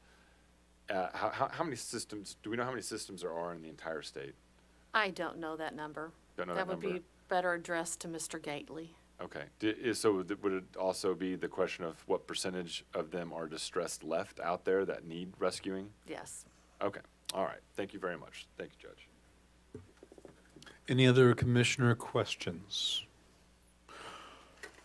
Okay, Ms. Bolin, the bench does have a few more questions. First, I want to pick up on something that Mr. Woodsmall had mentioned and Mr. Teese had mentioned, and I think it was glossed over a little bit. I want to talk about the carrying costs of the loss. The question that I heard asked previously was there any carrying cost on the net operating loss? I would like to try and drill down into a little bit more detail. Are there carrying costs on the expenditures of the company? Yeah. Are there carrying costs on the expenditures? There's always carrying cost on expenditures.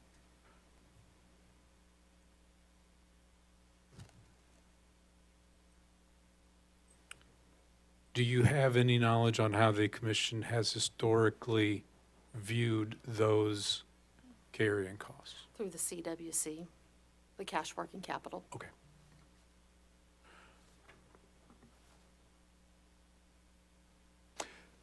Do the NOL amount totals and total taxable income change depending on whether a consolidated tax return is filed for Confluence Rivers or multiple holding company tax returns are filed? That will not change for Confluence Rivers going forward. They will be able to utilize the full amount of NOLs for each of their utility holding companies, past utility holding companies. They were all merged into Confluence Rivers Utility Holding Company in 2021, I believe. That Somewhere in sounds there. right. Okay. Are you aware, in your history of being with the commission staff, are you aware of the commission ever authorizing a deferred liability or a deferred asset for net operating losses when it's determining rate base?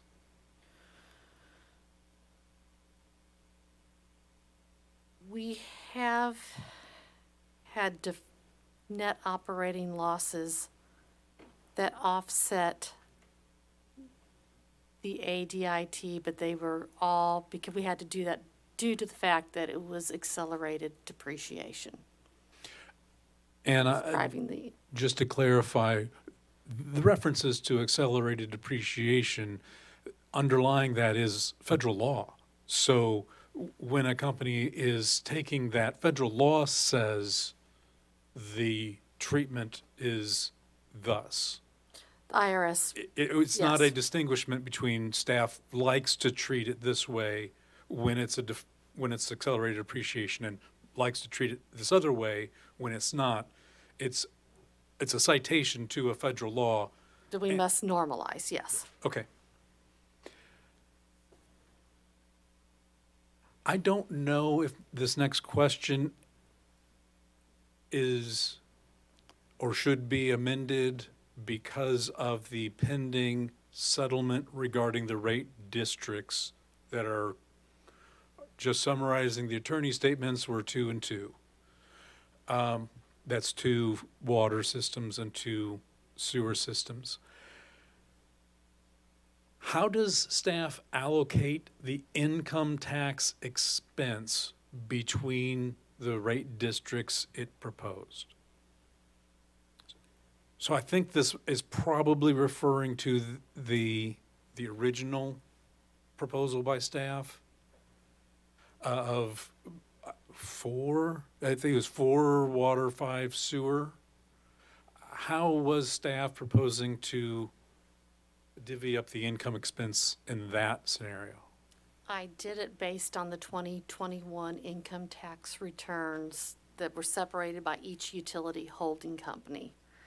Now, if 2 of the utility holding companies were merged, then that amount was merged together.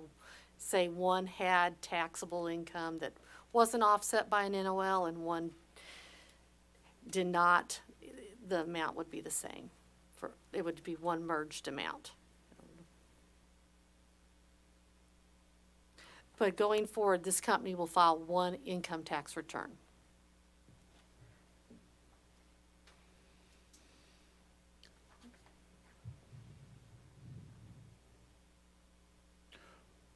Are there other reasons besides the accelerated depreciation example?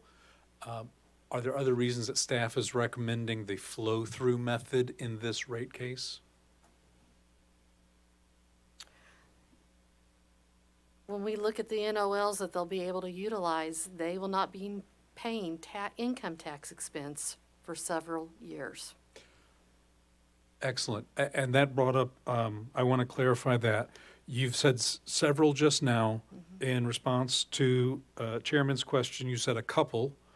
And by my non-tax mind brain, we were talking about a totally whole numbers, a rounded $9 million loss, something around $1 million income. So just off the top of my head, I'm thinking at least 9 years. And I know that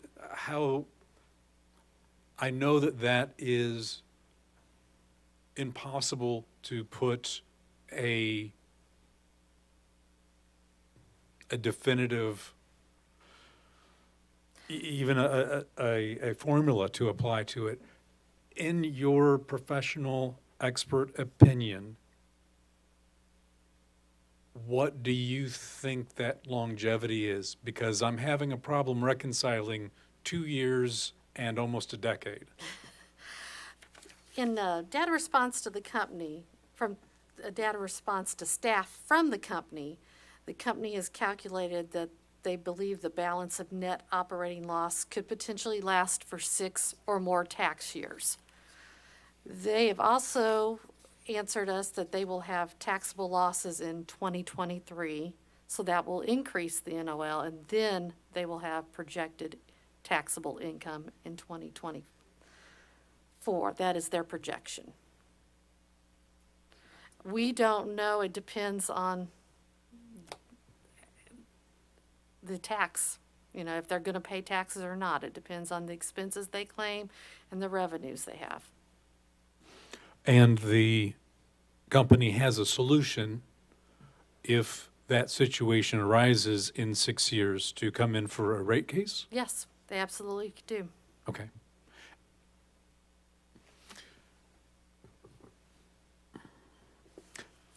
I'm going to reference your direct testimony on page 5. That testimony gives an example of how the 80% NOL restriction from the Tax Cuts and Jobs Act would work, leaving $10,000 of taxable income after applying $40,000 or 80% of a $50,000 net operating loss. Is that correct? That is correct. How is that example in agreement with your statement on the next page? That statement reads, if there are enough NOLs to cover the taxable income, staff did not include any income tax in its cost of service. That is, I looked at each individual utility holding company, and if they had enough NOLs up to 2018, I applied it, and it was 0. But if they had more taxable income than they had pre-2018 net operating losses, then I applied the 80% to those amounts. So our case does have about $31,000 worth of tax built into it to account for, say, Osage Water, if you look on page 3 of my testimony, has no NOLs prior to 2018. So for that company, I had to do the 80% for that, so I did build in an amount of tax for Osage Utility Operating Company. Wouldn't that always leave a remaining 20% of taxable income? I'm talking about that 80-20% split.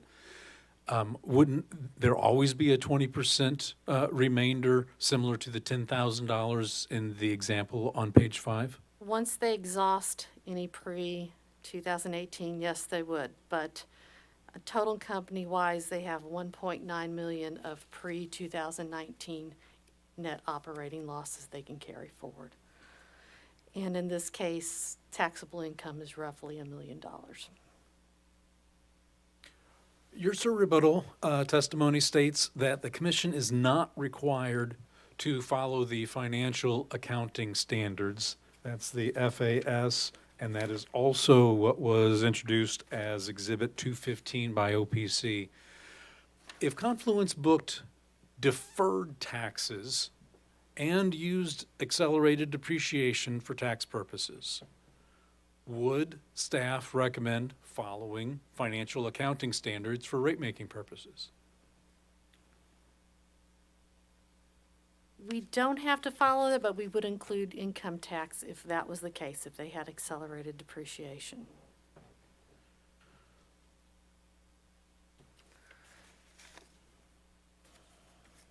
Okay, I want to turn to Accounting Schedule 11. That was sponsored by you and was filed with staff's rebuttal testimony. Okay, I don't know if I have a copy of that with me. I'm trying to ask about column E and the amount of $26,480 on line 15. If that helps narrow things down. Otherwise, let's all take a pause and we'll try and find that paperwork. That is in the rebuttal. Yes, Accounting Schedule 11. It's,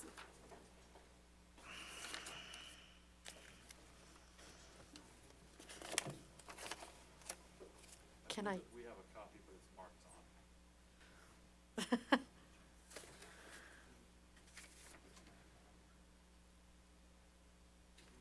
I have one just for Osage Utilities, and I'm not sure if it's our rebuttal or not.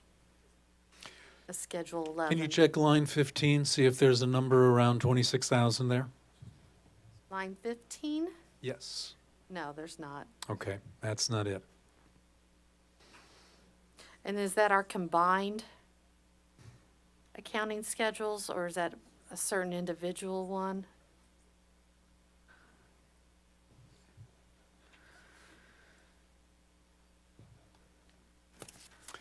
If I could get on this computer. I don't know if I can or not. I'm going to wait for further information, and hopefully any of those that are listening that can give me further information will do so. Let's move on to the next question. Oh, that one's on, gosh darn it. All of the next questions are on this. I brought Schedule. one little one, but not. Yes. Yes, go ahead and try and open the browser on the witness computer.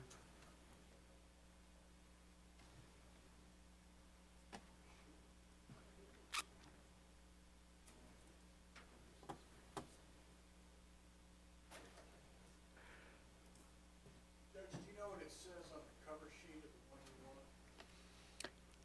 We have quite a few here for individuals. My question reads Accounting Schedule 11, sponsored by Witness Bolin in rebuttal testimony. So I'm going to head to your rebuttal testimony first, and then work my way out from there. I have two different accounting schedules, consolidated and individual runs. What was the number you were looking for? I'm looking for $26,480, and it appears on line 15. I have it, yes, I have it here on the screen. Excellent. Your Honor, I'm sorry to interrupt your flow. I don't have a copy of it, but could you try to identify it for the clarity of the record? Yes, please. Can you first tell me the EFIS number or the date? You don't have a back button. It is EFIS item number 85, filed on June 29th, 2023.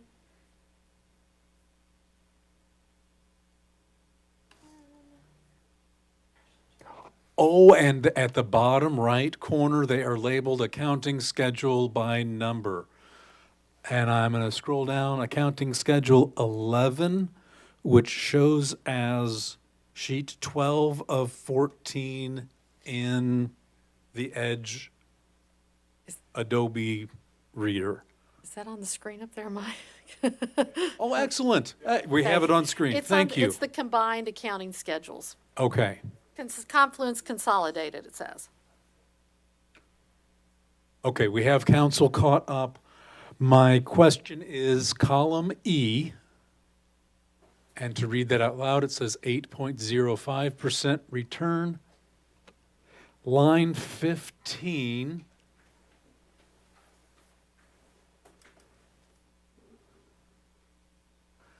In column E, reads 26,480. My question is can you explain how that amount was calculated? That amount was calculated with me applying the pre-2018 NOLs to each utility holding operating company.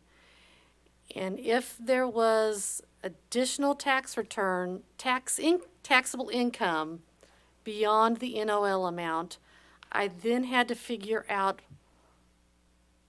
what tax they would pay based on the 80%. So that should be the federal tax of $26,480 that we are building into our case for federal income tax. If you go down further, line 34 is the state income tax. We also applied the same methodology to that, and then it gives a total of $31,051 for current income tax. To rephrase and to make sure that I understand it, you took the pre-2018 net operating losses, applied them to the systems that incurred them. If there was, I am so sorry to the accountants, if there was extra NOL that could be applied, you then went up to the holding company level. I used it at the past holding company levels. Those were what the most current income tax returns I have. For 2022, they should be filing one, but for 2021 and previous, they filed several income tax returns. Okay, I am tracking now. And then this program, our accounting schedules just adds everything together for the combined run. Okay. And my intent here is to finish with Ms. Bolin, including recross and redirect, and then take a break.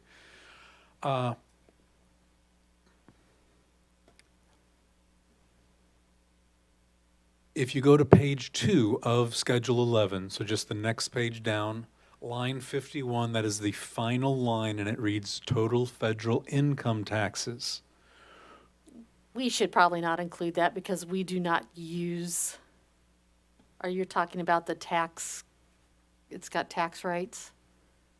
Yeah. Yes, why that amount is not reflected in the cost of service. Those amounts pre the were the amounts that would have been pre the Tax Cut and Job Acts. Now corporate income tax is a flat 21%, and Governor Parsons passed a flat 4% for state. So this table in our accounting schedules, you can't see it here, but we have the ability to say disregard that tax table, and we should probably do away with that tax table, to be real honest with you. It doesn't apply anymore. Because we used to have a graduated 34%, 39%, and it's just a flat 21. Understood. My next question, if staff calculated the federal and Missouri state income tax without consideration of any NOL or net operating loss carry forward, so if you calculated federal and state income tax for Confluence, not counting any NOL or NOLC, what would the tax amounts be using column E of Schedule 11? As I stated in my rebuttal testimony, it would be approximately $264,793.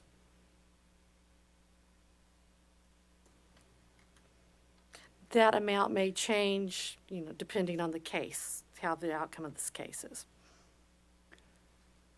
Staff's final reconciliation on line 32, which reads summary of current income tax, lists the value of the income tax issued to be $447,099. Can you provide the Confluence amount and the staff amount used to calculate the $447,099 figure? That is a very complicated calculation. We have different taxable amounts, income, total taxable amounts are different based on each case. It is also impacts the ROE when you apply the tax factors. So there's several different variables. I don't know that I can give you that calculation.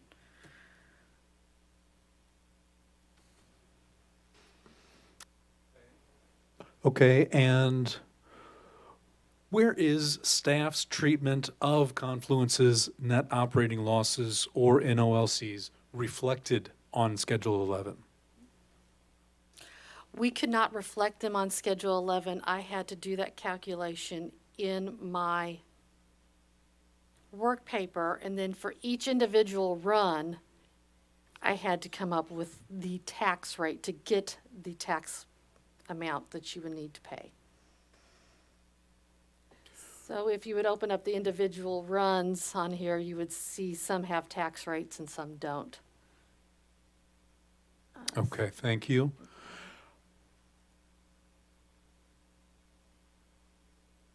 Last question from the bench, then we have a follow-up commissioner question, then we will hit recross, redirect, and take a break.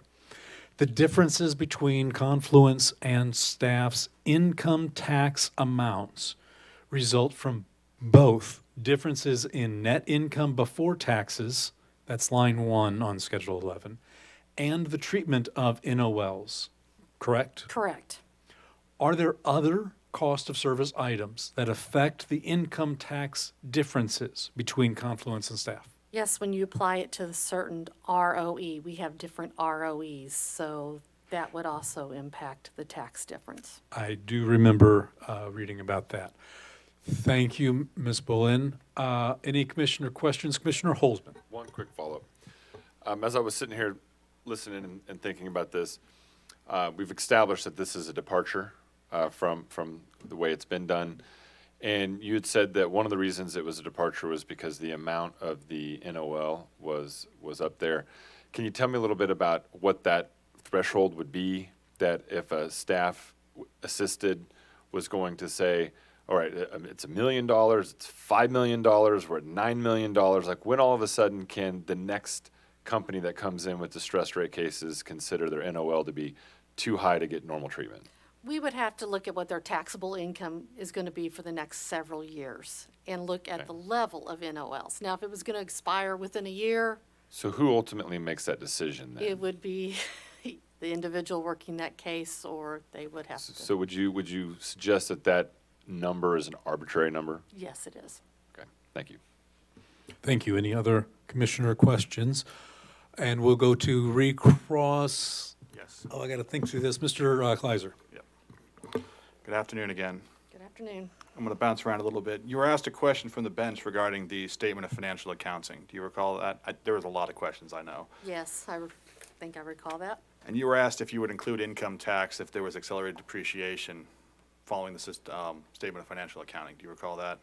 Yes, And to clarify, you would include income tax if it was accelerated depreciation because the normalization rules of the IRS require you to do so, correct? yes, that is correct. It does nothing to do with following the statement of financial accounting. Yes, we do not have to follow. It is the IRS rules that are driving that. You're correct. Now let's talk about, there were several times where this was referred to as a departure. Let's break that down. We have two different possibles, I think, in my minds. Situations where there is accelerated depreciation and situations where there aren't accelerated depreciation. Let's talk about the situations where there are accelerated depreciation. Now again, the IRS rules absolutely mandate that you use straight line depreciation in those situations, correct? For rate-making purposes. We have to normalize for that, You for rate have to making. normalize for those. Yes. That's set by U.S. federal law. Yes, So this situation where there is no accelerated depreciation is completely disanalogous to that. that is correct. Is an apples to oranges comparison. That is correct. So to call it a departure from something that's completely different from this doesn't really make a whole lot of sense. Wouldn't you agree? It is not a, those situations were different with where they can use accelerated depreciation. So it's not a departure from those situations because those were different. That is correct. So the past situations where they have not used accelerated depreciation, those would be Confluence's prior case, was that it? That is, they did not, I'm not aware of them using it in the prior case, no. In the prior Confluence case? Right. Was there any other case? They have been in for several rate cases for different utility holding companies. For each of those cases, was that a staff-assisted rate case? Yes, they were. They're small. Staff-assisted rate case requires the staff to effectively perform a large degree of the functions of bringing a normal rate case on its own, correct? That is correct. And you would agree with me that in those cases, obviously, there's a higher level of workload for the staff, wouldn't you? It is done in a shorter time period. So it's much more likely that something could get missed, correct? Things can get missed in any case.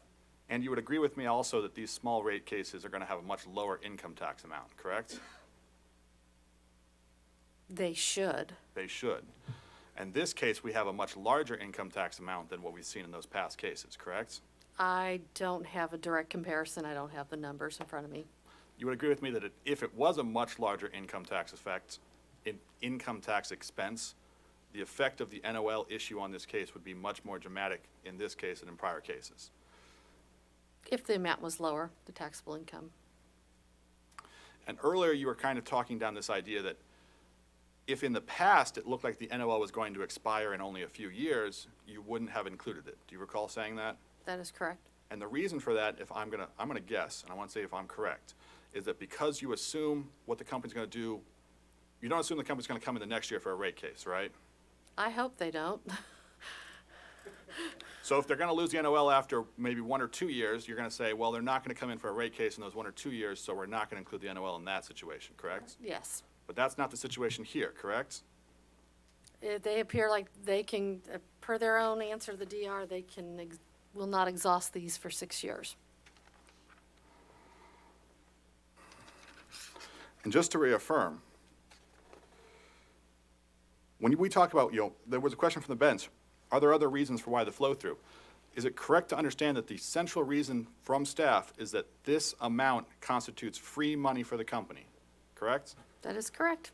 And to the extent that we're including this to incentivize, what that means is that Confluence's current customers are being expected to front free money to the company in order to encourage the company's continued expansion in Missouri. That is, yes.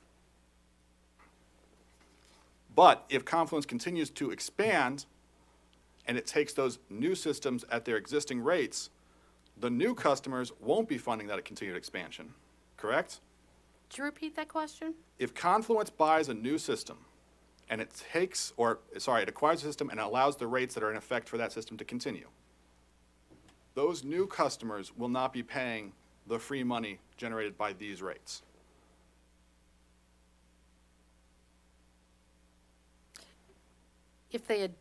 If Confluence adopts the current rates the company is charging, that is correct. If Confluence adopts the current rates of the company it's acquiring. Acquiring, yes. Correct. So those customers won't be paying for the expansion, but the current customers will be forced to pay for the expansion. They will be paying income taxes, yes. They'll be paying income tax expense that's not being remitted. It is not being paid, correct. They will be paying the phantom tax you referred to. Yes.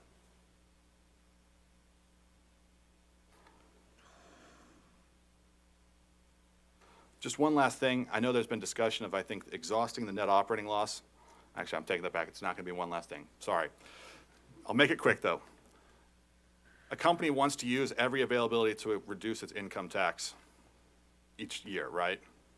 One would hope, yes. You would agree that it'd be imprudent for a company to not use an available deduction to reduce its income tax expense, correct? Yes. To your knowledge, are there any other incentive mechanisms in place to encourage companies to acquire distressed systems in the state? I referred to the one rule we have.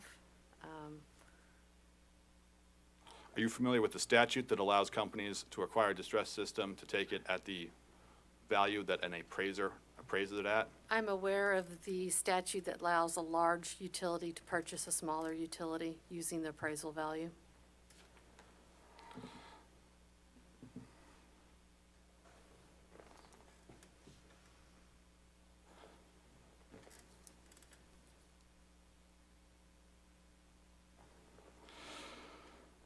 I think that's all my questions. Thank you. Mr. Witzball. Thank you. I'll be brief, I hope.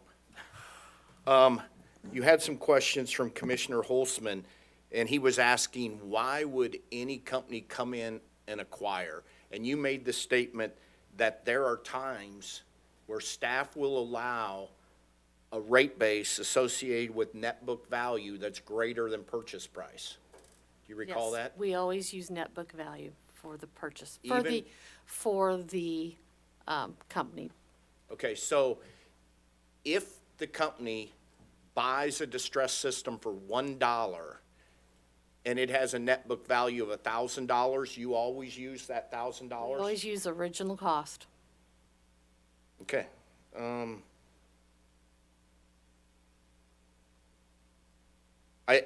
Just to clarify, because I think you clarified it, but the bench's question may be different. I believe the question from the judge said something like federal law dictates accelerated depreciation. Do you recall that?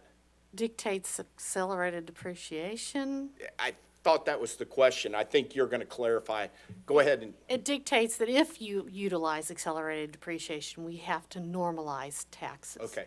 And the accelerated depreciation is an election by the company. Is that correct? That is correct. Okay, so there's nothing saying that anybody has to use accelerated depreciation in any particular time. Correct. Okay, that clarified that.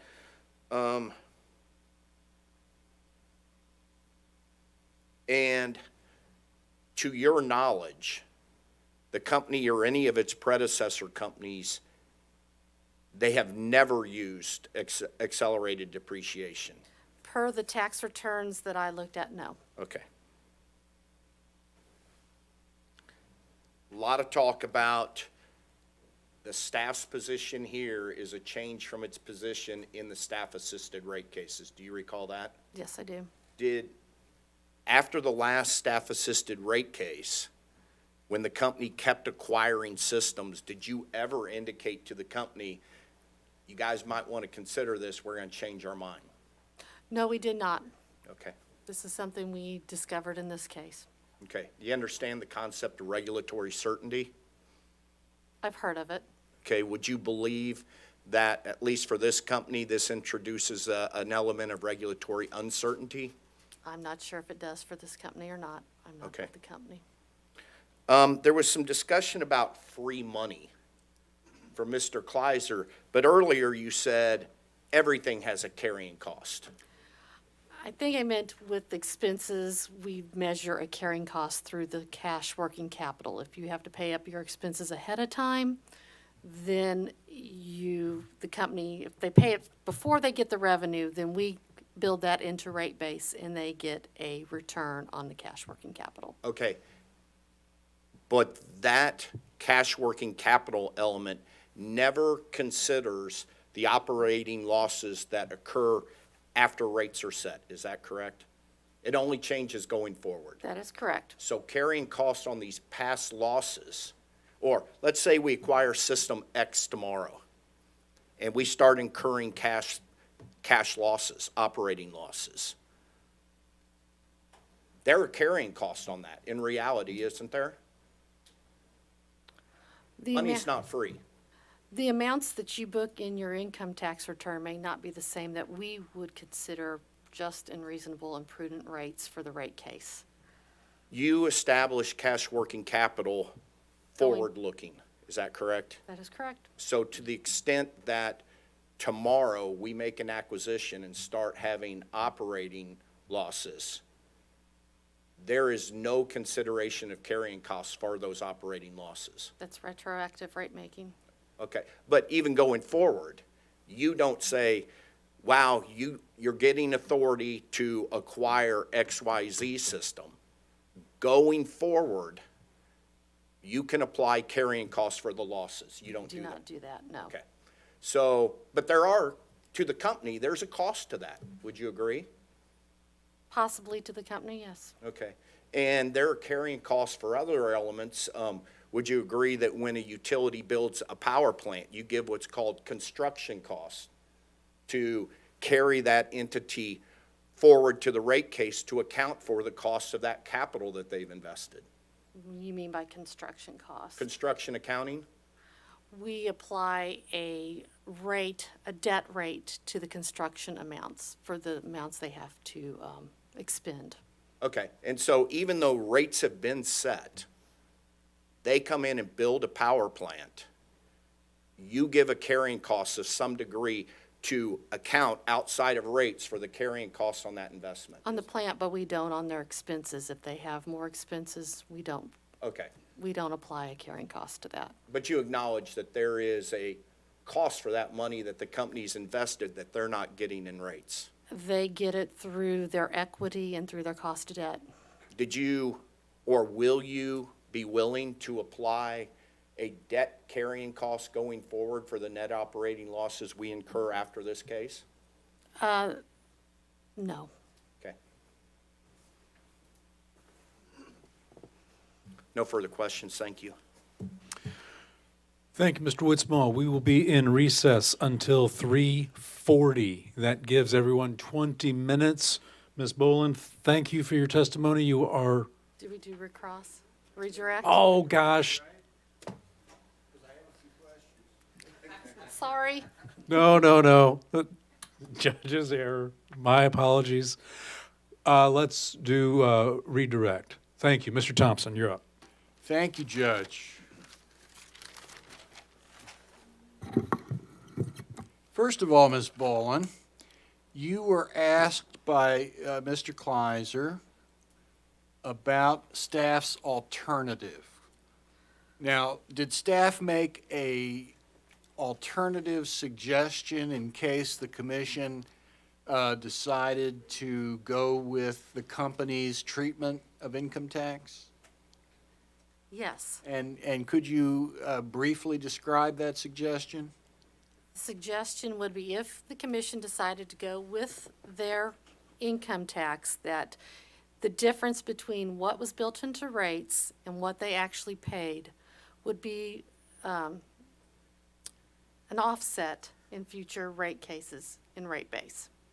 So it would lower rate base in Ye- future cases? It would lower rate base in the return the company would receive. And that would recognize, would it, the fact that this was capital provided to the company by the ratepayers? Yes. And would the ratepayers get interest on that money? No, they would not. For example, ratepayers often pay an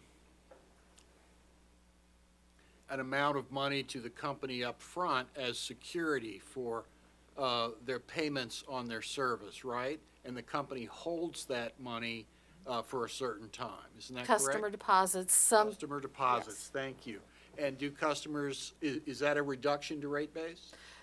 that is a reduction to rate base, but we also build in the expense level that the company will have to pay the ratepayers in as an expense level on those deposits. Right, so the company pays interest to the ratepayers on that, don't they? They do. Okay, and the ratepayers do get it back at some point in the future. Yes, if they pay promptly and pay their bills, yes. Okay, now let's compare that to the alternative that staff has suggested here in the event that the company gets the income tax treatment that it wants. Would the ratepayers ever get that money back?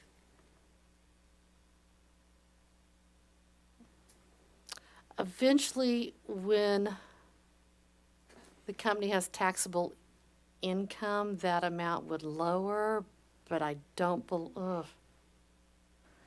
you rephrase that question? Well, maybe I can come at it this way.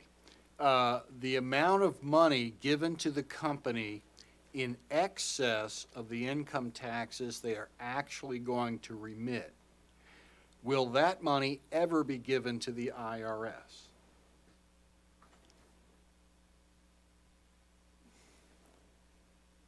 In other words, if their income taxes in the absence of the NOLs was going to be $1 million a year, let's say, and with the NOLs, it would be $100,000 a year, so that they, if you build that into rates, they'd be getting $900,000 a year in excess of what they remit, right? Isn't that the situation we're facing here, although I know Yes. the numbers are different?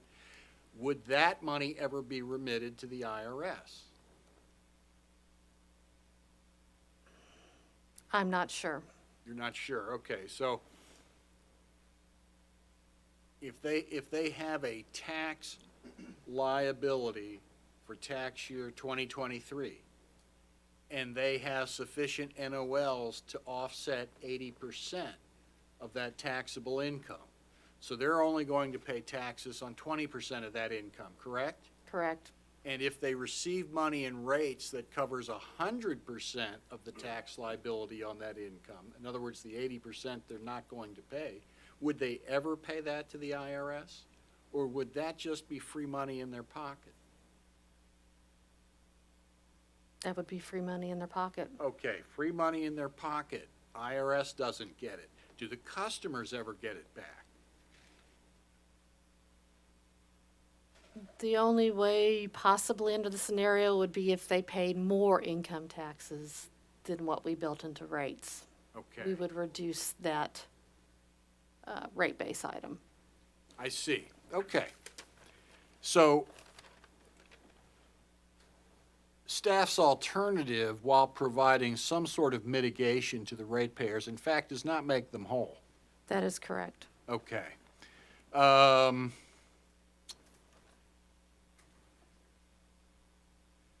NOLs and carrying costs. In fact, there are no carrying costs on net operating losses, are there?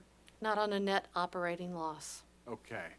And if a company was attempting to recover some kind of carrying costs on operating losses from a prior year, would that violate the prohibition on retroactive rate making? Object, Your Honor, legal conclusion. To the extent that you understand it as an accountant, would that violate the prohibition on retroactive rate making? Yes. Now, I think some of the commissioners have been troubled to hear that the way staff proposes to treat income taxes in this case is different than the way staff has treated income taxes in the staff-assisted rate cases that CSWR has brought in the past. Okay, you remember those questions? Yes. And can you tell me, is there an underlying policy that has driven the different treatment that staff has taken in the two different kinds of cases? What do you mean by policy? Well, in other words, when you gave a particular income tax treatment in the staff-assisted rate cases, what drove that decision? Was it that the amount was insignificant? Was it a Your concern? Honor, he's leading the question, the witness now. If he wants to ask the question, leave the question. Answer if you can. I don't know that we considered that the NOLs would have cause an impact of them not paying income taxes in prior cases. Okay, and those staff-assisted cases, would you agree that those were distressed companies? I don't know that they were all distressed companies, no. These were companies that Confluence Rivers owns right now. Okay, Now, if you're talking about other small assisted cases, some of those companies are stressed. I'm just,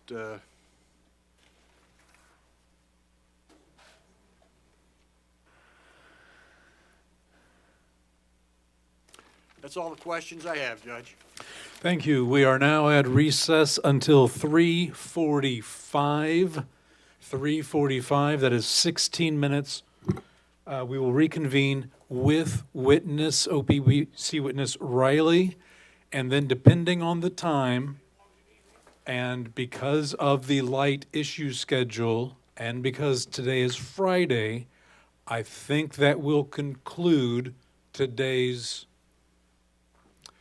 evidence, testimony, pick your synonym. Should we be ready to go with the other two issues for today on Monday? That's what I'm thinking, and I'm speaking out loud to give everybody kind of the heads up and make sure that that complies with everybody's plans. Ms. Bolin, I just want to remind you that acquisition-related costs, the company is likely to have questions on that, and that would be Monday, unless the parties all confer and rearrange that. We're at recess until 3:45. Off the record. Thank you. I'll be here all week.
I apologize for the delay.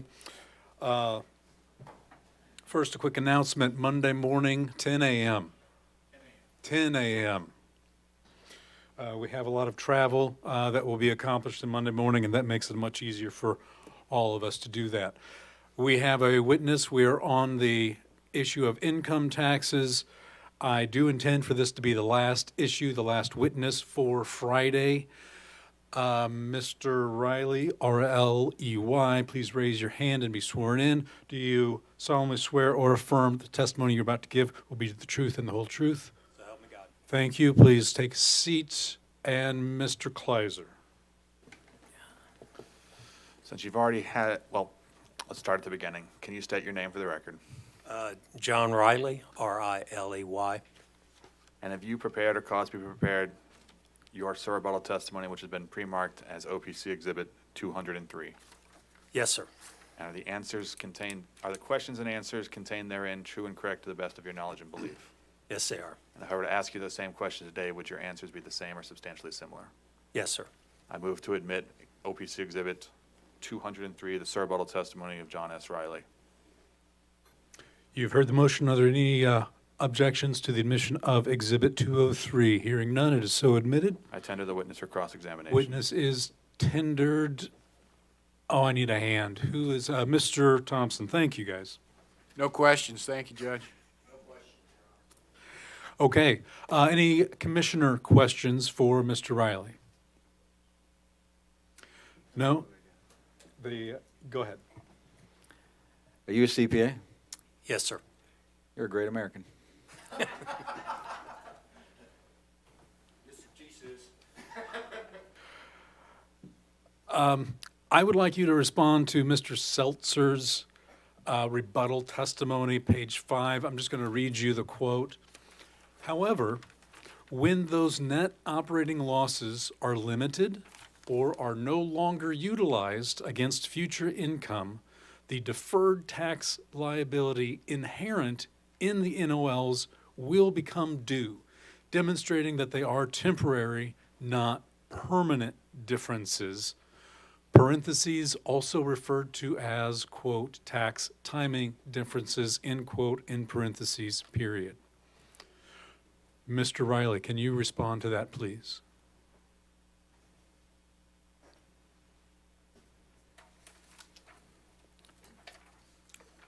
Well, I don't believe there's, your net operating losses carry forward now forever.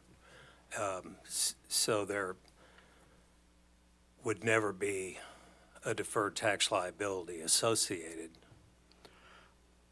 I need to interrupt here. I've had this discussion in a prior case with your counsel.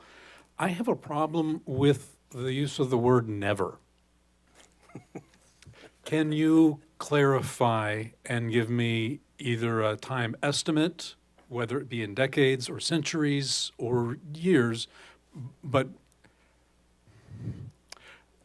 I find the idea of never to be hard to implement from the regulatory standpoint. Okay, sure. The net operating loss prior to the TCJA was a 20-year time limit. When they changed the tax laws, they removed the 20-year limit. So, not using the word never, it will go on as long as until the next tax law I did need change. clarification on the statute. We're talking about Confluence and how long will the statement in non-accountant's terms, as I understand Mr. Seltzer's testimony, in non-accountant terms, I understand his testimony to say, we're probably going to have to pay taxes at some point, and this income tax expense will go to pay that once we get there. That's where I'm distinguishing the never. So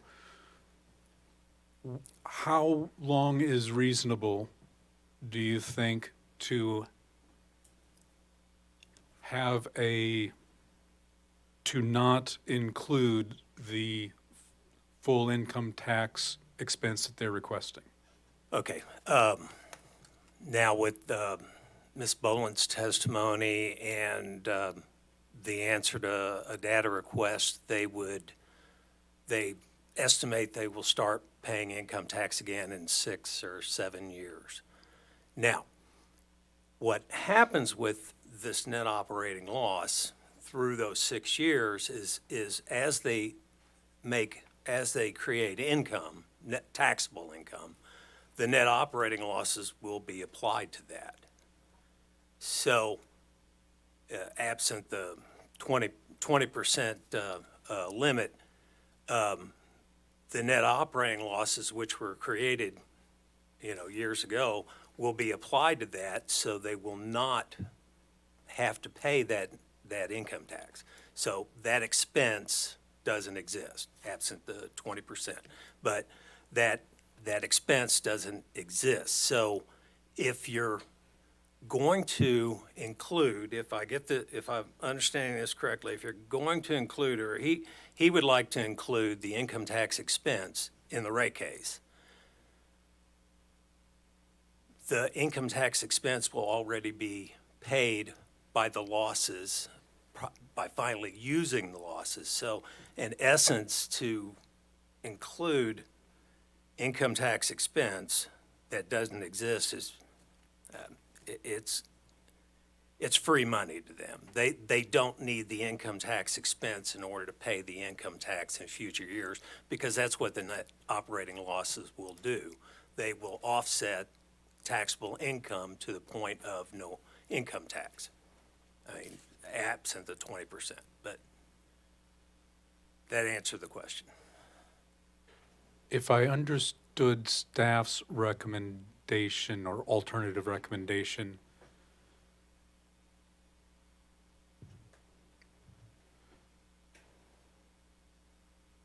they were suggesting keeping track of the money in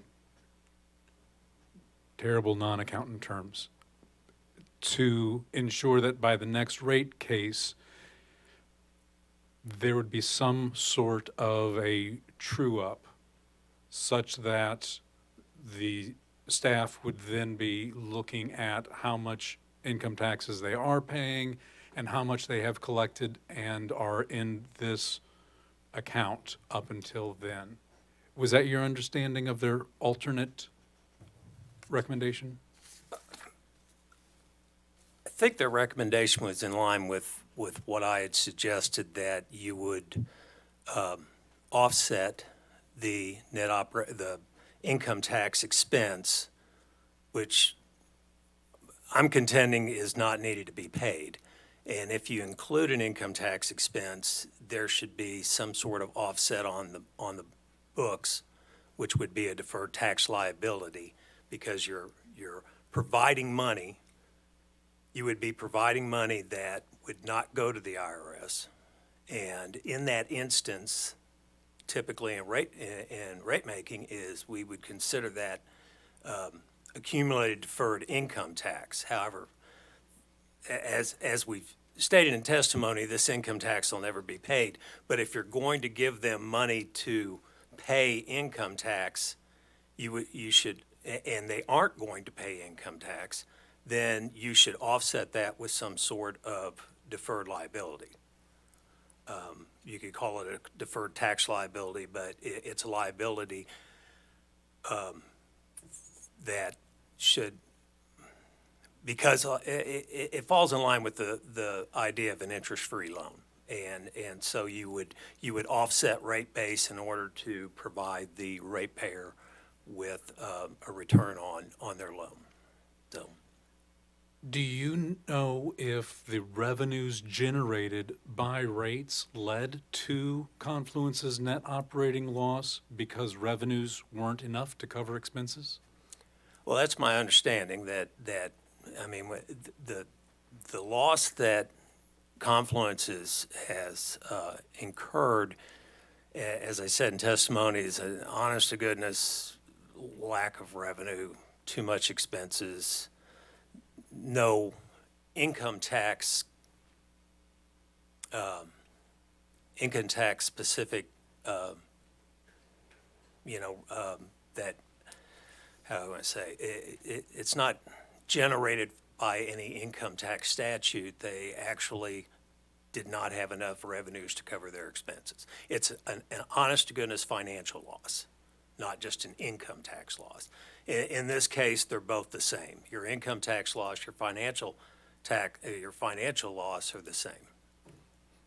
There's no specific tax provision that caused the losses.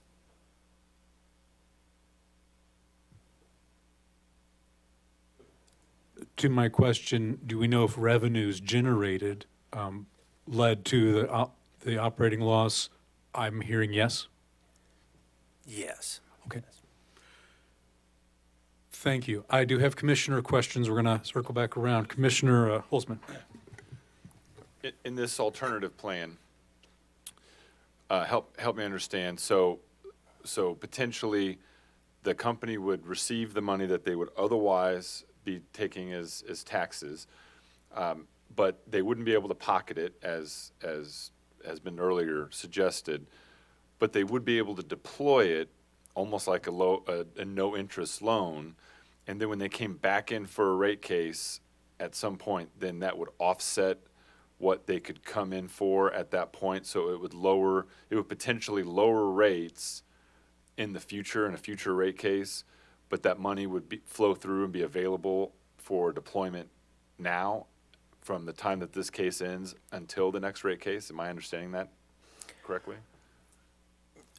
Well, the suggested alternative of applying, of creating a income tax liability account would lower rate base and therefore would reduce revenue requirement going forward in the next rate case.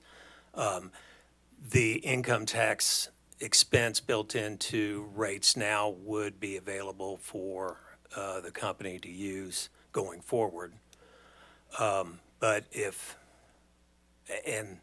they essentially would not have to pay it back. So in the future, you would have lower rates due to the offsetting with the deferred tax liability.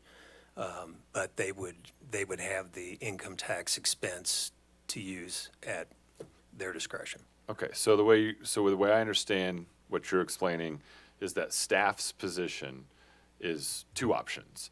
One option is to disallow the taxes and say the net operating loss basically zeroes out any requirement for them to remit taxes to the IRS. Therefore, they're not going to include it in any of the rate base.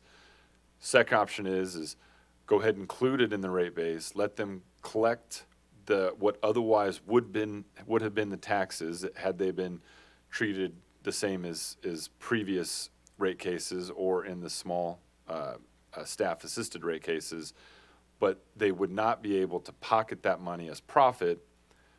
It would be accounted for. Is there, a deferred liability, I assume, has some sort of accounting mechanism to track it, to see where that money goes. Would that money be placed into an account that would be separate and wholly from existing accounts that are there today? Tell me how you would envision the funds, once it's being collected from the rate base, being set aside for deployment by the company until their next rate case. Well, it wouldn't be set aside. They would be able to use it as it, theoretically it comes in. It would be tracked then? Excuse me? It would be tracked then? Like, No. how would we know how much that produced, how much revenue that produced from the time that it's approved until the time they come back in for their next rate case? Well, staff accounting schedules are fairly accurate, and I would say that the income tax expense, or any expense for that matter, isn't going to fluctuate very much through the 3 or 4 years of rates here. So as the money comes in, they can use it as they choose. The liability account is a bookkeeping feature that you set aside a dollar figure to offset rate base in order to reflect the ratepayer's interest-free loan. Right, their contribution. I mean, And then that because would be that's how- applied in the next rate case, correct? Yes. Whatever that value was.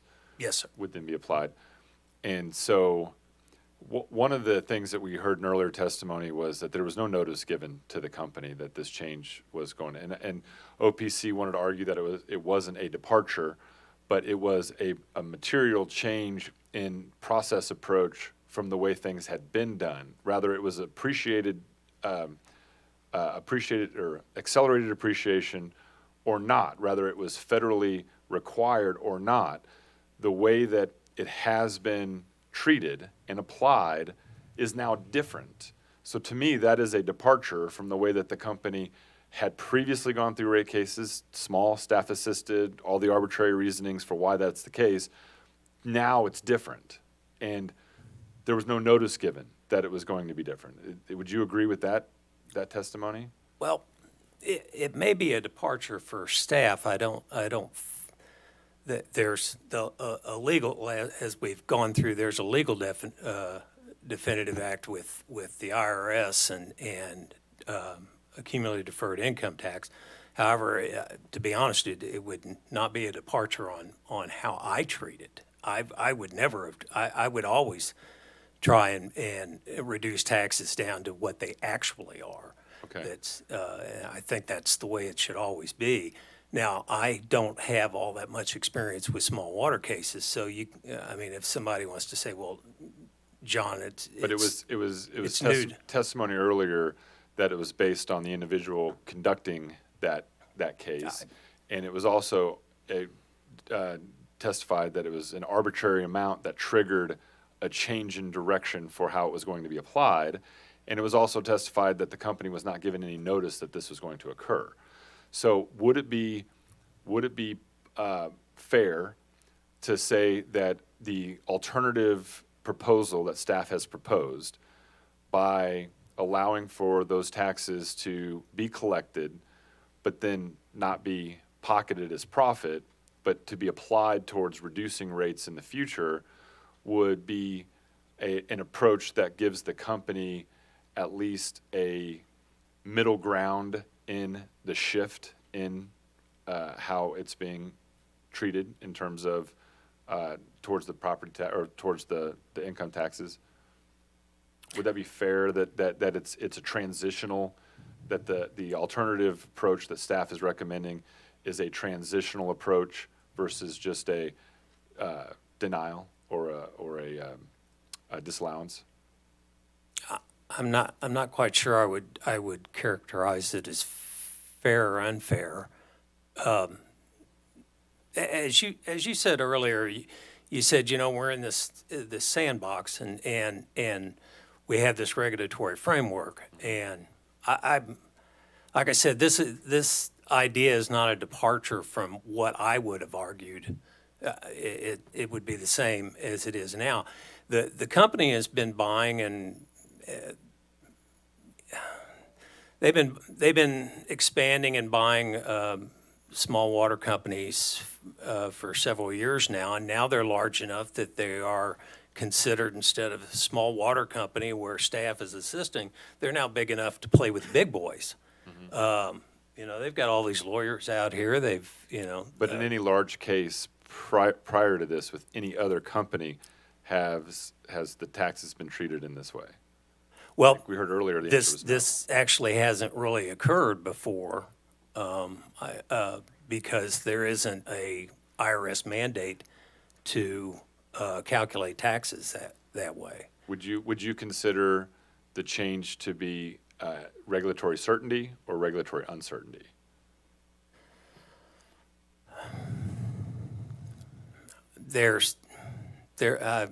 I'm not really sure if I'm not really sure I could answer that question now that I've listened to the testimony. There's several different ways to handle this rate case. So I know that you're looking at it as a change from what staff has done in the past, but however, I don't see it as a, So if the second option that staff has proposed Yeah. would be adopted, the company would be able to collect those funds and deploy them as like a no-interest loan. But the accounting result of tracking that would result in potentially lower rates in the future when they come in for the next rate case. Is that accurate? that's a possibility, yes. All right, thank you. Thank you, Judge. Thank you, Commissioner. Are there any other Commissioner questions? That'll take us to recross-examination, and I believe that starts with Mr. Thompson. Thank you, Judge. Just to follow up on the questions that Commissioner Holzman was asking you, and you agreed that staff's alternative might lead to lower rates in the future. Do you recall that? Yes, sir. But wouldn't you agree that treating income taxes the way staff has urged in this case would lead to lower rates right now? Yes, sir. Thank you. No further questions. Thank you, and Mr. Woodsmall. Yeah, I'm trying to get at this notion of regulatory certainty, and you said while staff changed its position, you don't believe public counsel has changed its position, is that correct? I don't think I would have, no. Okay. How long have you been with public counsel? First or second time. The most recent time? I started in 2016. Okay, so there's been a number of Confluence Rivers rate cases since that time, is that correct? I'm going to take your word for it, yes. Okay. We heard some about 2020, 2018. Now, the way a small staff-assisted rate case works, and correct me where I go astray, is staff will ask for the information, then they will then put together a revenue requirement. But that's not binding on public counsel, is it? I wouldn't think it is. I Okay. didn't work on small water cases. But public counsel could then inquire and object about that, the number that staff comes out with, is that correct? Sure they have. Okay, so if staff had not used these net operating losses in the past, you had the opportunity to come in and object and said, that's not the way to do it. Is that correct? You had the They opportunity. have that opportunity, yes. Did you ever take that opportunity? I did not work on a Confluence case. Okay. So even though public counsel had that opportunity, did it ever notice the company, hey, this is not the way we're going to do it? Not really sure of the answer there. You're not aware that you ever did it? Not aware. Okay.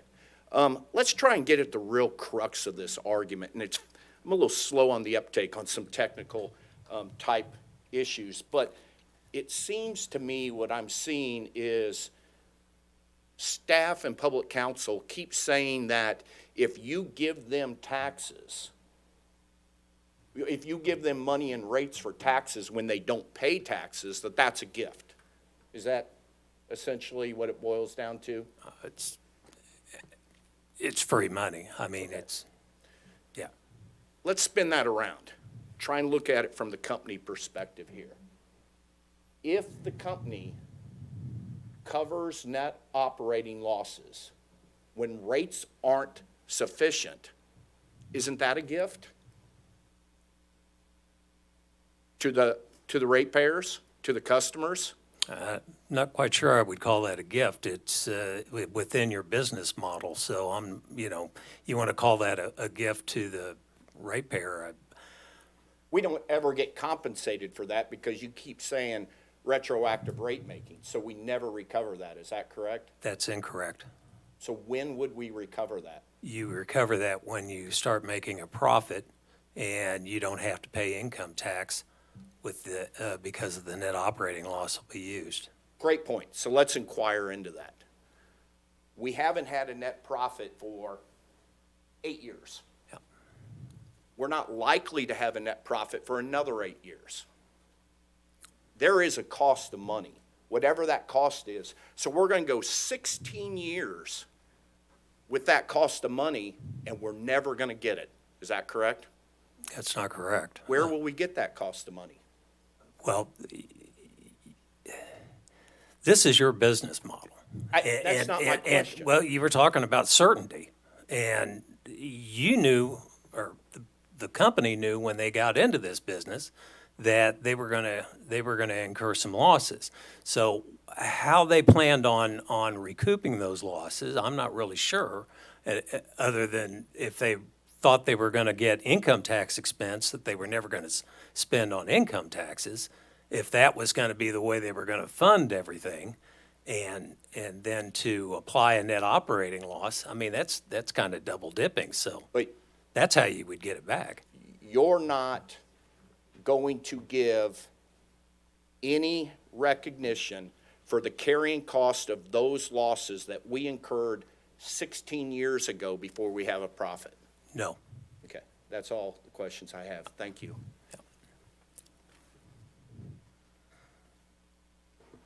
Mr. Kleiser? I'll try and make this relatively quick. Let's start with Mr. Woodsmall's second round of cross, whatever that's called, recross, that's the word.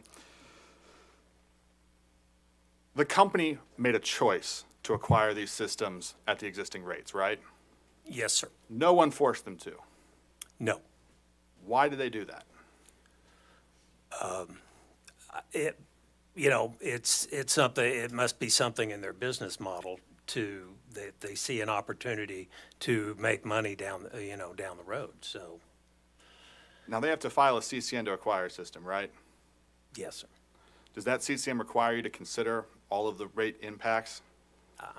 Not really sure of all the particulars in that, but I've heard testimony today that they could ask for rate impact during the CCN, but they haven't chose to. Would the CCN application consideration change considerably if we knew that the company was going to attempt to retroactively claw back money? I guess it would, then. And you would agree, well, what is retroactive rate making? Your Honor, I object legal conclusion. What is your understanding as an accountant of the term retroactive rate making as it is used in this? Retroactive rate making would be an effort to include in present rates for past expenses that weren't included in rates earlier. So is any attempt by the company to claw back money because it didn't have enough from the rates that were in existence when it acquired a system, that would constitute retroactive rate making? Yes, I believe it would. I want to turn to the questions you received from Mr. Holzman, and I'm not going to touch on departure, differences, any of that. I just want to drill home exactly what the recommendation is. First of all, there was a lot of talk about staff's recommendation. Now, you basically made the same recommendation in your SUR bubble, right? Yes, sir. Okay.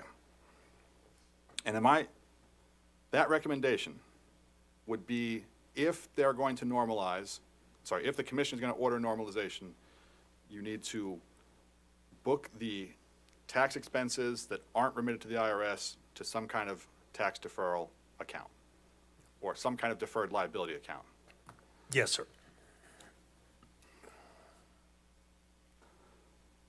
And would your opinion, how would that deferred liability account affect rate base in the future?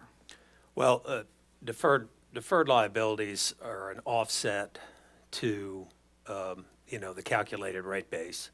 And of course, it's rate base rate of return, so it would affect a revenue requirement by the rate of return times the rate, times the deferred liability. And treating the deferred liability in that manner would be consistent with how deferred liabilities have always been treated by the commission? As best as I understand, yes. It'd be consistent with how the commission treats ADIT, for example. Exactly. So that proposal is in essence exactly equivalent to how the commission is currently treating ADIT. Yes, sir.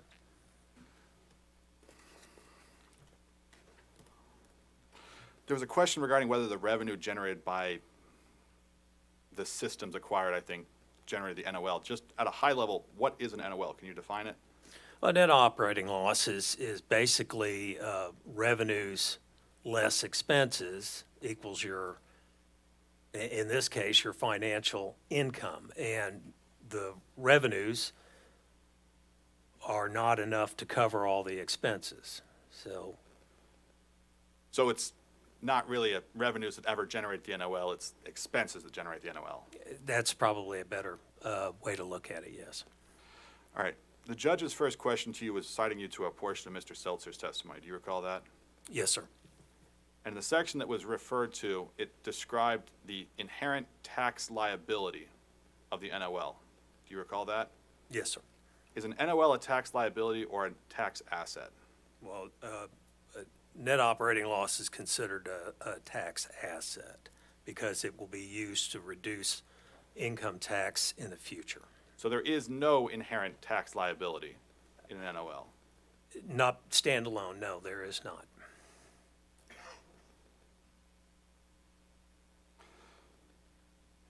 So the NOL is going to generate a future tax reduction. That's correct. So why does the company need money now to pay for the future tax reduction?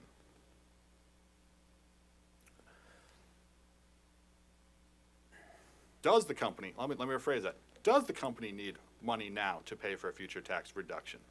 Well, they shouldn't because as rates are increased and they produce a taxable income, their ability to pay their income tax will be advanced because of the net operating loss. So how many times? don't need any. They would not need any now. They would not need income tax expense built into rates. How many times would the company benefit from the result of this treatment?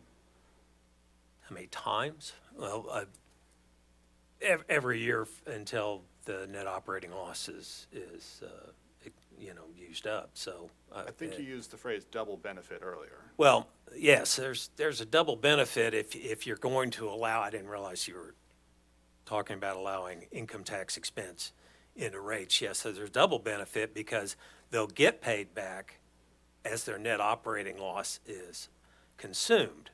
They won't have to pay income tax. And if you're ignoring the net operating loss savings because it reduces income tax and you include income tax expense in, you've got the savings over here, but now you even have money. So your double benefit is how is the advantage that they're looking for. And let's go back really quick to what you and Mr. Holzman, Commissioner Holzman, my apologies, were discussing regarding, again, he used the term staff proposal. I'm going to say the alternative proposal because both you and staff referred to it. Do you track what I'm saying so far? Yes, sir. So if the commission were to order the company to book excess income tax to a deferred account, when would that deferred account start to be depleted? When would it start to be reduced? If you take it at its theoretical definition, the deferred income tax, the reason why you've created this deferred income tax account is because the commission has allowed income tax expense to be included into rates. That income tax expense will never be repaid. So I'm going to stop you because our judge has indicated, apologies, a strong distaste for the word never. Oh, So that's- all right. let's kind of ground ourselves a little bit here. Okay. The company is going to come in. Let's assume first of all the company comes in with no taxable income. Does that deferred tax liability, that deferred liability start to decrease if they have no taxable income? No. I might be a little confused with your question. What we started with was income tax expense being included in rates creates the deferred tax liability. because you're providing them money that isn't going to an expense. Even though it's called income tax expense, it's not going to be paid to the IRS. And what I was getting at was, if you do that, and you were asking when would the deferred tax start to be reduced, it technically would not ever reduce. Okay, let's drill it down on that. Let's make sure we have that understanding. Let's assume the company has used up all of its net operating losses, carryforwards. It has no net operating loss carryforwards. It has this deferred income tax. Yeah. What is it using to pay income taxes moving forward? Well, by then, they would be, we're making some assumptions here. By then, they would be coming back in for a rate increase or rate adjustment, and with no net operating losses, probably both staff and I would be calculating an income tax expense to include in rates then. I understand. So because income tax expense would be included at that point, you would never use the money in the deferred tax account to actually pay income taxes. Is that what you're saying? Yes. So that's what you mean when you say that it would probably never be paid down, because the company would always have money to pay income taxes and wouldn't have to dip into that. It would be an extended time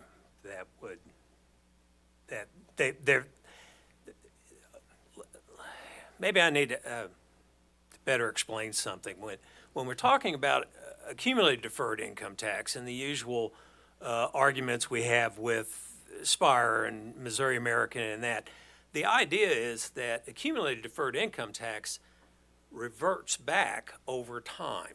And that is what the deferred income tax is, the interest-free money the ratepayer has paid to the company, and that's why it's getting a rate of return off of that loan.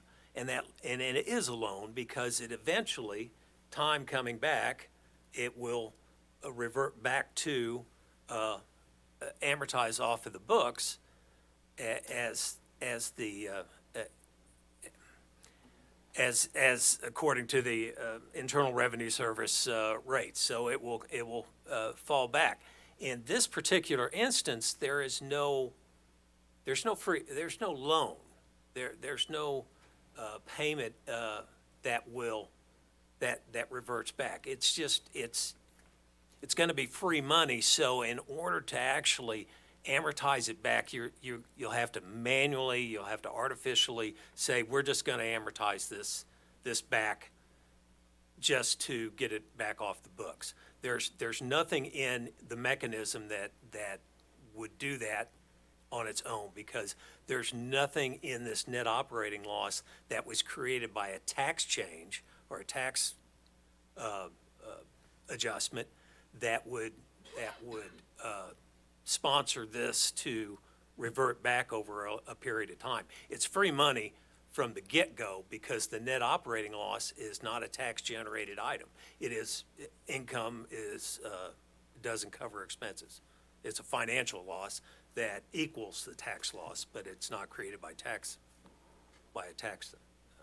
If you just amortize it off the books, then how have customers seen any benefit? Well,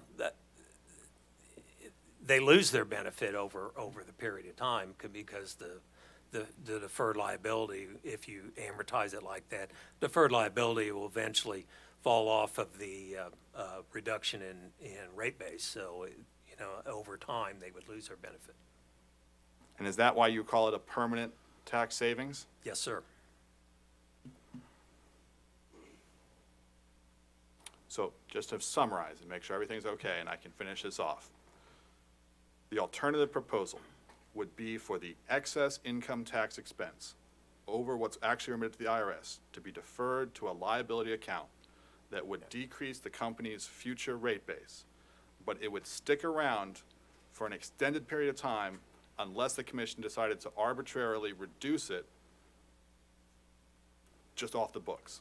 That is the way I see it, because there isn't a time limit, there isn't a timeframe that created the liability. I think that does it. Thank you very much. Thank you, Mr. Riley. You are excused, subject to recall. Let's go ahead and finish up our business for today. As we discussed, this concludes the taking of evidence by the commission for today. We will adjourn the hearing and reconvene at 10 a.m. 10 a.m. on Monday. And, Your Honor? yes. Real quick, just so I understand where we're going. We have the outstanding issue with when we're gonna take up Mr. Lyons. I will get you more information on that Monday. Putting that aside, we're doing acquisition-related costs and timesheets. Judge, we can't hear whatever's being said. They're not in the microphone. My apologies. It was a procedure-related question. We have an issue. The commission wants to ask questions of the company witness on water usage rate design. He has availability concerns that we're going to work out. Putting that aside, we're going to start, as I understand it, Your Honor, with acquisition-related cost and timesheets, and that will be it for Monday? I think that's a good plan. Okay, and I only mention that because the company can't bump cost of capital forward because its witness, DeSendas, is flying into town. As always, the commission remains flexible to the needs of witnesses traveling, appearing by WebEx, so we will work around that. Thank you, Your Honor. If the parties change their minds on Monday's issues, please email the presiding officer so that he can give an email heads up to the rest of the persons. Thank you, Your Honor. Really quick, before you go off the record, you had previously indicated something about wanting to hear from witnesses regarding the consolidation of rate structures, the settlement that had been reached. Is that still the case? Do you want that as part of that hearing or later on the record? Are we supposed to be getting back to you? Given the witnesses' availability, that I haven't heard any hard exclusions, given the commission's flexibility, let me get back to you on Monday. Okay. I think that's an evolving issue. Okay, nothing else. We are off the record, and we are adjourned for today, Friday. Thank you all.